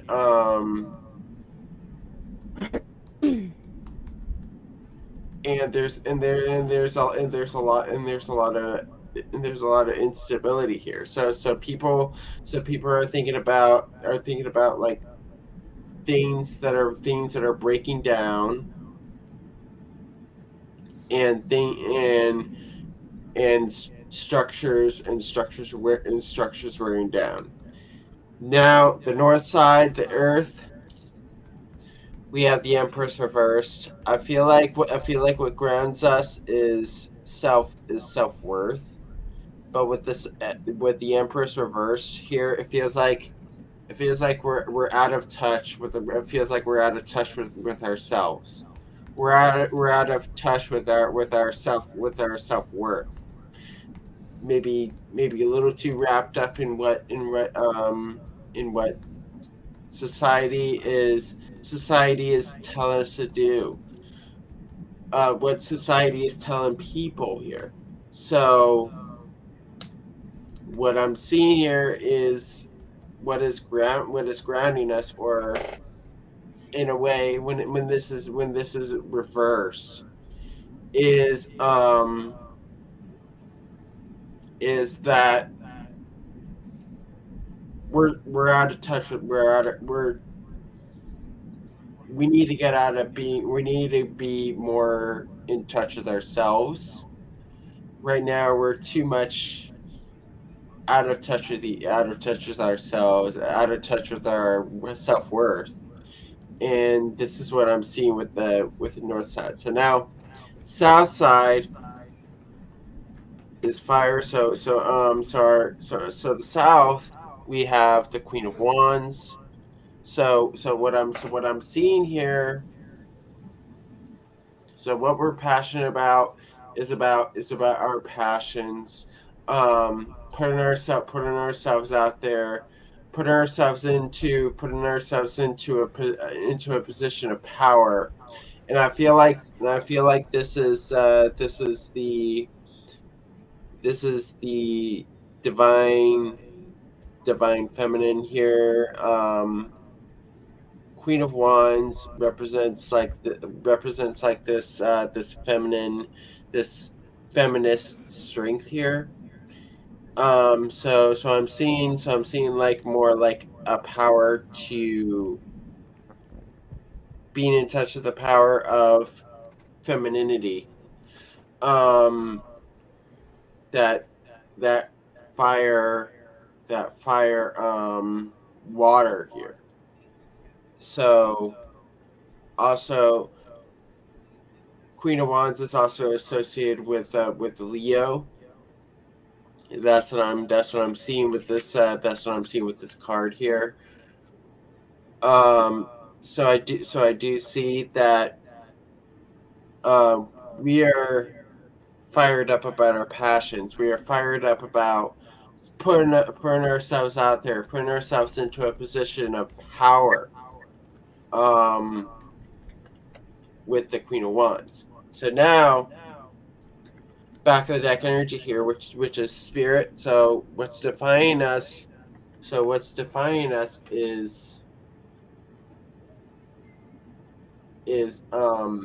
wealth. This is wealth. This is us having it all. So we want that wealth. We want that fortune. We want to have all the time. We want to have all the energy in the world.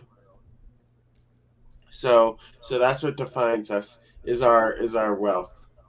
And what we have in this, and what we have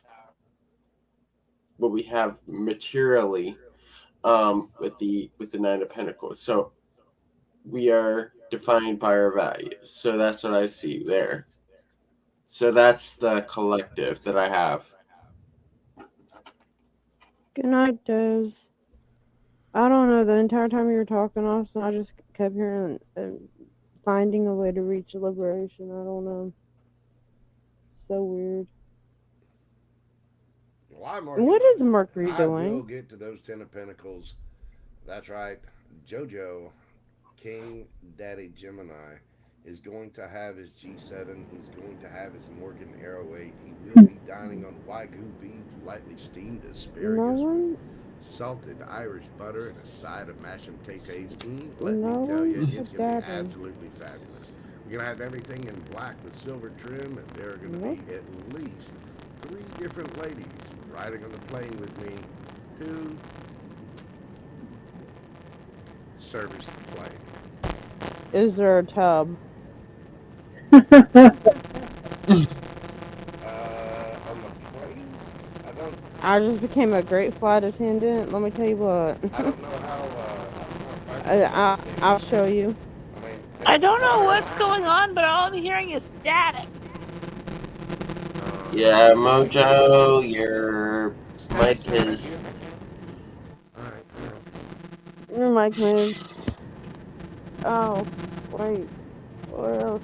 Oh, somebody tell me, what is Mercury doing?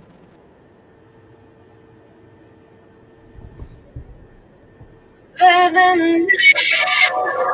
is that? Does anybody else hear static? Not anymore, I guess, but... Okay. Anybody know what Mercury's doing? Somebody tell me what Mercury's doing, because I feel like everybody wants to say something, but they can't, and it's affecting me because I was not having this issue before. Okay. Am I staticky now? No. What's Mercury doing? I'm gonna look at the chart. We're good. No more static. Thank you. It goes back into retrograde, I think at the end of the year. Yeah, no, I need to know what it's doing right now. It's somewhere I don't like or something, because It's on the first degree of Sagittarius. Oh, that explains everything. Because we're in Scorpio season, which makes everybody want to flip out and say what's on their mind, bluntly, but it doesn't like being in Sagittarius. That makes sense. Everybody has throat problems. Okay, Kelly. I have a Scorpio Static. placement and two Scorpio placements and 1 Sagittarius placement. Static. and the first degree is a Martian degree. It's ruled by Aries. No, it hates it.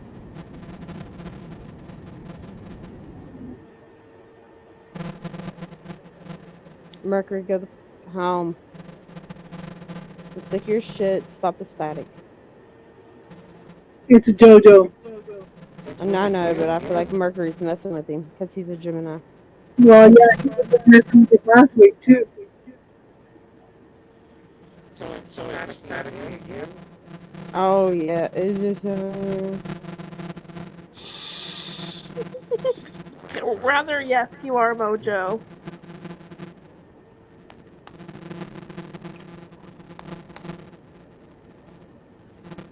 oh my. I feel like I hear a plane. It's a bird. It's a plane. Wait, nope, it was Jojo. Okay, how's that? Great. Is that better? Yes, thank you. Okay. Yeah, that's better. Now, Kelly, your first card out is the Knight of Cups. Some kind of message, love, offer, action. Somebody is coming towards you. You could be dealing with a water sign, Cancer, Scorpio, or Pisces. They're going to be coming forth with some kind of message of collaboration. This could be somebody you already know. Don't you leave it alone. Good Lord.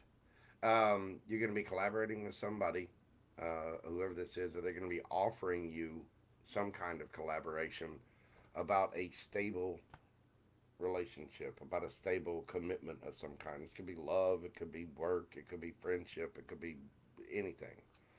But somebody wants to collaborate with you and take things to a more stable, higher ground.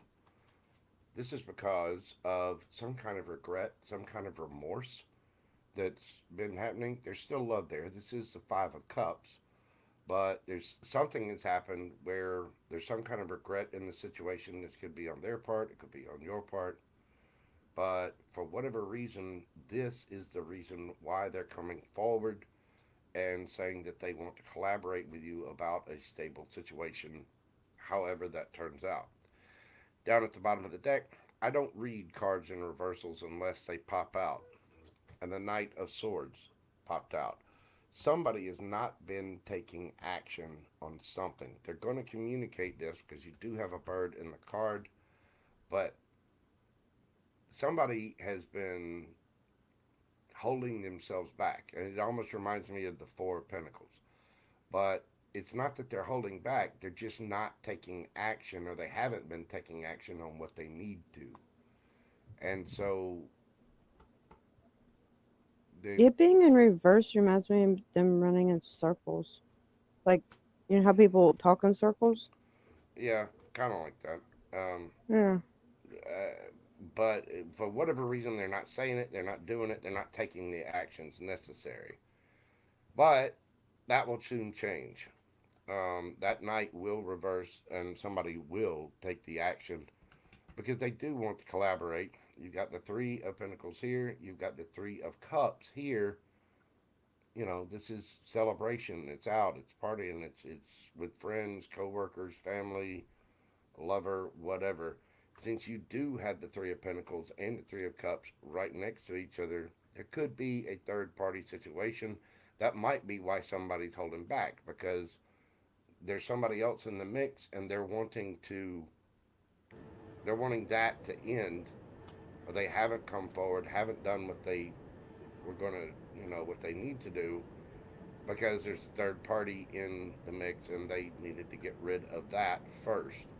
It'd almost be like a job not hiring you because they've still got somebody in that position and they need to fire them and get them out of the way before they bring you in. However, again, that will change, and somebody will take a leap of faith towards you because they have made the decision about Miss Kelly. They're saying, we need to Kelly, because they see this as a win.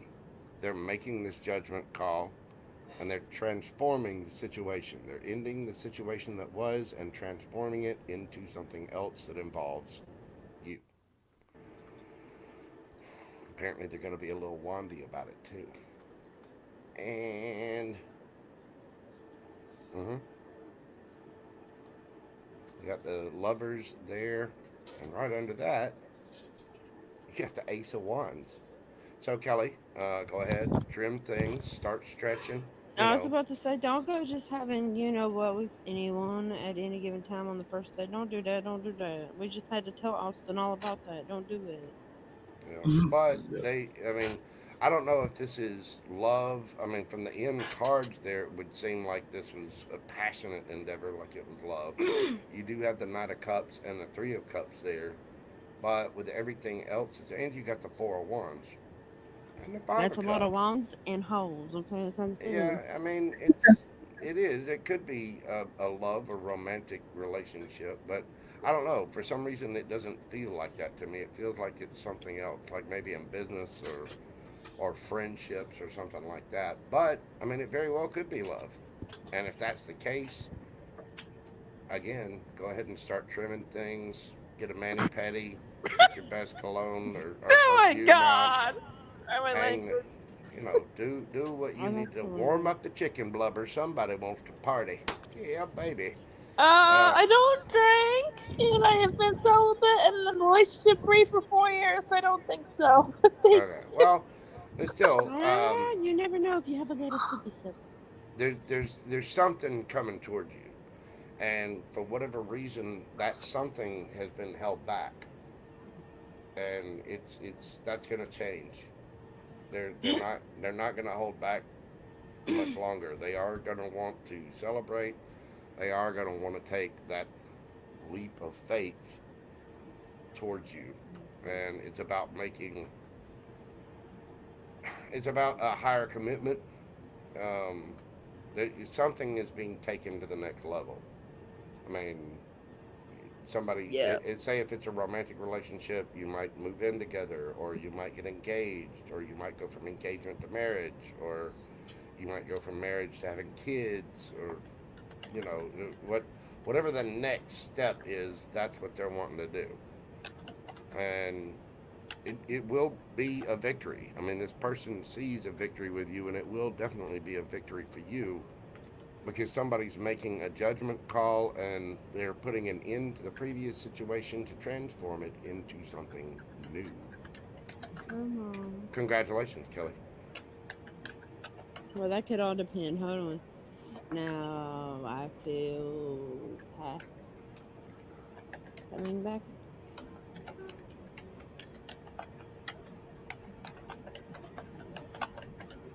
I just can't tell how far back. Thank you, Mojo. You're very welcome, Miss Kelly. Check out Mojo Tarot. That's right. Enjoy the channel. Like, share, subscribe, comment, share with your friends. All the neat things that you can do really help my channel grow. I greatly appreciate it. Check that description box, and you can find my personal email where you too can get a personal read from me. And if you have trouble sleeping, check out Mojo Rest. Rest Mojo. Whatever. Hey, but did you know that if you put in Mojo Rest, it still comes up? Yeah, well, I've got it in the keywords that way. Oh, okay, cool. Because I'll be putting Mojo Rest. I'm not gonna lie to you. Yeah, I put my regular tags in like, there. because I'm gonna need my Mojo to take a rest. Kelly, there is an S. There's somebody that starts with an S. It's a guy. I know that much from your past. Okay. I don't know who it is. I want to say Steven. I don't think that's the name, though. No, he isn't Seth. Oh, my. It could be, because I kept saying Steven, and they kept going, no, but you're close. It could be. There's a guy coming back. This one's not talking. I feel like he messed up, though. Really bad. No, not really. Well, okay. Not nothing to do with him, though. Okay, well, I feel like he messed up on not talking or speaking his truth. There's something throat. Wasn't him. No, there's something. There's something with the letter S in the throat, because Every time I got the S, I had to clear my throat. You don't know who it is. Unless there's something that you don't know about. That's always a possibility.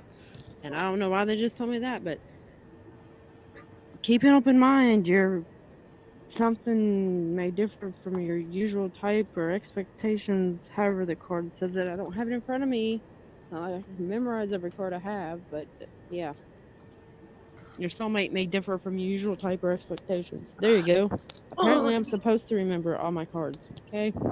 Maybe it is a puppy.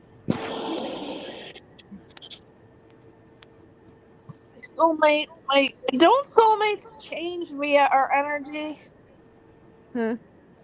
Sorta. Don't we what? I said, don't soulmates change via how our energy is at, via where our growth is at? Well, usually when we grow, we help them grow, so.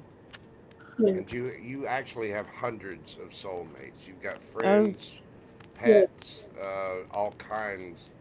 I mean, your parent could be a soulmate. Your aunt could be a soulmate. I was gonna say my aunt was a soulmate, my mom was a soulmate. We usually come in groups of 500 soulmates, okay? And we interact during each lifetime, you know, supporting the actors for each other. From childhood up, so I mean you'd never really be able to count them all by the time. Yeah. Yep. Thanks, y'all. You're very welcome, Miss Kelly. Like I said, go to Mojo Tarot and like, share, subscribe your little heart out. Pretty please. Cool. Can you see what energy shifted for me since this dream? Man? Can I get a reading for the energy that's shifted since I've had this dream? Yeah. Of course you can. Wow, of course you can. Okay, so now I gotta ask, did she finally calm down because she realized it was Janice? Like it took her that long to realize it? Yes, and now she's crying because she's been resistant. That's JoJo. She's been resistant because everybody's telling her that something's holding her back. She just realized herself. Well, yeah, and I brought that up when she had her dream about the snake. But I also told her, I said, she just called me. She goes, "That's what's been holding me back because I'm grieving from my cousin." She goes, "I just realized that." She goes, "Why is she coming now?" I said, "Because there's an 1111 portal here. She's got the ability to reach out to you." Not just that, she was in here talking. She found and she a did. way in. Yeah, she found a way. And she took it because think about it. Yep. When she passed, it was an instant connection. Yeah. Yeah. Oh, JoJo. Yes, sir. Could you do a read on? So I have this theory that All right. Well, I have this. I'll just stop right there. Yes, I will do one. Right now, I'm sort of mentally asking for Casey. So let me do hers, and then yeah, I'll jump on yours right after that. Okay. Let's see. Mentally.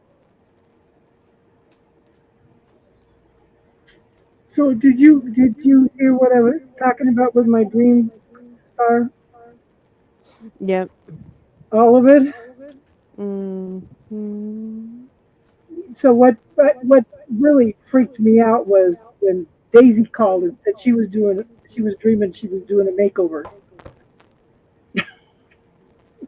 Okay, those are just specific words. Well, the energy right now is technically, well, lack of better terms, is a complete makeover. It's actually a whole realignment for everyone, but Yeah. nobody's understanding that. Oh, I am. Especially after Just on a different level Yeah. than normal. It's odd to explain, but it's It's more inward than outward, where 1111 is usually outward. This is more inward. So it's more powerful. What you think, you're going to draw.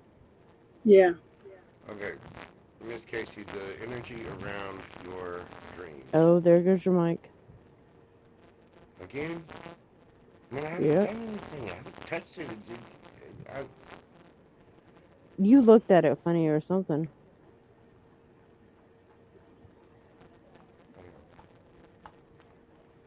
That's getting old. Did you blow in the little, you know, All right, how's that? better? Yeah.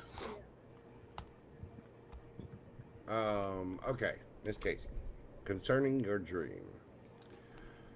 This has something to do with a Ten of Swords situation, a complete and utter betrayal, destruction of trust. But the Ten of Swords means that it's over, it's done. Yep. And this is about a Three of Cups situation. Somebody was out partying, somebody had a third party, blah, blah, blah, blah, blah. You have taken this information in a subconscious way, and because you are who you are, you're dragging everything Mike. from...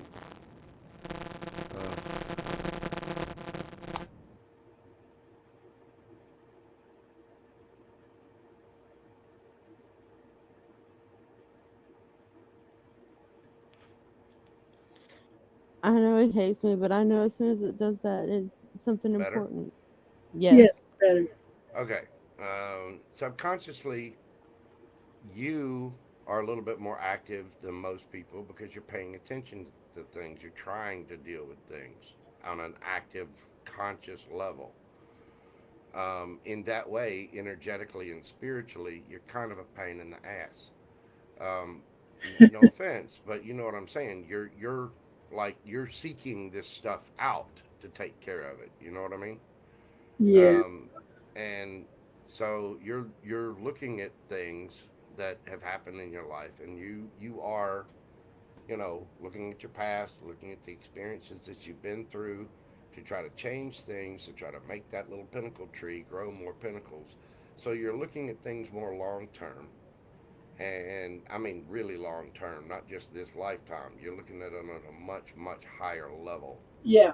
And this is causing you to be a little bit of a sad sack because you see the people on this planet and you're just like, what in the F are these options? This is, you're bored with it. I mean, look at that lady. Look at her. She is just beside herself. Bye, Miss Kelly. You have a good evening. Again, do go subscribe. Yeah, I've been crying all week over this Palestine-Israel stuff. You're disenchanted with the way things are going. Yeah. You're not really enthralled about it. And so here comes karma and the wheel of fortune spinning a little in your favor, but this is also karma to a certain degree because you have frog leaped people in a sense. You're taking things from your subconscious and actively going at them at such a rate that the universe can't throw other things at you. Now, you might not feel this way, but the universe does. And so it's causing you to feel this melancholy, this remorse, this regret, because you've gone through, you see the lessons, and I know we're all thankful for the lessons, and we're all grateful for learning what we've learned, but you take it on a much deeper level. You're really, really reviewing it and going after it. You're really in your head about it, and you do have remorse and regret about some of the experiences and lessons that you've been through. Yep. Just because they were painful. I mean, you're thankful for them at the same time. Yeah. But then again, you're another one of those pain in the ass air signs that like to think too much. This is causing you to have a different perspective on everything that you've been through and the life cycles that you're going through. And it's caused you to walk away from situations that you maybe shouldn't have completely walked away from. In other words, energetically, you know what the signs are, you know what red flags are, you know that people are trying to get into your energy or exit your energy, or you know your own agenda. But this is moving a little bit too fast for the universal speed. And you've walked away from things where you were still supposed to learn lessons, but you've kind of nipped it in the bud, as Barney Fife would say. This is sort of what's causing your dreams, because you do have soulmate unions, you have karmic soulmates, you have soulmates, you have lovers, and there are things that you need to work on, and things are dealing with heartbreak. But again, you're moving so fast through it that you're dealing with it so fast in such an efficient way that you're missing part of the lesson, if that makes sense. And so as you're going through and you're studying about this stuff, you're getting your own justice. You're gonna get there. You are gonna get there. Your emperor's coming. There's gonna be some stability. You're gonna be winning. There is gonna be a new offer. Casey's gonna be up to a little hanky panky. And you're gonna be all happy about it. But the dream part of this is that you are, again, you're moving so fast through it, and you're actively studying this and looking at it so much, and you're doing it with such efficiency and speed that you're doing it 10 times faster than the universe is expecting people to do it, even for an air sign. And that's why I say that you're in that way, universally, you're a little bit of a pain in the ass. No offense. It just means you're taking it seriously and you're doing what you're supposed to do. You are, you haven't done anything wrong, but it's taking something that's supposed to be serious, and there's a serious lesson there. It's think of it, you remember algebra class when the teacher would tell you, that the x means 4. The x is 4. Find the value of x, it's 4. You know it's 4. The teacher knows it's 4. Everybody else in the class knows it's 4. But the teacher wants you to show your work. I know. And it's a pain in the ass. I struggled in college going back and doing algebra after 35 years. Yeah, so it's one of those things that you've gotten to the answer before you've shown all your work, basically. And so with the dream situation, you've taken something that's supposed to be serious, supposed to give a lesson, supposed to be, it's supposed to be a drama, and you've turned it into a romantic comedy. Because you took 2 robbers, a serious, deadly situation, and all of a sudden you're doing a makeover on these cats. You know what I'm saying? You're literally making it a joke. And I mean, the universe sees you doing this. It sees what you're going through, and it understands why you're doing what you're doing. It's just it's trying to figure out how to get you to really pay attention to the other lessons that were supposed to be, I don't know, more serious per se, or deeper in a certain way.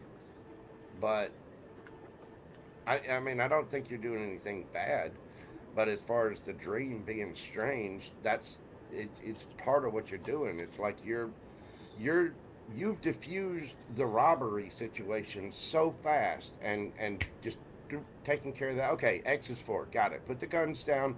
Now, have you seen this lovely color rouge? And you're jumping to the good before and the teacher's kind of sitting back a little pissed because you didn't show the work, and you're already past the robbery stage. Now you're on to makeovers. And so that's the way that it's coming to. It's not bad. It just means that you are proficient in doing that kind of stuff. But when you go through something and when you're looking at energy and when you're solving things, you really need to pay attention to the lessons that you just went through, because you might end up missing something there. And so the universe is having to give it to you over and over and over. And every time they hand you something, it's like, done, done, done. It's just, you're hauling ass to it so fast that you're not really, you're kind of missing the point of Okay. whatever it was. And, again, I don't think it's bad. I think it's just, the universe is expecting you to sit and the universe is expecting you to show your work. You can't just put X equals 4 on the universal test. If you keep doing that and not showing your work, they're going to keep handing you the same test until you show your work. Does that make sense? Yeah. Okay. Austin. I just want to get it done and over with. Yeah. I mean, because like I said, you're paying attention to your spiritual path. You're paying attention to all of this stuff almost so much, in fact, that on a daily basis that you're what it takes somebody else 3 years to do, it take you about a half an hour, and you're sailing by it. I do the same thing in graphics sometimes. I'll miss stuff because I've been doing it for so long, and I'm like, oh, okay, well, you got to put the UPC code down in the bottom right corner. I don't even think about the UPC code anymore. I just, do the design and send it, and they're like, oh, you got to have the UPC code, which is not artistically relevant at all. Yeah. You know what I mean? And in a way, I do the same thing. It's just that you've gotten so good at healing things and looking at subconscious energy that you're kind of like I said, you're frog leaping and stuff. It's like we thought it would take her longer, and she's whizzing through it. Yeah, you're supposed to sit and stew in that energy for a little while, lady. Not anymore. I just want to get it over and done with. Hey, listen, I smell what you're stepping in. I really do. I'm just saying. That's what it's pointing out, is that you're going so fast and you're clearing things so fast that it's not bringing you the right things, because it's like, okay, well, she passed the test, she got the answer right, but there was this one little part that you kind of missed. And so it's going to take a little bit more deep-seated study and just careful observation of things to get to the point where the universe is bringing you exactly what's for you, because, well, damn it, yeah, you aced the test, you even got a little extra credit, but there was that one thing that you missed back there that you're going to need up here. So stop going so damn fast, lady. Okay, Austin, what was your what so I'm wondering if the spirit of the dog I had that passed away at around August or September. I wonder if the spirit of my dog sent my cat.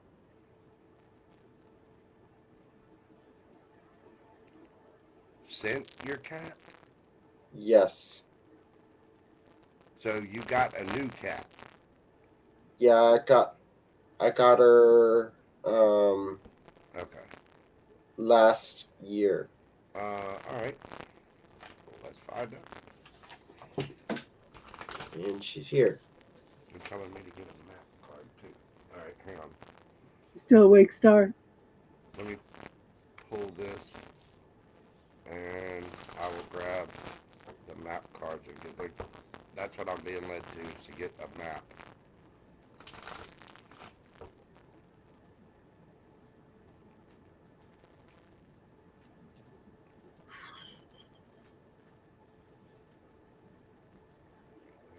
That's been on my mind lately because I have my dog's ashes near my bed, and she hangs around.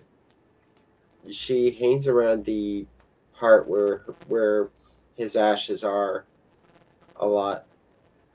The direction.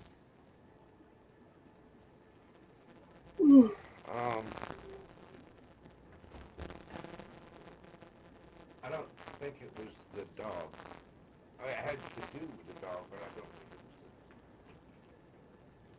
it was. I think the dog approves. Yeah, I think the dog does too.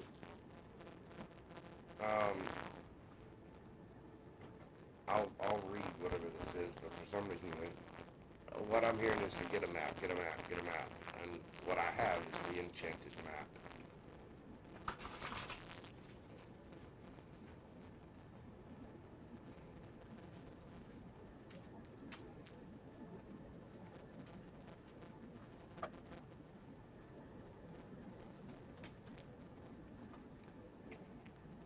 Encouragement in reverse.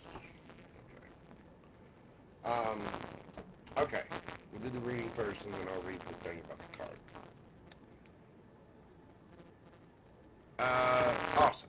You had to have strength to go within when your dog passed away. You notice this person has the lion on their face, but they also have this little sheep down here.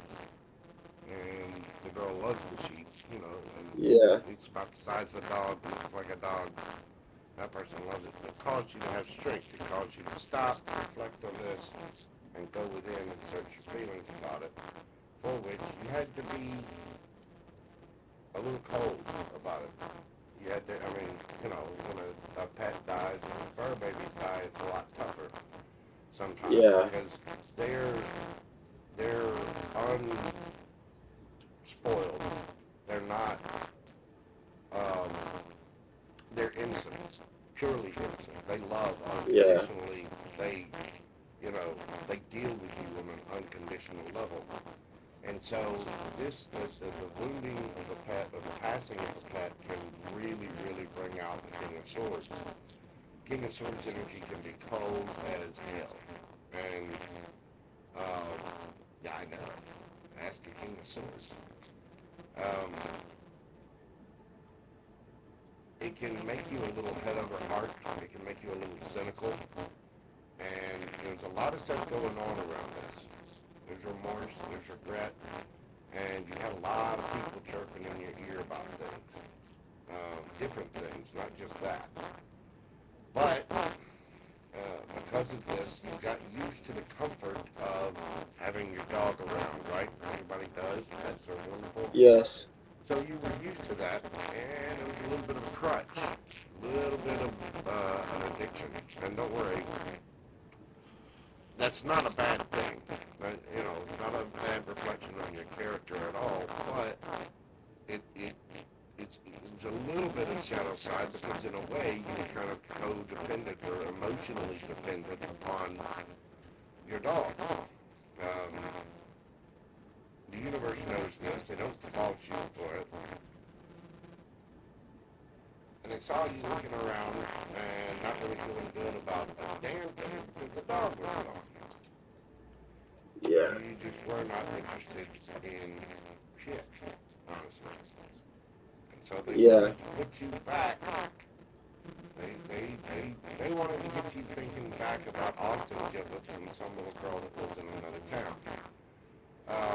They wanted you to progress with your life and be a little bit more fiery and a bit more gusto. They wanted you to be a little bit more in the Knight of Wands energy.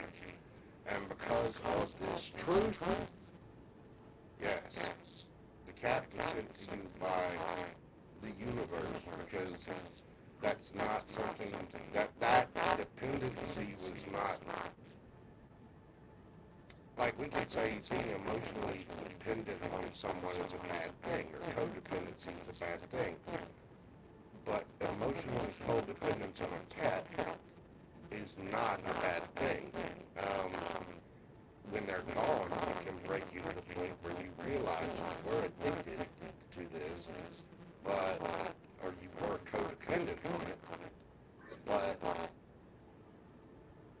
again, it's not a bad thing. It's because you loved unconditionally and that pet loved unconditionally, and it was a high vibrational thing. It wasn't Yes. a bad codependency emotion.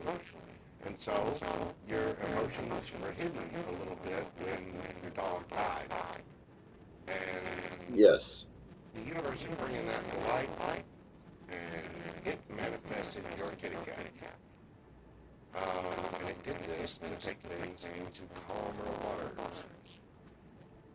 But yeah, it's not that the dog sent the cat, it's because of the dog that you have the cat. Yeah. That makes sense? That makes sense. Now, encouragement in reverse, number 54, equals a 9. I will read you what it says and get mine.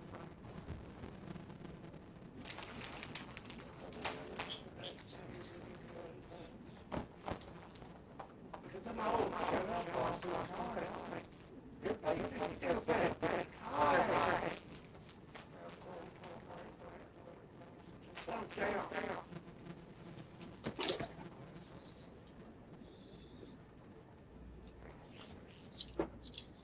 Well, hang on. Bear with me just a second. Let me run in here and get my glasses.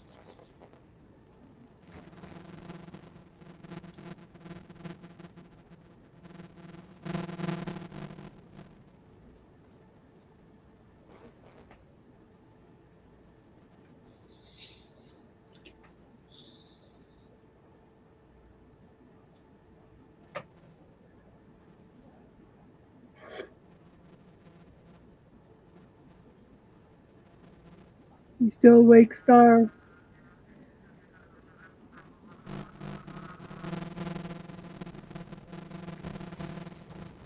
Okay. It's amazing. That's the first time I've ever had that strong urge to just get him out of him. You're so fuzzy now, I can't hear you anymore.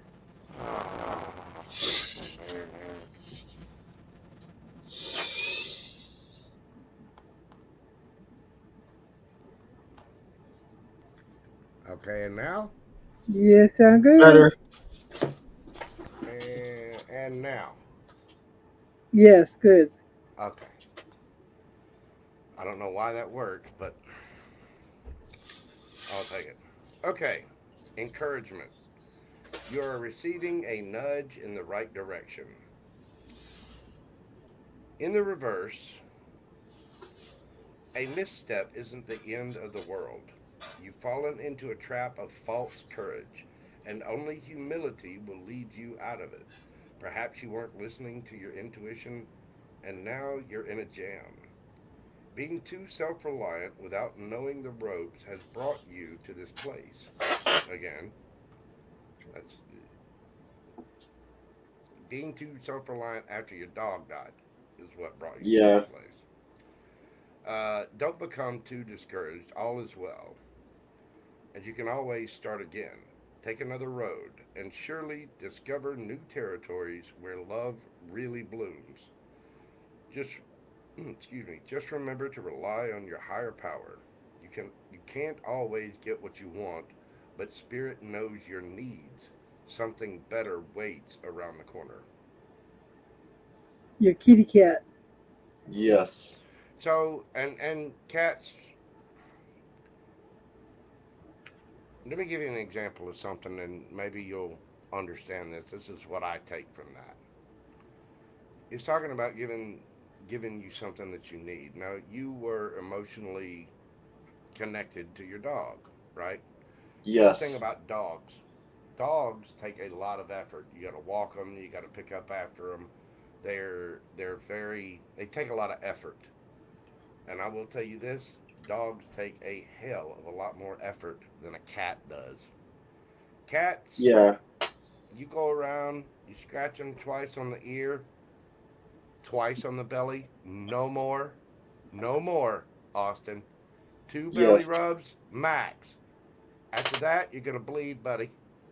Yeah. Cats are very self-sufficient, self-reliant. They don't need a lot of your BS. They don't need you walking them. They don't need you helping them poop. They don't. You got to clean the litter box every now and then. But cats take a lot less responsibility.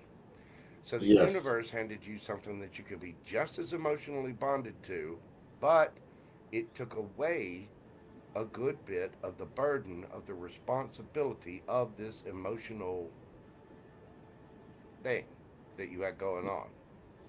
Yes. Does that make sense?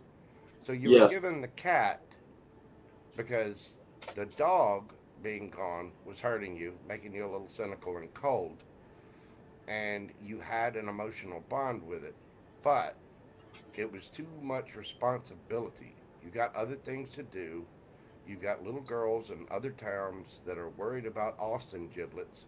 You got a life to live. You got things happening. So it took that away and gave you the cat because that is an emotional connection that, yeah, you're codependent upon it a little bit, but again, it's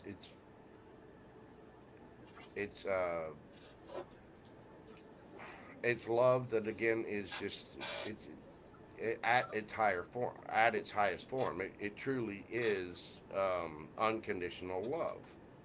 And so, but with a cat, you're getting a lot less responsibility. You're having to spend a lot less time on that animal. And you are now freed up to do other things and learn other things and go in different directions, even though you still have this being where you have a emotional codependent connection with that being. That makes sense. Yeah. I know I couldn't handle a dog. That's why I like cats. Easy. I'm allergic to cats. Cats are, I mean, well, I hate to hear that because cats are so much easier to deal with than dogs. Yeah. You know, I can go on vacation for 4 or 5 days as long as I leave clean litter boxes, leave a trough of food out, and say a couple of gallons of water. Gumbo's good. He didn't give a damn. Yeah. But with a dog, you have to arrange a sitter or put it in a doggy kennel or whatever. So I get the feeling that that's why that happens, because the universe knew that you still needed that kind of connection to not go cold and cynical and bitter. Yeah. But you also needed a little bit less than what you were having with the dog. Yeah. All right, Miss Casey, turn the video off and go to bed, woman. Yeah, I'm tired. Yeah, I gotta go to bed as well. I gotta get some sleep. I was supposed to have cancer out tonight, but after I did my live today, I was like, no, I'm not doing cancer. So I'll handle Right, we were trying to hear. Yeah, I'll handle Cancer, Leo, and Virgo tomorrow. And JoJo is gonna go to bed. So is Gumbo. Yeah, me too. Me and Tinky too. All right, everybody have a good night. Thank you. Yes, ma'am. Thank you, Miss Casey. Have an awesome Bye, Austin. Love, love, love. Love, love, love.